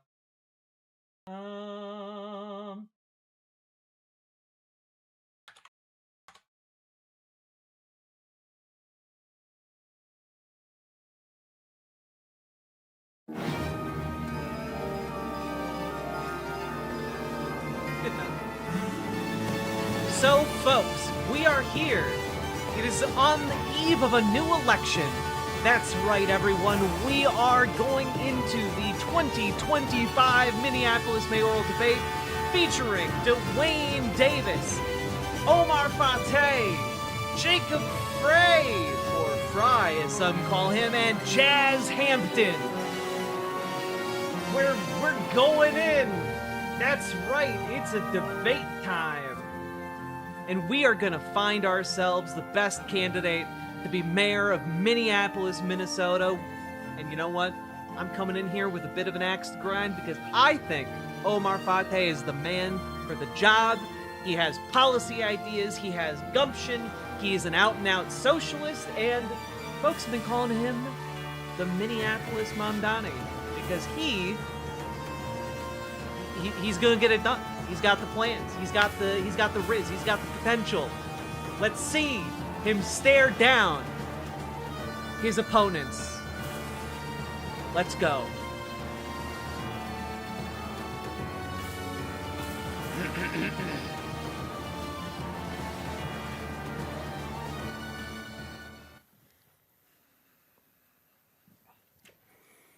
All right, we're all set. Good afternoon. This is NPR News. I'm Brant Williams, and we're coming to you from the UBS Forum here at NPR headquarters for a Minneapolis mayoral debate. Next week brings an end to the 2025 campaign. Minneapolis voters can cast their ballot for mayor by 8 p.m. on Tuesday, November 4th. That's next Tuesday, of course. We might not know that night who gets the job because the city uses ranked choice voting. It could take multiple rounds to determine a winner. 15 candidates have their names on the mayoral ballot, but only a fraction appear to be true contenders. So along with our partners at the Minnesota Star Tribune, we're here with the leading candidates. They are two-term incumbent Jacob Frey, State Senator Omar Fateh, business owner and attorney Jazz Hampton, and Minister Dwayne Davis. They've agreed to cross city lines into St. Paul for our debate, so we really appreciate your time. Boo! They've already all betrayed the city. We clearly need to elect someone else. Vote for Riverboat Jack. No, don't vote for me, please. Don't do that. Don't. I don't want to be mayor of Minneapolis. First of all, there aren't a lot of ground rules. There's no hard clock, but please keep your answers as brief as you can because there are 4 of you with us. Can they fist fight? I think that might actually alleviate some of the tension here. We reserve the right to follow up and will offer space for responses where appropriate. Here's one thing we'll insist on. Please don't talk over your rivals because it will prevent listeners from hearing what you're trying to get across. With me today to help ask the questions is Star Tribune Metro columnist Eric Roper. He's covered city politics at the paper for years. I've also spent a few years out in the City Hall beat and now edit a team with... Man, this man looks like the saddest person I've ever seen in my life. Paper for years. I've also spent a few years out... Like, he looks like he just learned someone he loves passed on. Like, Jesus. On the City Hall beat and now edit a team with Minneapolis politics at the forefront. So, Eric, thanks for joining me, and let's go ahead and get started with our first question. Thanks, Brant. Thanks for everybody for joining us here today. So we're going to launch right into public safety, which has been a big topic in this campaign, and sort of zoom in on one portion of that. Open drug use and open drug dealing have become a pretty visible problem, and it's particularly impacting commercial corridors around the city. So let's zoom into a specific incident, and Mayor Frey, I want to... Oh man, this debate went so poorly that Mayor Frey is trying to claim the election is already rigged against him. The same election, unchanged, since he got into office twice. Okay. Start with you, and then we're going to go to the other candidates. You oversee the police department. So I understand there are staffing... I love... Oh, not Frey, just people who happen to like Frey. Totally separate, totally unrelated. Oh, yeah, okay. I love it. Like, the local politics around Minneapolis are nuts. Shortages, but there was a major drug market off of the Midtown Greenway this summer that was very well known. I saw it, the police department was aware of it, and yet nothing was done about it, and then it became the site of a mass shooting. And so I'm wondering, despite staffing shortages in the police department, why was it not a priority to bust up that drug market before it became the site of a mass shooting? When you call it a drug market, that's exactly the correct term. And we have a multi-jurisdictional approach to dealing Damn, Frey looking really not great. with some of the most difficult issues that arise in Minneapolis. And yes, it involves going out. Oh my God, he looks like Dennis Reynolds from Always Sunny in Philadelphia from the episode where Dennis is like sick and trying to pretend he's not. You guys know what I'm saying? You guys get what I'm putting down? Right? Out to either the encampment or the open-air drug market. We provide service, we provide care, we provide compassion and culturally sensitive treatment. And yes, we also shut the drug market down, which was the case with this particular one. We worked with our state partners, I believe it's on MnDOT land, to make sure that that was temporarily fenced off. And we also need to be treating this issue from the root. And that means preventing people from getting addicted from the very beginning. That means working with our U.S. attorney to make sure that we're going after the perpetrators of both some of these violent crimes who also bring drugs into the city at times by the trunk load. But it was shut down after the shooting. I'm just kind of curious why it was allowed to get to that point. What we were doing on a near daily basis is removing people from that space so that we were able to clean. We were trying to investigate the issue with a number of multi-jurisdictional partners, not to prosecute and criminalize addiction, but to prosecute and criminalize the people that are preying on vulnerable individuals. That's the direction that we are going to make sure that we're going after some of these individuals that have preyed upon people in our city. We're dealing with a drug in fentanyl that is 100 times more potent than crack. We're dealing with a drug in fentanyl that takes a hold of your brain like nothing that we've ever seen before. But here's the thing. We also have a solution to how we're going to work through it with our partners at the county and the state. I want to hear from the other candidates now. I mean, Yeah, but the solution was just clearing out the encampment, i.e., you just pushed all of those people out into different parts of the cities and pretended the problem was going to go away. But like they still don't have housing. They like they aren't you didn't solve the problem. You just moved it around like a child who, instead of eating their dinner, just like smacks their hand down in the plate and spreads it, you know? do you believe that this problem is primarily due to an understaffed police department? And do you have sort of another approach that you would offer to it? And I want to start with you, Jazz. First of all, thank you all for doing this and having us here. I absolutely think that I guess I'm excited to hear from Davis and Jazz, because I know nothing about either of these candidates, really. it is a yes and situation. Yes, I think we do need more resources within our police department and all of public safety. Yes, we need specific officers that are trained in this work. And yes, we need to leverage technology at a higher level. The amount of times that you might walk by or drive by a camera or a shot spotter, these are things that we can visibly detect when individuals are consistently victimizing people. I agree with the word, victimizing people, and the addiction is hard. And we have to be addressing the people that are continuing to perpetrate the addiction in this moment, and those are those individuals. We should have dedicated teams addressing that kind of open drug market. We should have dedicated teams addressing things like the broken windows in this moment as well. And that is what I'm looking to do with our public safety system. All too often, people aren't worried about their physical safety when they're walking through downtown Minneapolis or another corridor in our city. What they're worried about is, if I call when I see this, is someone going to go and do something about it? And that is what I want to bolster in this moment. And of course, get the help and the deep, deep need for help to those that are addicted in this time as well. Not to prosecute individuals or persecute individuals that are having addiction crisis moments, but to prosecute individuals that are selling the drugs leading to that moment. Mm-hmm. Reverend Davis? I dealt with this issue very personally, and our church is located in the Stevens Square community, and we saw that open-air drug transactions right across the street and right across where we welcome people into our Groveland food shelf.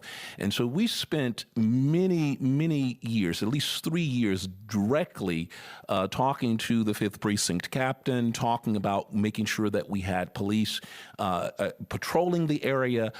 We wanted some of the deterrence of the presence of a police, and we encountered that the police are indeed understaffed. And certainly we've got to make sure that we have the police force that we need to make sure that they are patrolling, that they are investigating, that they are...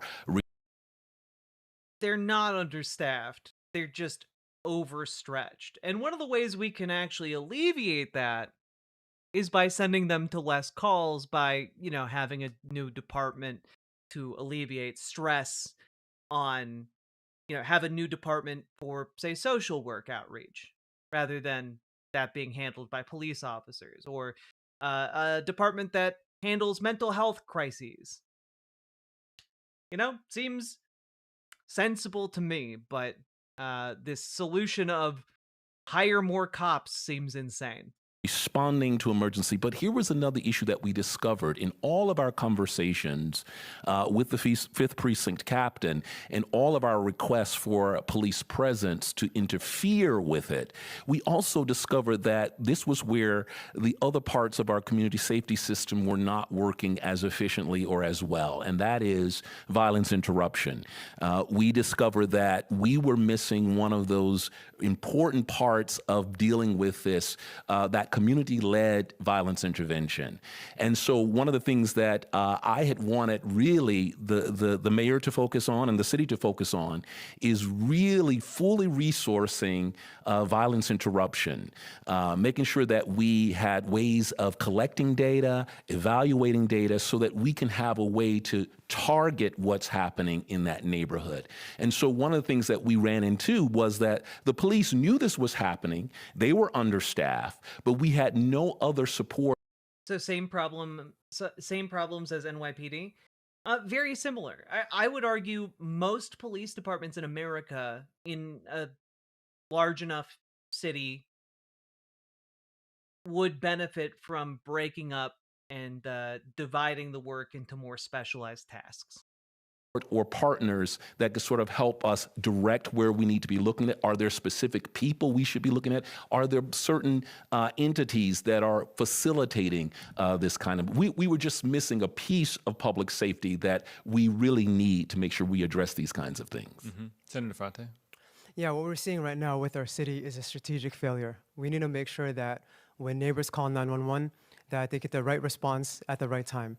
The city's own report showed that last year, nearly half of 911 calls to MPD can be diverted away from police, meaning we can have alternatives respond. And why is that important? Well, number one, that clicks very well with what I heard at the Capitol from law enforcement and other jurisdictions, especially saying that we can't respond to every single call every single time. We're being stretched out too thin.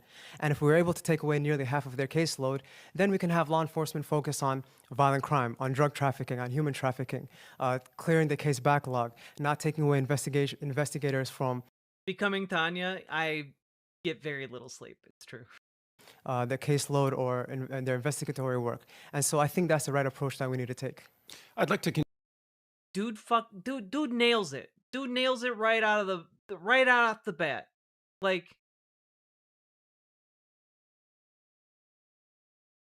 you need more, like a lot was said by Davis, and Davis, I think, comes across as a very sensible candidate, but like that was short, sweet, and to the point. Like that he nailed it. Like Omar Fate there, absolutely nailing it. Continue on gun violence in the same vein. There's been a decline in the number of shots fired calls and the number of people wounded in the city of Minneapolis compared to the same time last year.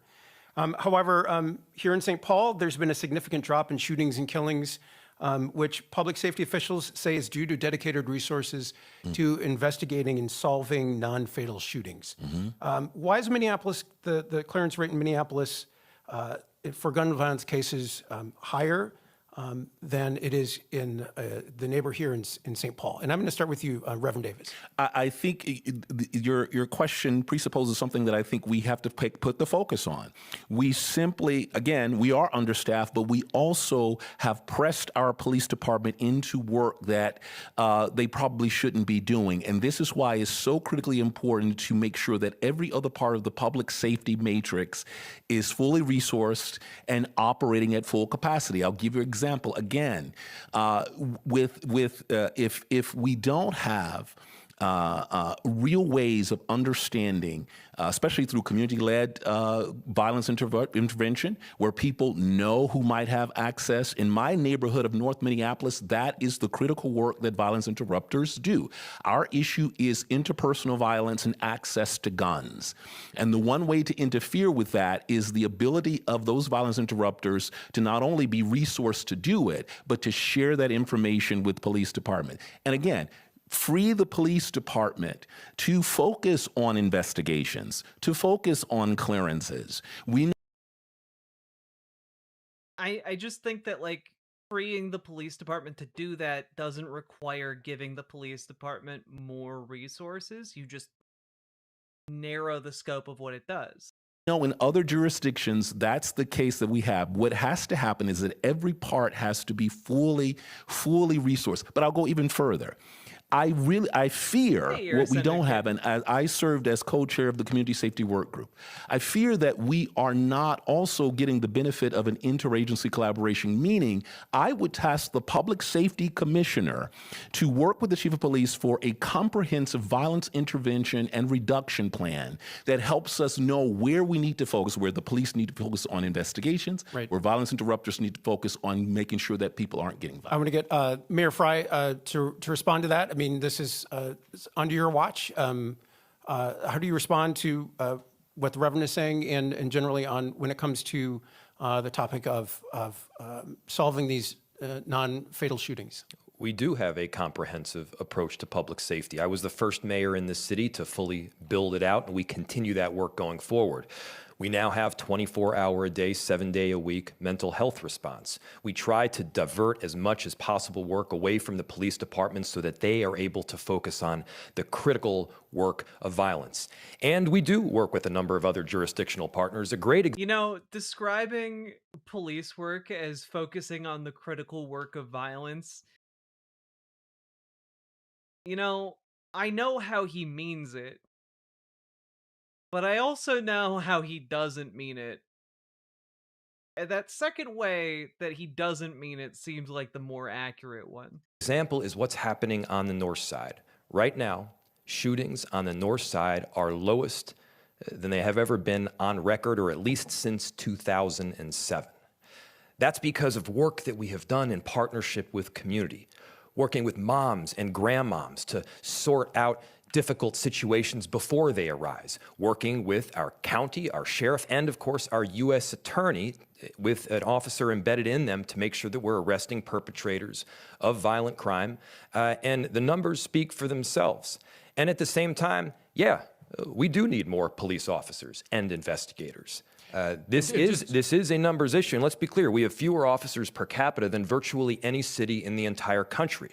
We are working to up those numbers. We're seeing a 135% increase in applications. Others would want to lower that number. We want to see an increase. Jazz Hampton, same to you.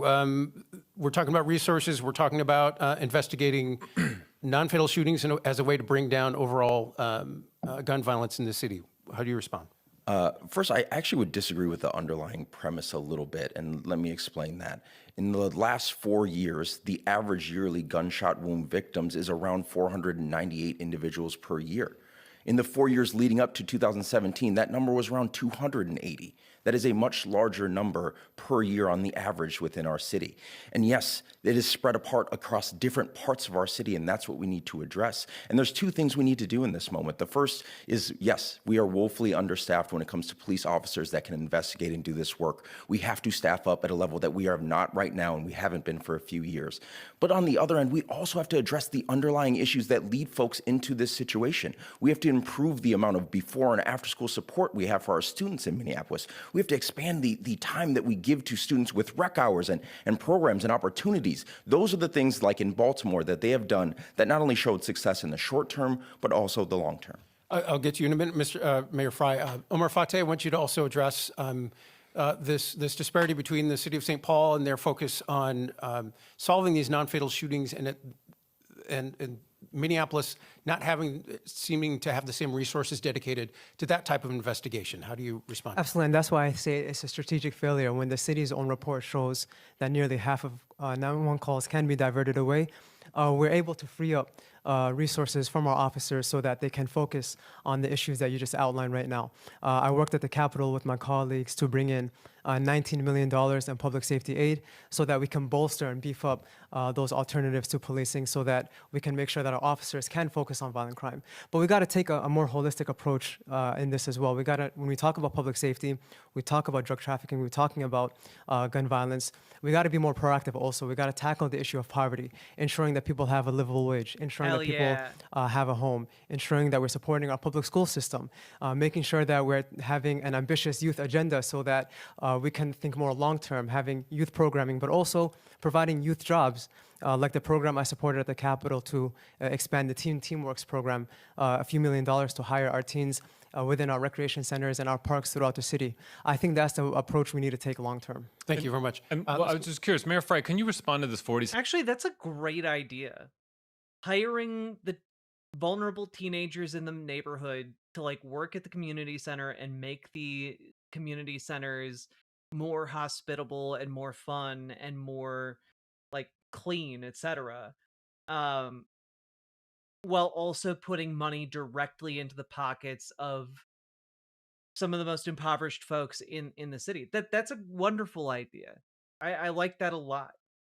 What's his name? Omar Fateh. Good night. Good night, Danya. 7% number, because this comes up in forums all the time. It's an NYU. It comes from the NYU study. You know, what do you think? Do you think that's a realistic number? I'm sorry, it's 47%. 47%. But this is the nearly half number of like the number of 911 calls that would be candidates for non-sworn response. Like, this is getting cited all over the campaign trail. Do you think it's realistic? I can address it. So there is no dispute that we need to be building out a comprehensive system for public safety, and we're doing that. There is no dispute that we need to invest in youth recreation. And by the way, under my administration, we have invested more in youth recreation in our park board than ever before. It's nearly $3 million on an annual basis to make sure that we've got youth rec in our parks. And here is the truth. We also need more police officers to be able to handle these situations. As I said, when you have less officers per capita than virtually any city in the country, you need to do the necessary work to increase that. Senator Omar Fateh has clearly stated that he was going to defund the police. Thank you. That is not the right route that we need to be going right now. We need to increase the number of officers that want to protect and serve our city, and we can do the additional work around creating systemic Thank you, Mr. change. Mayor. I think we need to move on. We're gonna get to housing now. This is we've got a lot of very large topics that we want to be able to cover and do them well. So, our next question. Yeah, housing. So the development boom in Minneapolis has subsided.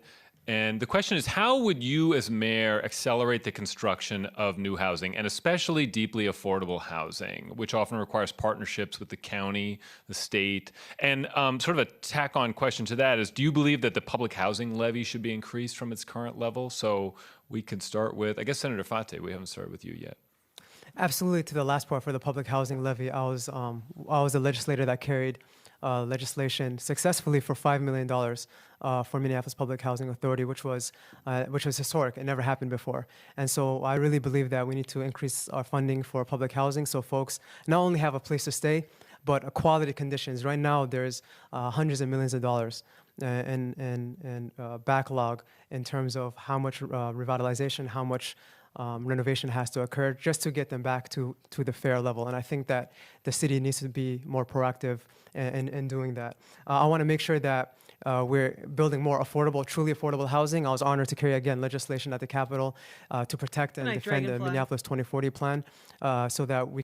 I do have to say, one of the things that works against him, he has a ton of knowledge, but my advice to his campaign would be, like, work on his public speaking abilities, because like he has the soft-spoken demeanor of an academic, which is fine in academia, but like in this particular venue, projecting strength and confidence is super, super important. And like he has a pretty soft voice, you know, like I think training himself up a little bit would help. You know, speaking with a little bit more like authoritative tone. But that being said, the info he's slinging here is solid. Can clear that backlog that was caused by the lawsuit to ensure we're building more affordable housing as well. But when we're talking about that, we need to talk also about more community ownership, things like the Tenant Opportunity to Purchase Act, Community Opportunity to Purchase Act. Some of the bigger issues we've seen in our city is that we have large out-of-state entities from Atlanta to California to New York, buying up large swaths of property. And their motive isn't to keep people housed or to have affordable housing, but to make a profit. And when we've seen that, we've seen the quality of housing substantially go down. I got to tour one of the locations in Loring Park. in which when we went there, the front door was broken down. All the mailboxes were broken, so folks had to go to their local post office. There was black mold. Folks You that were always unhoused. throughout the campaign Yeah. cited the same apartment building. Yes. I've noticed. Is that Yeah. was it? It seems like it was a very There's three of memorable them. moment for you. There's there are three of them, and the thing is that's not the only case. And when I got to tour the public housing buildings, also, which is why I carried that legislation, there was times when folks didn't even have AC in the summertime, where we had our elders literally suffering in the heat. Okay. And so we need to take a more leadership role at the city level to protect our most vulnerable. Reverend Davis? Yes, and you're speaking to something too. You're saying that the construction boom is eased a little bit, and you're seeing the reason we're in this situation now is because this city, but cities across the United States, we've been relying on incentivizing private development. And in and of itself, that's okay. We have a supply issue. We need to build many units. We make sure that people can have access to housing. But we have, I think, forfeited our responsibility to incentivize or have that much energy and focus on public and nonprofit development. I like that they're not screaming over each other. Is that a Minneapolis thing? I mean, you might be able to attribute it to some like Minnesota nice. You might also be able to attribute it to the fact that NPR is like hosting it in not like a not you know, not like it is a sporting event or the way I'm phrasing this feels weird. They're hosting it like it's a debate about ideas instead of a sports match, you know? And I think that is conducive to this type of conversation. Like, they're all just guys sitting around the table talking to each other. And I think that makes a lot more sense. Of housing. And this is where it's going to require, as you in the premise of your question, much more engagement with the county and the state. In essence, what I'm talking about here is how are we going to use our power of like true Shakespeare. He walks a fine line, Omar Fateh, because of all the anti-Somali racism. And like it's also possible that if he talked with more like authority and conviction in his voice, like not conviction, authority in his voice, that might work against him in the polls. It is true that Minnesota is a very racist place for Somali folk. The purse, but also our regulatory power to be in relationship with some nonprofit and public developers to build more units. We have some great ones, Beacon Housing, we have Common Bonds, we have Project for Pride and Living, we have Claire Housing. These are really good public developers. The question is, are we making sure that they have access to capital? Also, people keep saying this is NPR. This isn't NPR. This is NPR, motherfuckers. Minnesota Public Radio. Get with the program. Are we working with the county to talk about how can we bolster the city's housing trust fund, which is now just a gap financing? At this particular moment, we need to make sure that we're using every tool in our toolkit at the city level to encourage nonprofit and public developers so that we can target people at 0 to 30 EMI, that we can create an opportunity for people to probably purchase and own their property, even if they never make that kind of money to do so. This is real effort that we have to go through now. Great. Jazz? When I talk to organizations and individuals, when they talk about taxes, they'll first say, yes, I'm frustrated that the levy has gone up on me as an individual. But you know what they say next? That's okay if I feel like these services are going to go up in concert, if we're actually providing enough housing that those dollars will go towards. And as mayor, that's what I'm committing and want to do. If the levy is going to go up to have more affordable housing, we need to build at a much, much deeper rate. In the Twin Cities, generally, we have tens of thousands of needs for this affordable housing. And there's things beyond just private and public partnerships which we need to do. No, we don't. Counterpoint. We don't need to do public-private partnerships. Why would we need to do that? Why on earth would we need to do a private-public partnership? Just have the Minnesota do it. Code updates for individuals that own homes that have additional dwellings on the bottom half that don't count as a duplex because of stairs or other zoning requirements, that we can update and unlock hundreds of units at a time. These are steps that we have to take along with the very obvious ones. Yes, we have to ensure that we're putting more dollars into the Affordable Housing Trust. Yes, we have to ensure that there's deeper partnership with nonprofits as well. But the rate of growth right now is just not high enough. Okay. Mayor? Minneapolis is broadly recognized as among the #1 housing cities in the entire country. We are producing 8.5 times the amount of deeply affordable homes since before I took office. We have managed to keep rent down more than virtually any city in the country, not through rent control, as Senator Fate has supported, but by increasing the supply and subsidizing. Yes, subsidizing nonprofit developers, ranging from Common Bond to Claire Housing to Project and Pride in Living, and also focusing on that deeply affordable housing so that people who are experiencing homelessness can pull themselves out. Minneapolis is among the only cities in the country. Yeah, no, like Mithril, like the public-private partnerships, they're basically a way to kill city services. You know, like they're a way to privatize things that were previously public, or just to allow folks in the community, not folks in the community, companies in the local area to skim money off the top at the expense of taxpayers. Like, it really only makes sense if you know you're drifting off of folks. Comparable to ours that is seeing a dramatic decrease in homelessness and unsheltered homelessness, whereas elsewhere... Good night, y'all. Nathan, thank you for the $20 dono, and good night to you as well. I hope you get good sleep. Thank you very, very much. Let's go! It's going up. Does that mean the job is done? No, it doesn't.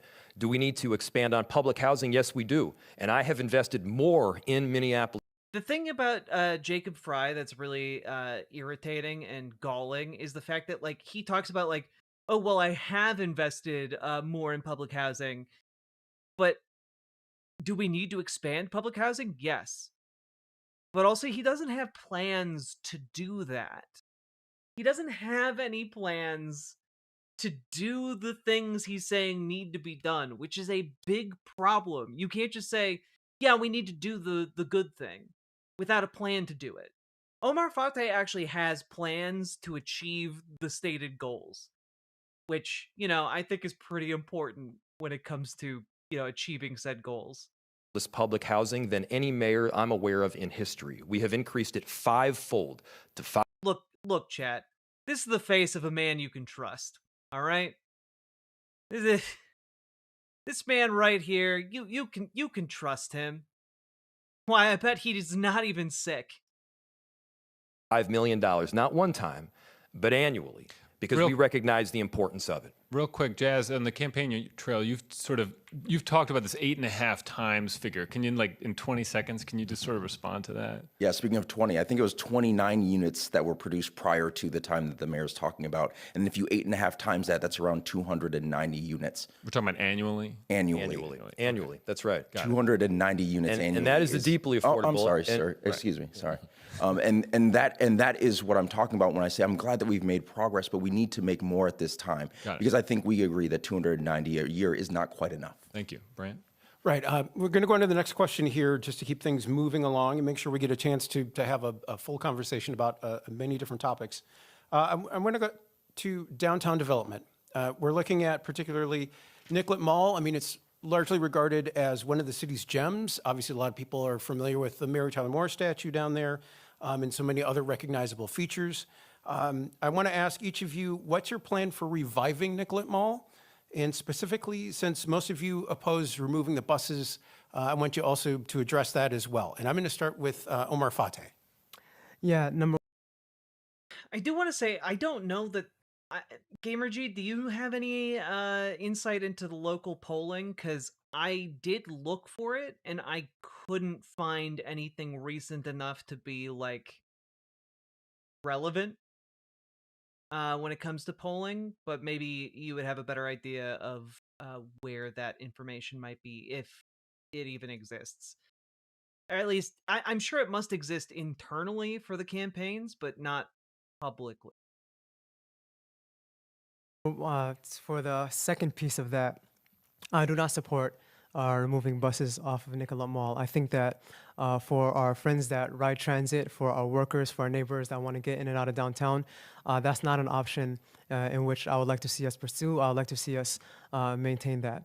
I would like to see us expand on our Vibrant Storefronts initiative, making sure that we're partnering also with our state to bring in some funding to make sure that we're filling in some of the storefronts that are empty. But I want to fill it with local options, local businesses here that'll keep our community thriving. We know that a healthy, thriving downtown is critical for our local economy, and we cannot continue to function without investing and making sure that downtown is healthy. And that includes making sure that it's more walkable, preserving yeah. our transit, Hell and yeah. ensuring that we're creating ways which we bring more people downtown. And that includes some of these units in which we can create public housing, or not public housing, affordable housing, because having more people downtown, especially near transit, having more transit-oriented density, I think that's the right approach we need to take as a city. Senator, quickly, just when you talk about rebuilding that business base downtown on Nicollet Mall, you're going to have. Oh, thank you for the insight, Gamer G. A few weeks ago, maybe a month, a poll from one of the PACs leaked. As it always does, Fate jumped to within a few points of Frey from a large gap within a couple of months. It's going to be close. I'll dig up the data. I talked with Dragonfly back then. BRB. Thank you very, very much.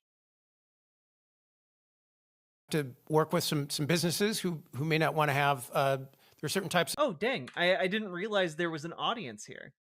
They are being so polite and respectful. You're going to have to work with some businesses who may not want to have, there are certain types of regulations that the city council is proposing. How would you work with business owners and the council to make sure that it's worth it? No, I understand his voice.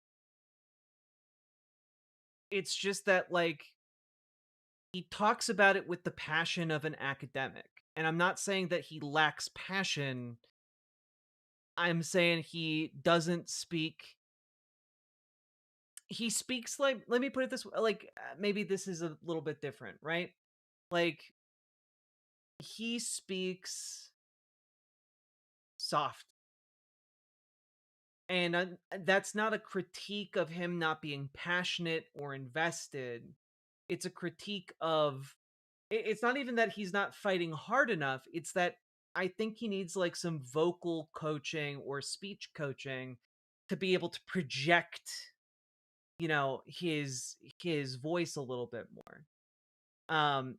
It might be that in this particular instance, him not doing that sets him apart in a way that is good. That could just be how he talks. No, that absolutely is just how he talks. And I think like a Walls situation, maybe like a Walls situation, like Tim Walls can like project his voice. You know, he can speak with authority. And I guess what I'm trying to say is like, it's not a skill that he can't get. It's just like, I think he would benefit from it in the future. If I was to like be advising his campaign, I would have advised him to like work on projecting his voice and working on that, you know?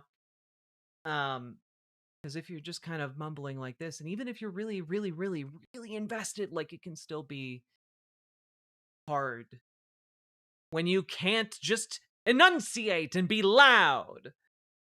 You know, I'm just, sometimes your voice has to sound like it takes up more space. Does that make sense? I hope so. For these businesses to open on Nicollet Mall. The same way I've worked with folks at the Capitol. Whenever you have an idea, you're going to come with people that disagree with you, especially... Was I a theater kid? No, I was not. Not at all. Never in a million years would I ever have guessed that I'd be performing, because I was in band and I hated performing. certain stakeholders in which you might even have strong disagreements. But as a senator, I've learned that you're not always going to get everything what you want, but you can take a very good first step. And that includes bringing everyone up to the table, making sure that every stakeholder is valued and listened to. As mayor, I'll take the same approach. Okay, from May to August, Fateh closed a 13-point gap to a 5-point gap. Okay. Ranked choice voting with Davis plus Jazz plus Fateh beats Frey by 10 points, which is why there's a lot of all three of the candidates' supporters advocating to rank all three, but not Frey. Hence the crash outs Frey's people are having about ranked choice voting not being fair. Not their fault. Frey isolated, trying to find the other more recent one. Appreciated. Because I remember the 5-point gap. I remember that poll, but if there's one more recent than that, I would love that info. I would meet regularly with the business owners downtown, the downtown council, and not only work with them, but learn from them. I think there's a healthy way of saying we're not always going to get it right. So that might take some education as well. Jazz Ham. I played the baritone, or euphonium, if you want to be fancy about it. Same question to you. Yeah, I think if we're going to be removing buses, which I do not think we should be doing, what we would be doing is treating the underlying symptom, or treating the symptom and not the underlying issue. We need to ensure that it is vibrant on Nicollet Mall. And how can we do that? I grew up with a mom that owned a restaurant my entire life. I think she would even admit they never did the best financially. But now, even teaching entrepreneurial finance, I know how just... Yeah, Trap Queen, that's kind of what I mean, right? Trap Queen says, I like him too, but if I thought like a right-winger, he comes off a little shy. And yeah, you want to, like, even if you don't think like a right-winger, he comes off like a little bit shy, which isn't how he is, but impressions matter, especially in citywide elections. Like, a lot of folks are probably only going to tune into this debate. Maybe go to the campaign websites, but the perceptions matter a lot. Support small businesses when they're trying to go. And here are some of the things that we need to do. We need to ensure that we're reducing the amount of time it takes for permitting and for inspections. So if someone says, yes, I can parse off this really big piece of land, but it'll be expensive if it takes too long. We can incentivize those landowners to say, we will be right here with you. We need this building to get done. And then we can partner doing the grant opportunities or low barrier opportunities to bring more businesses into the... His voice reminds me of Prince. Yes. Yes. I was literally telling my partner the other day that, like, he sounds like Prince to me. Which, again, not a knock in Minnesota. Like, there's nothing wrong with his voice. It's a great voice. Just projecting a little bit is very useful for a politician. Also, thank you for the 2 tier 1 subs, Sake Tanuki. And thank you also for validating my observation that kind of sounds like Prince. That corridor, because more lively and more businesses means more people will live there, and it means it will keep growing stronger. I used to live on 9th in Portland, and the CVS below my building closed, and then the coffee shop across the street closed, and then we moved because we didn't have the walkability that we are living there for. Right. That's what we need to improve on in this moment. Mayor Frey, same question to you about Nicollet Mall development and the buses. So I was the council member of North Loop before it was the North Loop where it was today. And when I took office, we talked about putting everything in one neighborhood, from commercial to light industrial, from residential to small and local businesses, restaurants, and bars. And when you do that, you have a vibrancy. You have a constant inflow and outflow of people through the space at all times of the day and the night. That is the same kind of dynamic that we can create on Nicollet Mall. Not just a bunch of big vanilla conglomerates with massive square footage. We can add more doors to each block. We can allow small and local businesses to set up shop and pay the rent. So it's not just going to be the Sports Authority and the Barnes and Noble and, yeah, the Macy's and the Daytons of the past, but it'll be the kind of dynamic where you walk down the street and you can get a drink, go out to dinner, you can buy a coat, you can head over then to a Twins game or the theater. I mean, That's the dynamic given that you we can are create. mayor, how are we dealing with this more doors issue, which is something I'm interested in too. I know. But like, how are we dealing with that? I mean, is there action happening? We are going to be working with building owners and managers, not just to push them in that direction, but also talk about how they can, in fact, have multiple leases per building. Obviously, it's difficult to go from one lease per floor to many leases per floor, but that is something we can do. And actually, we've seen success on the East Side and in North Loop. And if you combine that, yes, with a pedestrianized Nicollet, which I support, you could move the buses just one block over, which, by the way, would increase the pace of public transportation itself. Here's the thing. You can't keep doing the same thing and expect different results. We got to make the change. We can't cling white-knuckled to what once was in downtown. We got to move forward. Reverend Davis, same question to you about Nicollet Mall development. Yeah, I'm glad to hear the mayor say that we can't do the same thing. And that is the beauty of what North Loop was, where there was a creativity, there was an open canvas, and we talked about doing things differently, including things like, having a site for multiple restaurants in a place like something called Gray's. That was a new way of thinking about how to use property and use land. And that's exactly what we need to bring downtown. That is breaking up those parcels, which I'm glad to hear, making sure, but also going back to some ways of encouraging and incentivizing small business to have smaller parcels that they will feel comfortable going into downtown. But finally, I've talked to so many small business, and it comes back down to one other thing, small business and some of the residents of Minneapolis. We have to get our hands around safety. We have to get make people know and believe and have a public safety system that people know that when they come downtown, they're going to be safe and they can enjoy it, and they can enjoy it freely.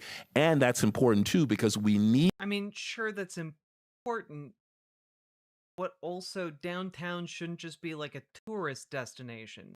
We're a city, not like a I don't know, like a casino that like the suburbs come and visit. Like, where people live all over this place, and we should treat it like people live all over this place. Need that community safety major to be working at full force so that people who work downtown are not enlisted to do things that they are not tasked to do. And so all of that works together. All of those ideas about, smaller parcels. Also, again, thinking creatively, working with those large property owners to talk about how we can turn this into convening hubs, innovation hubs, things that we haven't been thinking about previously. Thank you. We're going to move on to our next question. Eric. So this is about business regulation. So my colleague Sharon Jackson had a story in 2024 in the Minnesota Star Tribune, and it talked in there about how restaurateurs saying that regulations in Minneapolis make it much more attractive to open a restaurant in the suburbs. So looking beyond just restaurants, do you believe that the city needs to get out of the way more to encourage business development? And let's start with you, Jazz. Actually, I don't think we need to get out of the way. I think we need to lean into the conversation more and actually have it at a high level. If business owners are telling us that in their reporting that they are more likely to open a restaurant or a business outside of... Yeah, but that implies that, like, police being more present in the downtown area would allow homeless people to busk more easily. And in my, experience living in Minneapolis, that is not something that the Minneapolis Police Department is super keen on. The city of Minneapolis, we need to understand financially what's preventing them from doing this. I do not think... Yeah, exactly, disaster suplex. Like, when they talk about safety, they mean, like, getting rid of those people. They're not talking about keeping, like, the buskers safe. They're talking about getting them anywhere else. That every other city across the country is having the same level of issues because we are not able to get to the table as we should right now. The Labor Standards Board was an idea that was presented, and the uneven nature of the people that would compose that board was, I think, one of the sticking points. That was the idea, so we could get to the table, hear the concern, and build a solution that actually works. I don't think finding middle ground is soft or weak. I think it is collecting additional information and making an informed decision in that moment. We don't need to get out of the way. We need to bring them to the table and all be there collectively. And we have fallen short of that in the city of Minneapolis. And I talk to restaurant owners. Hell yeah, Shakespeare. I talk to coffee shop owners, and what they're saying is we just want to be able to express our concern, have it being heard, and then make regulation based upon that. Because at the end of the day, they want their employees and our city to be successful as well. Yeah, this guy is basically the conservative running in the race. I think slightly to the right of Fry. Is my read? And when you have supported the Labor Standards Board as it was passed by the council? I love this question. Okay, It is the example of a lot of questions were asked. I wouldn't have had that piece of paper in front of me. I would have gone back in and kept fighting until I get to the place that I think we can all agree. I do not think it should have been unbalanced, to be clear, but I think I could have gone back in that room and found a piece of paper we all could have agreed on. Mayor Fry? I don't deal with these situations as hypotheticals. We worked hard to find a balanced approach. We proposed approach after approach, and yes, we did work to find middle ground. There wasn't compromise on that one. And there's a reason that small local businesses throughout the city are supporting my campaign, because we listened. We stood up when it was not necessarily politically expedient to do so. I did veto a labor standards board, and we are finding ways, to your question, of reducing the regulation to make sure that red tape is cut and small local businesses can open. But it's not just having them open, it's making sure that they can flourish. We're investing in grant. Ooh, Gamer G's got the updates, the hot goss.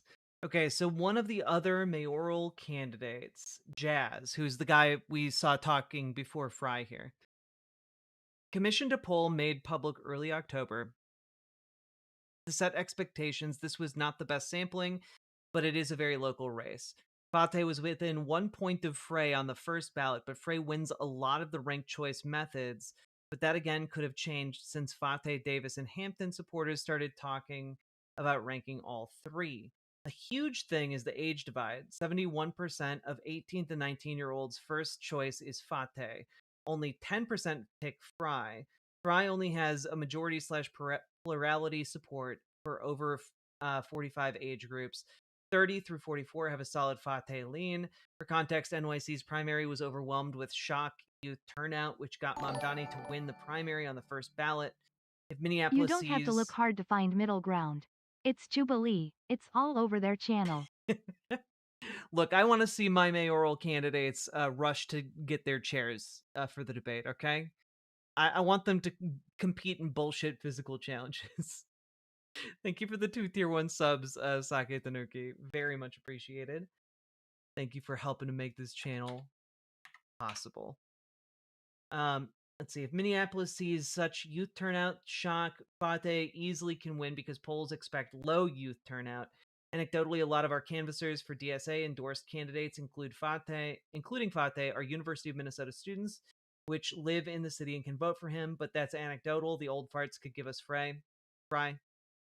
Not a long rant, a very, very helpful breakdown, because I couldn't for the life of me find better polling. So thank you.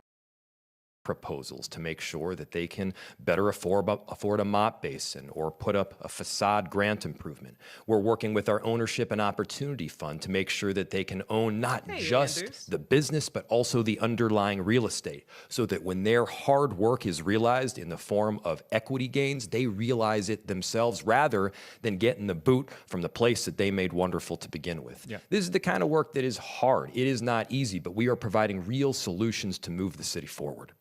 Senator Fate? Yeah, and this is one of the reasons why I want to support a strong Office of Small Business or Department of Small Business, and that's because what I'm hearing right now from local businesses is that they're not brought into the decision-making process. When we're providing policy and implementing policy, especially on areas like, for example, Hennepin Avenue, where construction led to less foot traffic for some businesses, including one that reached out to my Appreciate it, Gamergy. office. Well, actually, just that specifically to this question for you, I want to ask about you have proposed on your vision mandating scheduling policies on city businesses and also a $20 minimum wage. So some of these are things that businesses are not currently dealing with, but would be. So can you talk to the fact that you're proposing additional regulations in what you're in your agenda? Absolutely. So we deserve to have a city. We can lead as a city on having a strong minimum wage, and our vision includes increasing that minimum wage to $20 an hour by 2028, so that all of our workers can have the sources they need to pay for rent, buy food, support their kids. Circulate money in the community. Money that would circulate back into said businesses. And if we don't, then they're going to have to rely on more government support, social services. And so I think that... And how about on the scheduling? Because that was actually pulled from the Working Families agenda about 10 years ago because of Yeah. business opposition. Well, there's a few things. Number one, to complete the last... Also, I love the point out that, like, oh yeah, the $20 minimum wage was pulled from the Working Families platform 10 years ago. Like,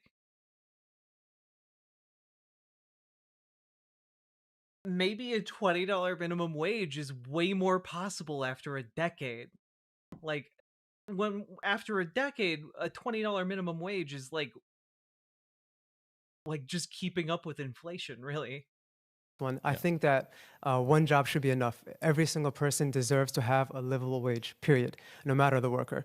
Number two, I do support things like clopen, for example. Workers, if they're closing at night, they shouldn't be opening in the morning, the next morning. I think that's unhealthy. Okay. It allows them to keep their health intact. It allows the businesses to function more when workers are able to have better attendance and so on. But that's not anti-business. I think that actually supports businesses and the local economy even more. But to the last... But we gotta move to Reverend Darius because we're behind time here. Sorry. Yeah, I just want to talk about, again, some of the things that the mayor talked about, grant programs and all that. I've talked to so many businesses that talked about hearing about all of these grant programs, but never having any information from the city about how to get them, never knowing who's getting them and how much is in the fund. And so even when we have these promising programs that were coming up, the question is, are we in relationship with business in a way that people know what they're access to, know what grant programs they're access to? The answer is no. We also are running into, we just saw in the Minneapolis joint disparity study that women-owned businesses and minority-owned businesses do not even know what opportunities there are to participate as subcontractors for prime contractors. They do not know the process of how to bid for public sector work. So my point is, even with this easing regulation, once we do that, we've got to do other things. One, we've got to make sure that things like licensing and permitting are understood. And then we've got to make sure that we are in conversation, real relationship with these small businesses, finding out what they need. That also goes to the point where you were talking about regulation. I know that there's one business that just opened up, is in front of regulation and is unionizing his workers in a coffee shop, even before anything is required of that. So the question is, how can we... Yeah, but we have to also recognize that's an exception, right? Like, that's not usual. Maybe it should be more usual, which is why you would have the regulation. Learn from a business that it wants to do well for their workers? How can we help and incentivize that? In essence, regulation doesn't have to be a sledgehammer. We can be in relationship and conversations with these people to how to make sure that they are thriving, but also that we are protecting workers or providing jobs for workers. Right. Quick question. Yeah, no, a debate where people are actually debating policy is really, really wild compared to, like, I don't know, where one of the candidates is accusing the other of being a pedophile, or like, you know, like just throwing around wild accusations right and left. Like, it is refreshing to see people actually talking about what might actually improve the place they're running to represent. Question for Jazz Hampton, Jacob Fry, and Dwayne Davis about this $20 minimum wage. Jazz Hampton, do you think that's a good idea? Is that something you'd support as mayor? Setting a minimum wage for several years out without knowing where inflation goes or what changes and the hurt, I do not think is a good idea. Okay. Yeah, Profit Mo. Davis is Davis is all right. Like, not my number one, but I'd probably rank. I'll probably rank Davis number 2.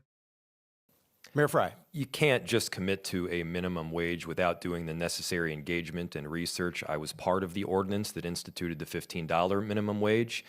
Any changes to it would have to go through the same process. Okay, Reverend Davis? Same thing. Let's have full conversation. Let's watch what's going on and be able to move when we need to and make that decision when it comes to us. Okay, we're going to move on to our next question. We're going to talk property taxes here. And I'm just going to start by asking, I'm going to premise my question with this. There's been a recent City Commission report which found that Minneapolis generates less revenue per capita than many peer cities. Do you believe in principle that the city should implement an income tax? If not, do you support other revenue options that were cited in the report, including an excise? Well, yeah, no, none of us want Dennis. He's already the mayor right now. Tax, land transfer taxes, service fees, business tax, congestion pricing, all kinds of different things. So this is out to the group, but actually I'll start with the mayor.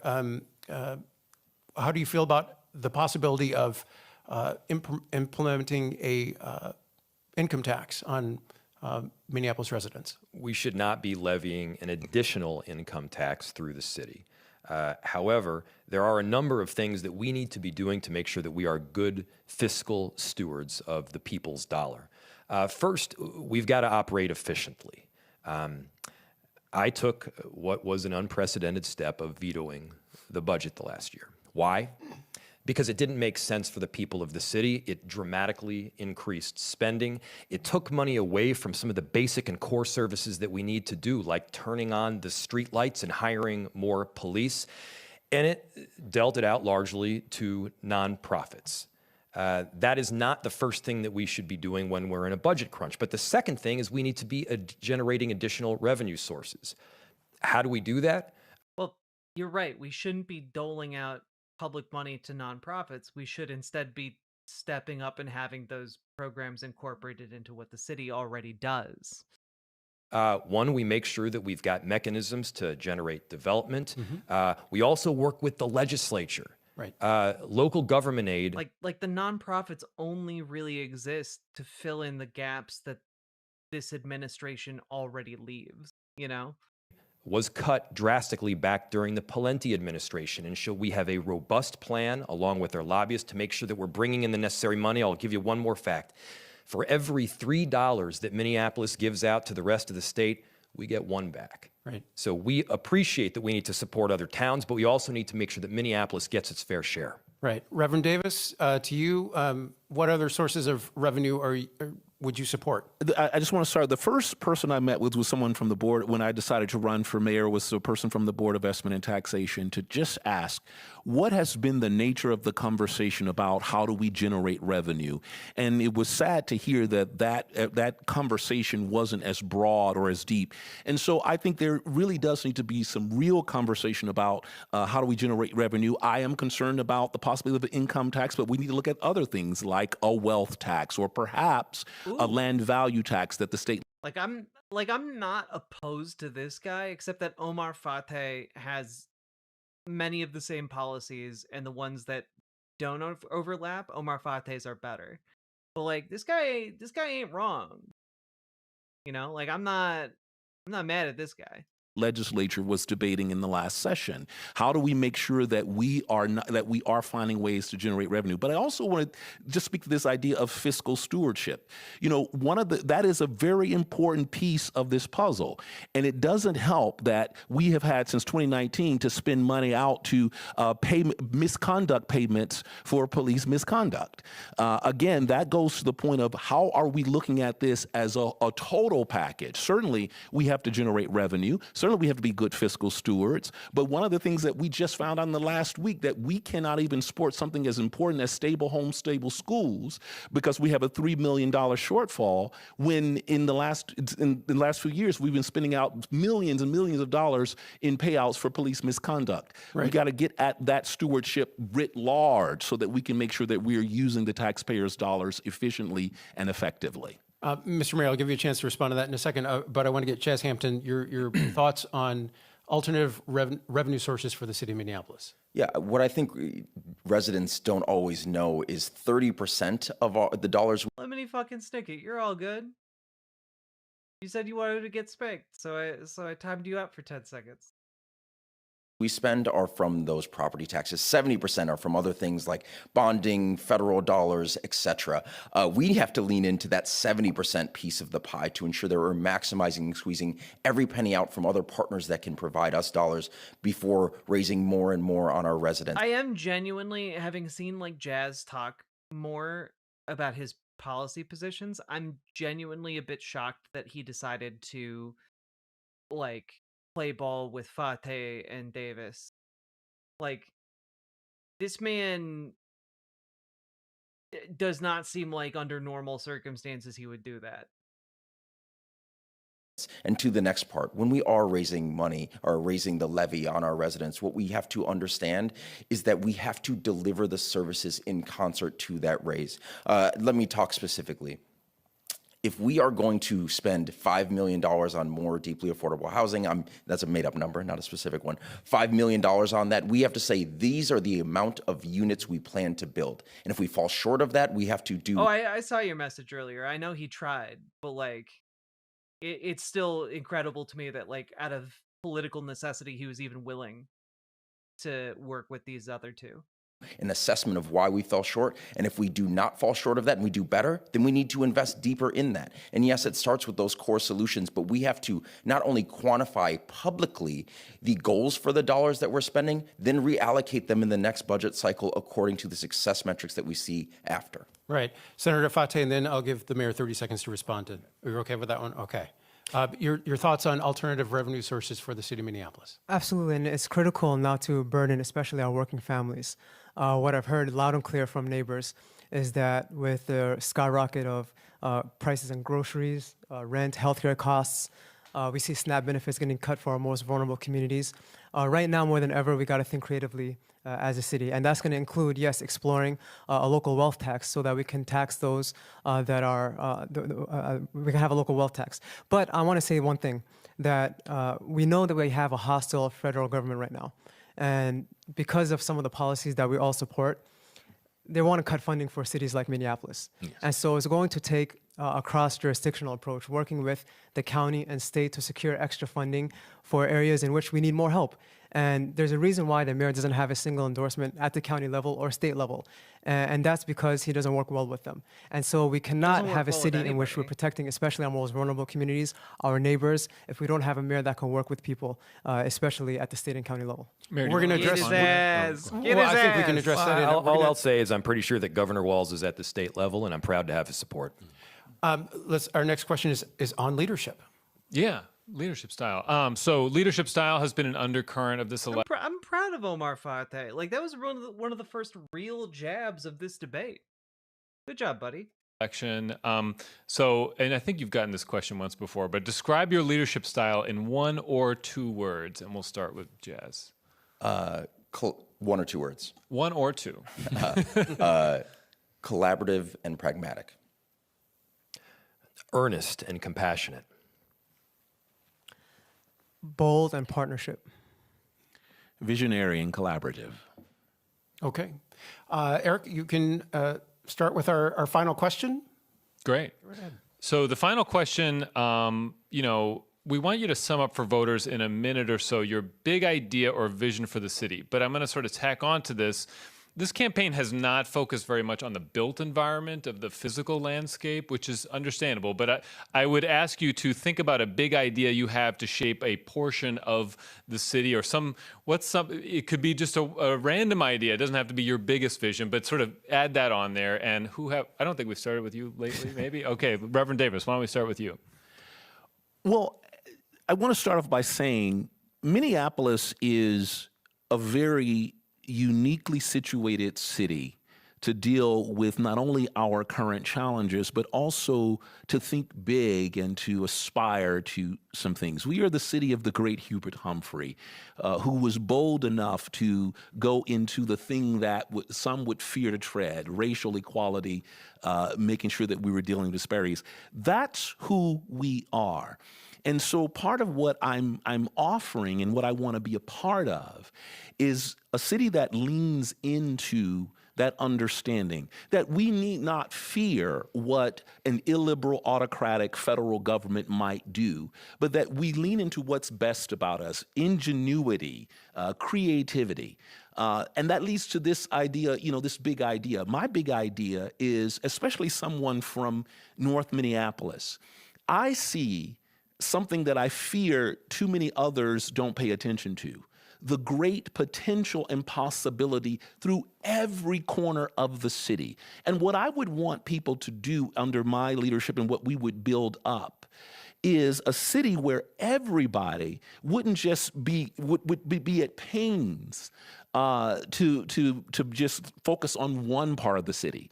It wouldn't be just downtown or North Loop. It would be every part of the city that I'm so afraid to miss, because everywhere you turn, you will find a thriving, beautiful community.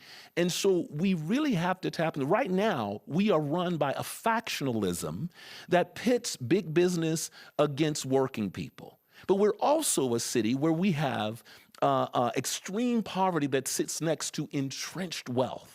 And what we have to do as a city and as a leader, we have to figure out, how do we make all of this work for everybody here, not only to save ourselves in this sense, but also to forecast to the country what's possible and what we know we can be. Thank you. Senator Fateh? Yeah, and I appreciate what the Reverend said right now, and I wholeheartedly agree. And right now, it seems like we are living in two versions of Minneapolis: one for the wealthy and the well-connected, and another for everyone else: the transit riders, the immigrants, our students, our young people. One side gets promises and contracts and connections, and another side gets broken promises and vetoes. And so we have a vision in which we have a mayor that fully supports our public schools, is a champion for our public schools, even if we don't have that much power over it. But showing up to the Capitol, talking to our E12 committee members, saying we need more funding, standing with our teachers. It includes having an ambitious youth agenda, supporting our kids, making sure we have youth jobs and having youth programming. It includes ending poverty wages in the city of Minneapolis forever. We can make that happen. Hell yeah. It's not about pitting one group or another, as the Reverend said. It's not about only businesses or small businesses or our work. God, I love that. I want to hear him say that again. Includes ending poverty wages in the city of Minneapolis forever. We can. Let's end poverty wages. The city forever. doesn't need to pit big business against working people. Big business does that on its own. True. Sake Tanuki. Well observed. I don't know, like, this guy has big ideas, and I want those big ideas to become a big reality. Make that happen. It's not about pitting one group or another, as the Reverend said. It's not about only businesses or small businesses or our workers. But at the same time, we got to prioritize our working families first. And that means not doing things like supporting stadiums or putting tax dollars into our stadiums. But how do we protect our stadium workers? How do we protect the hospitality workers that our tourists and our neighbors go to downtown to the surrounding stadium areas and help our local economy thrive by spending their money at our local bars and our restaurants and the hotels? How do we support better our climate goals, investing in things like zero waste? Those are the things we want to tackle in our vision as a city. But we have to, again, with a hostile federal government, we need a cross-jurisdictional approach more than ever. And again, I said earlier, there's a reason why the mayor doesn't have a single state legislator or a county commissioner, is because he's either unwilling or incapable to do so. Thank you. Mayor Frey, and Get his ass. I gotta say, he's doing better in this than I would have expected. He's thrown some elbows. respond to that while you're responding to the other question, I suppose, too. Well, you already did, I guess, once, but if you want to again. Look, I did. I think everybody knows what's going on here. There is a coalition of 3 people, all who were instructing their supporters to rank, in part, Senator Omar Fateh, my primary challenger. And here's the thing. people are smarter than that. They're smart enough to know that they can think for themselves. They're also smart enough to recognize the big vision that we have for our future. To answer your question, I could talk about Awamni Amni Okadiapi on the falls, making sure that we're giving land back to our Native community and true ownership. I could talk about the Upper Harbor Terminal, where the first time in multiple generations we're finding ways to open the riverfront up to our north side. I could talk about how we did, in fact, knock down the Kmart. Hey Jack, Mihai RN, and your videos are always lovely to listen to. Keep up the good work, and me hopes your night goes well. Vivian can read. Thank you for the $5 super chat. And also, I hope you have a lovely evening. And thank you for watching and listening to the videos. Very much appreciated. And we are opening up Nicollet Mall, bringing new life into the place. But, you know, what I'm thinking about right now is the fact that just this morning, for maybe the second time, I'm definitely not thinking about the 7 women tied up in my basement. Yeah. Anyway, this morning for the second time, one of them escaped. And I've managed to pin it on one of the people in this room. Care to take a guess? I took my 2 daughters into daycare, which is a lot harder than taking one, believe me. And this next year, my first daughter, Frida, is going to be attending kindergarten. The partnership with our public schools is critical. We have a program called Stable Homes, Stable Schools, which has successfully housed over 6,700 kids in our Minneapolis public school system. Did he say whether or not his kid was going to a public school? And beyond. But we can make sure that this partnership goes even further, making sure that we've got wraparound services, making sure that we've got recreational opportunities, making sure that every single kid, regardless of what zip code you come from, who you are, who your parents were, you can be a success. I'm running for mayor because I love this city and I love my family, and I know you love this city and your families as well, and we need to make sure that we realize every bit of potential for them. Thank you. Jazz? And just want to, is this our closing statement? I just want It's not really. We're trying to mix it up a little bit. I mean, it's kind of the last question, but it's not meant to be Gotcha. a closing statement. Well, but it is the last statement, though. So give us something different. Yeah, my big idea or vision being the question. I'll build off of what the mayor was just saying. I have 3 children that are in the Minneapolis public school system right now. And often people say the school board controls the budget and the buildings, and that's true from a logistics standpoint. But Yeah, also, folks, just your reminder, like, actually bother to look into who's running for school board, okay? It's actually super important because those people get to decide how much money, like, how much money actually gets allocated to what in your school, okay? Like, they're the people who get to decide whether or not your school needs special ed, like, needs, like, more social services. Like, you gotta pay attention to what's happening in your school and on the school board. we need to be here to wrap our arms around this system. My 3 kids, my wife works incredibly hard as a mother and as a person that works outside of the home as well. We have to pay $1,600 a month to send them to before and after school care at the Minneapolis public school system. It wasn't tenable. We had to pull our daughter out of that. It doesn't financially make sense. That $100 a month to send them to before and after school care at the Minneapolis public school system. It wasn't tenable. We had to pull our daughter out of that. It doesn't financially make sense. That is a family that is struggling, and I know that we are not the only ones in the city of Minneapolis struggling to ensure that our kids are going to be successful in the schools and that financially it's viable to raise them here. And here's the thing. That's so much more than just making sure they get a good education. It's how people look on Zillow when they're going to decide where they're going to move to and what they filter by. It's how we ensure that the people that are working in the coffee shops and are the next business builders in our city are going to receive an education as well. And it's also what's preventing so many people from enrolling in our public schools or staying in this city at all. We have to wrap our arms around this public school system, and we have to do it right now. And frankly, my 3 kids being there has made it ever more evident for me. We're short over $300 million in funding that otherwise would go to those schools if all of our children and residents in this city also went to those schools. Also, Minneapolis teachers get shafted.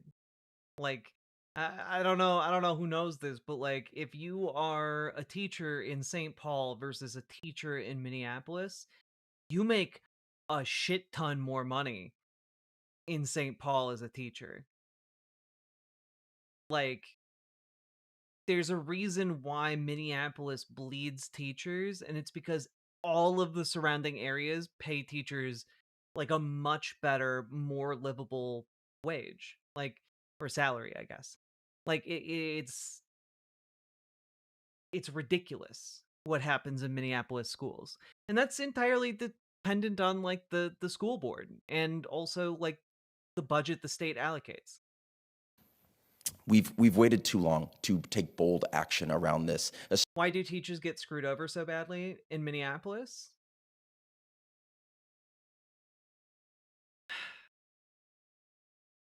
It's racism. It's racism, and like, yeah, like the kids that are in the predominantly black schools, they are getting screwed over. And yeah, Minneapolis Public School Teachers Unions pre-approved the strike vote a few days ago. If negotiations don't come to an agreement, Minneapolis Teachers Union will strike. It's true. Yeah. Like, and that is like the second strike in like 3 years. And yeah, a lot of how Minneapolis schools work is that they chew up the teachers that are young and like fresh out of getting their degree, and then they spit them out into the suburbs. Like it's just how it goes. Like, a lot of teachers don't just like stay in the Minneapolis school districts year over year. And like a big part of it is just, you know, the private schools, they get the funds for a lot of different things, but also a lot of the services that kids need don't get funded in a lot of Minneapolis public schools. Like, a lot of kids that would benefit from, you know, neurodivergent like tutoring or specialized care, like, they don't get that. They don't get it. They just get labeled a bad kid, and then like the system leaves them to rot. And because the school system doesn't really care and doesn't really care to improve itself, it languishes and the kids suffer. Especially when we're talking about the graduation rates of our black students in the city of Minneapolis as well. I'm excited to do that work, and that is my big vision. Partnering with Hennepin County to make more of those buildings open to before and after school programs, ensuring that it's financially viable, also driving down crime in the process. Yeah. That's my big idea for this city. Well, thank you very much. And that's going to do it for the NPR News Minnesota Star Tribune Mayoral Forum for the city of Minneapolis. Thank you, Jacob Fry, Omar Fateh, Dwayne Davis, and Jazz Hampton. And also thanks to my co-moderator, Eric. We're good. But thank you, NPR. Yeah, it's rough for teachers. I'm not shocked to hear that they pre-approved the strike. That being said, I think Omar Fateh performed really, really well. I think Davis and Fateh come across looking pretty good out of this debate. Obviously, I'm biased towards Fateh, but I definitely know how I'm going to rank now, so that helps a lot. God.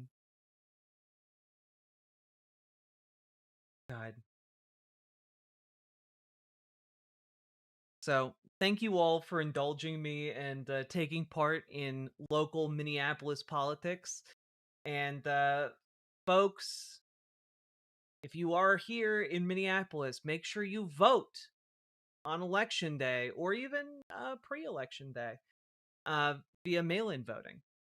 But I have voted for Omar before, and I'll do it again. Hell yeah. Also, like, Omar's constituents love him in state government. Like he gets 90% of the vote in the general. It's ridiculous. He's a very formidable candidate, and I think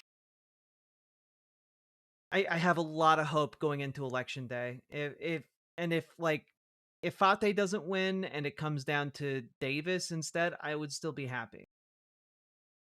But we need to crush Fry, because that guy sucks. And with that, remember to like, comment, and subscribe, and consider doing some online phone banking for Omar Fateh if you feel so inclined.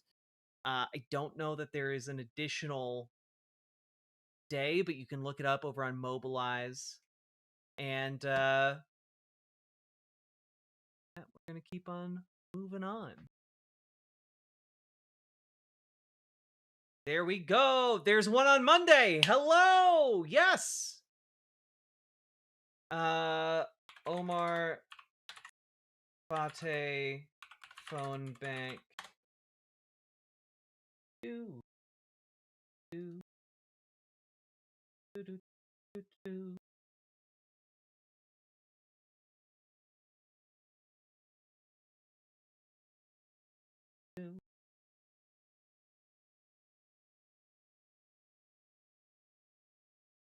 There's also one on Sunday and Tuesday next week. Mobilize.us. Looks like there's a lot of online phone banking opportunities. I'm just going to link a couple in chat here. And leave you guys to your devices. Folks, get to work, all right? Must be getting late there, Jack. Are you going to be headed off soon? I'm headed off right now because I need to get like 3 hours of sleep. And then I have so much to do today. I will not be streaming later tonight on Halloween. I have plans. But I will be back maybe this weekend with like a gaming stream. And if not, I'll be back on Monday to do Monday things with you guys. Whew. With that being said, I hope you all enjoyed the stream. I hope you liked it. I hope you did the things. Fire Emblem, no, I need to get my Wii, and I don't want to see my dad, and that is one of my big hurdles at the moment. So I might try and get it on Wednesday this coming week, but we have to see. Anyway, gonna be going now. But I hope you all have a lovely evening. Thanks for staying up so late with me, folks. Can you get your mom to get your Wii? No, because my mom hasn't been home in a month because she's in the hospital. Bye, everybody.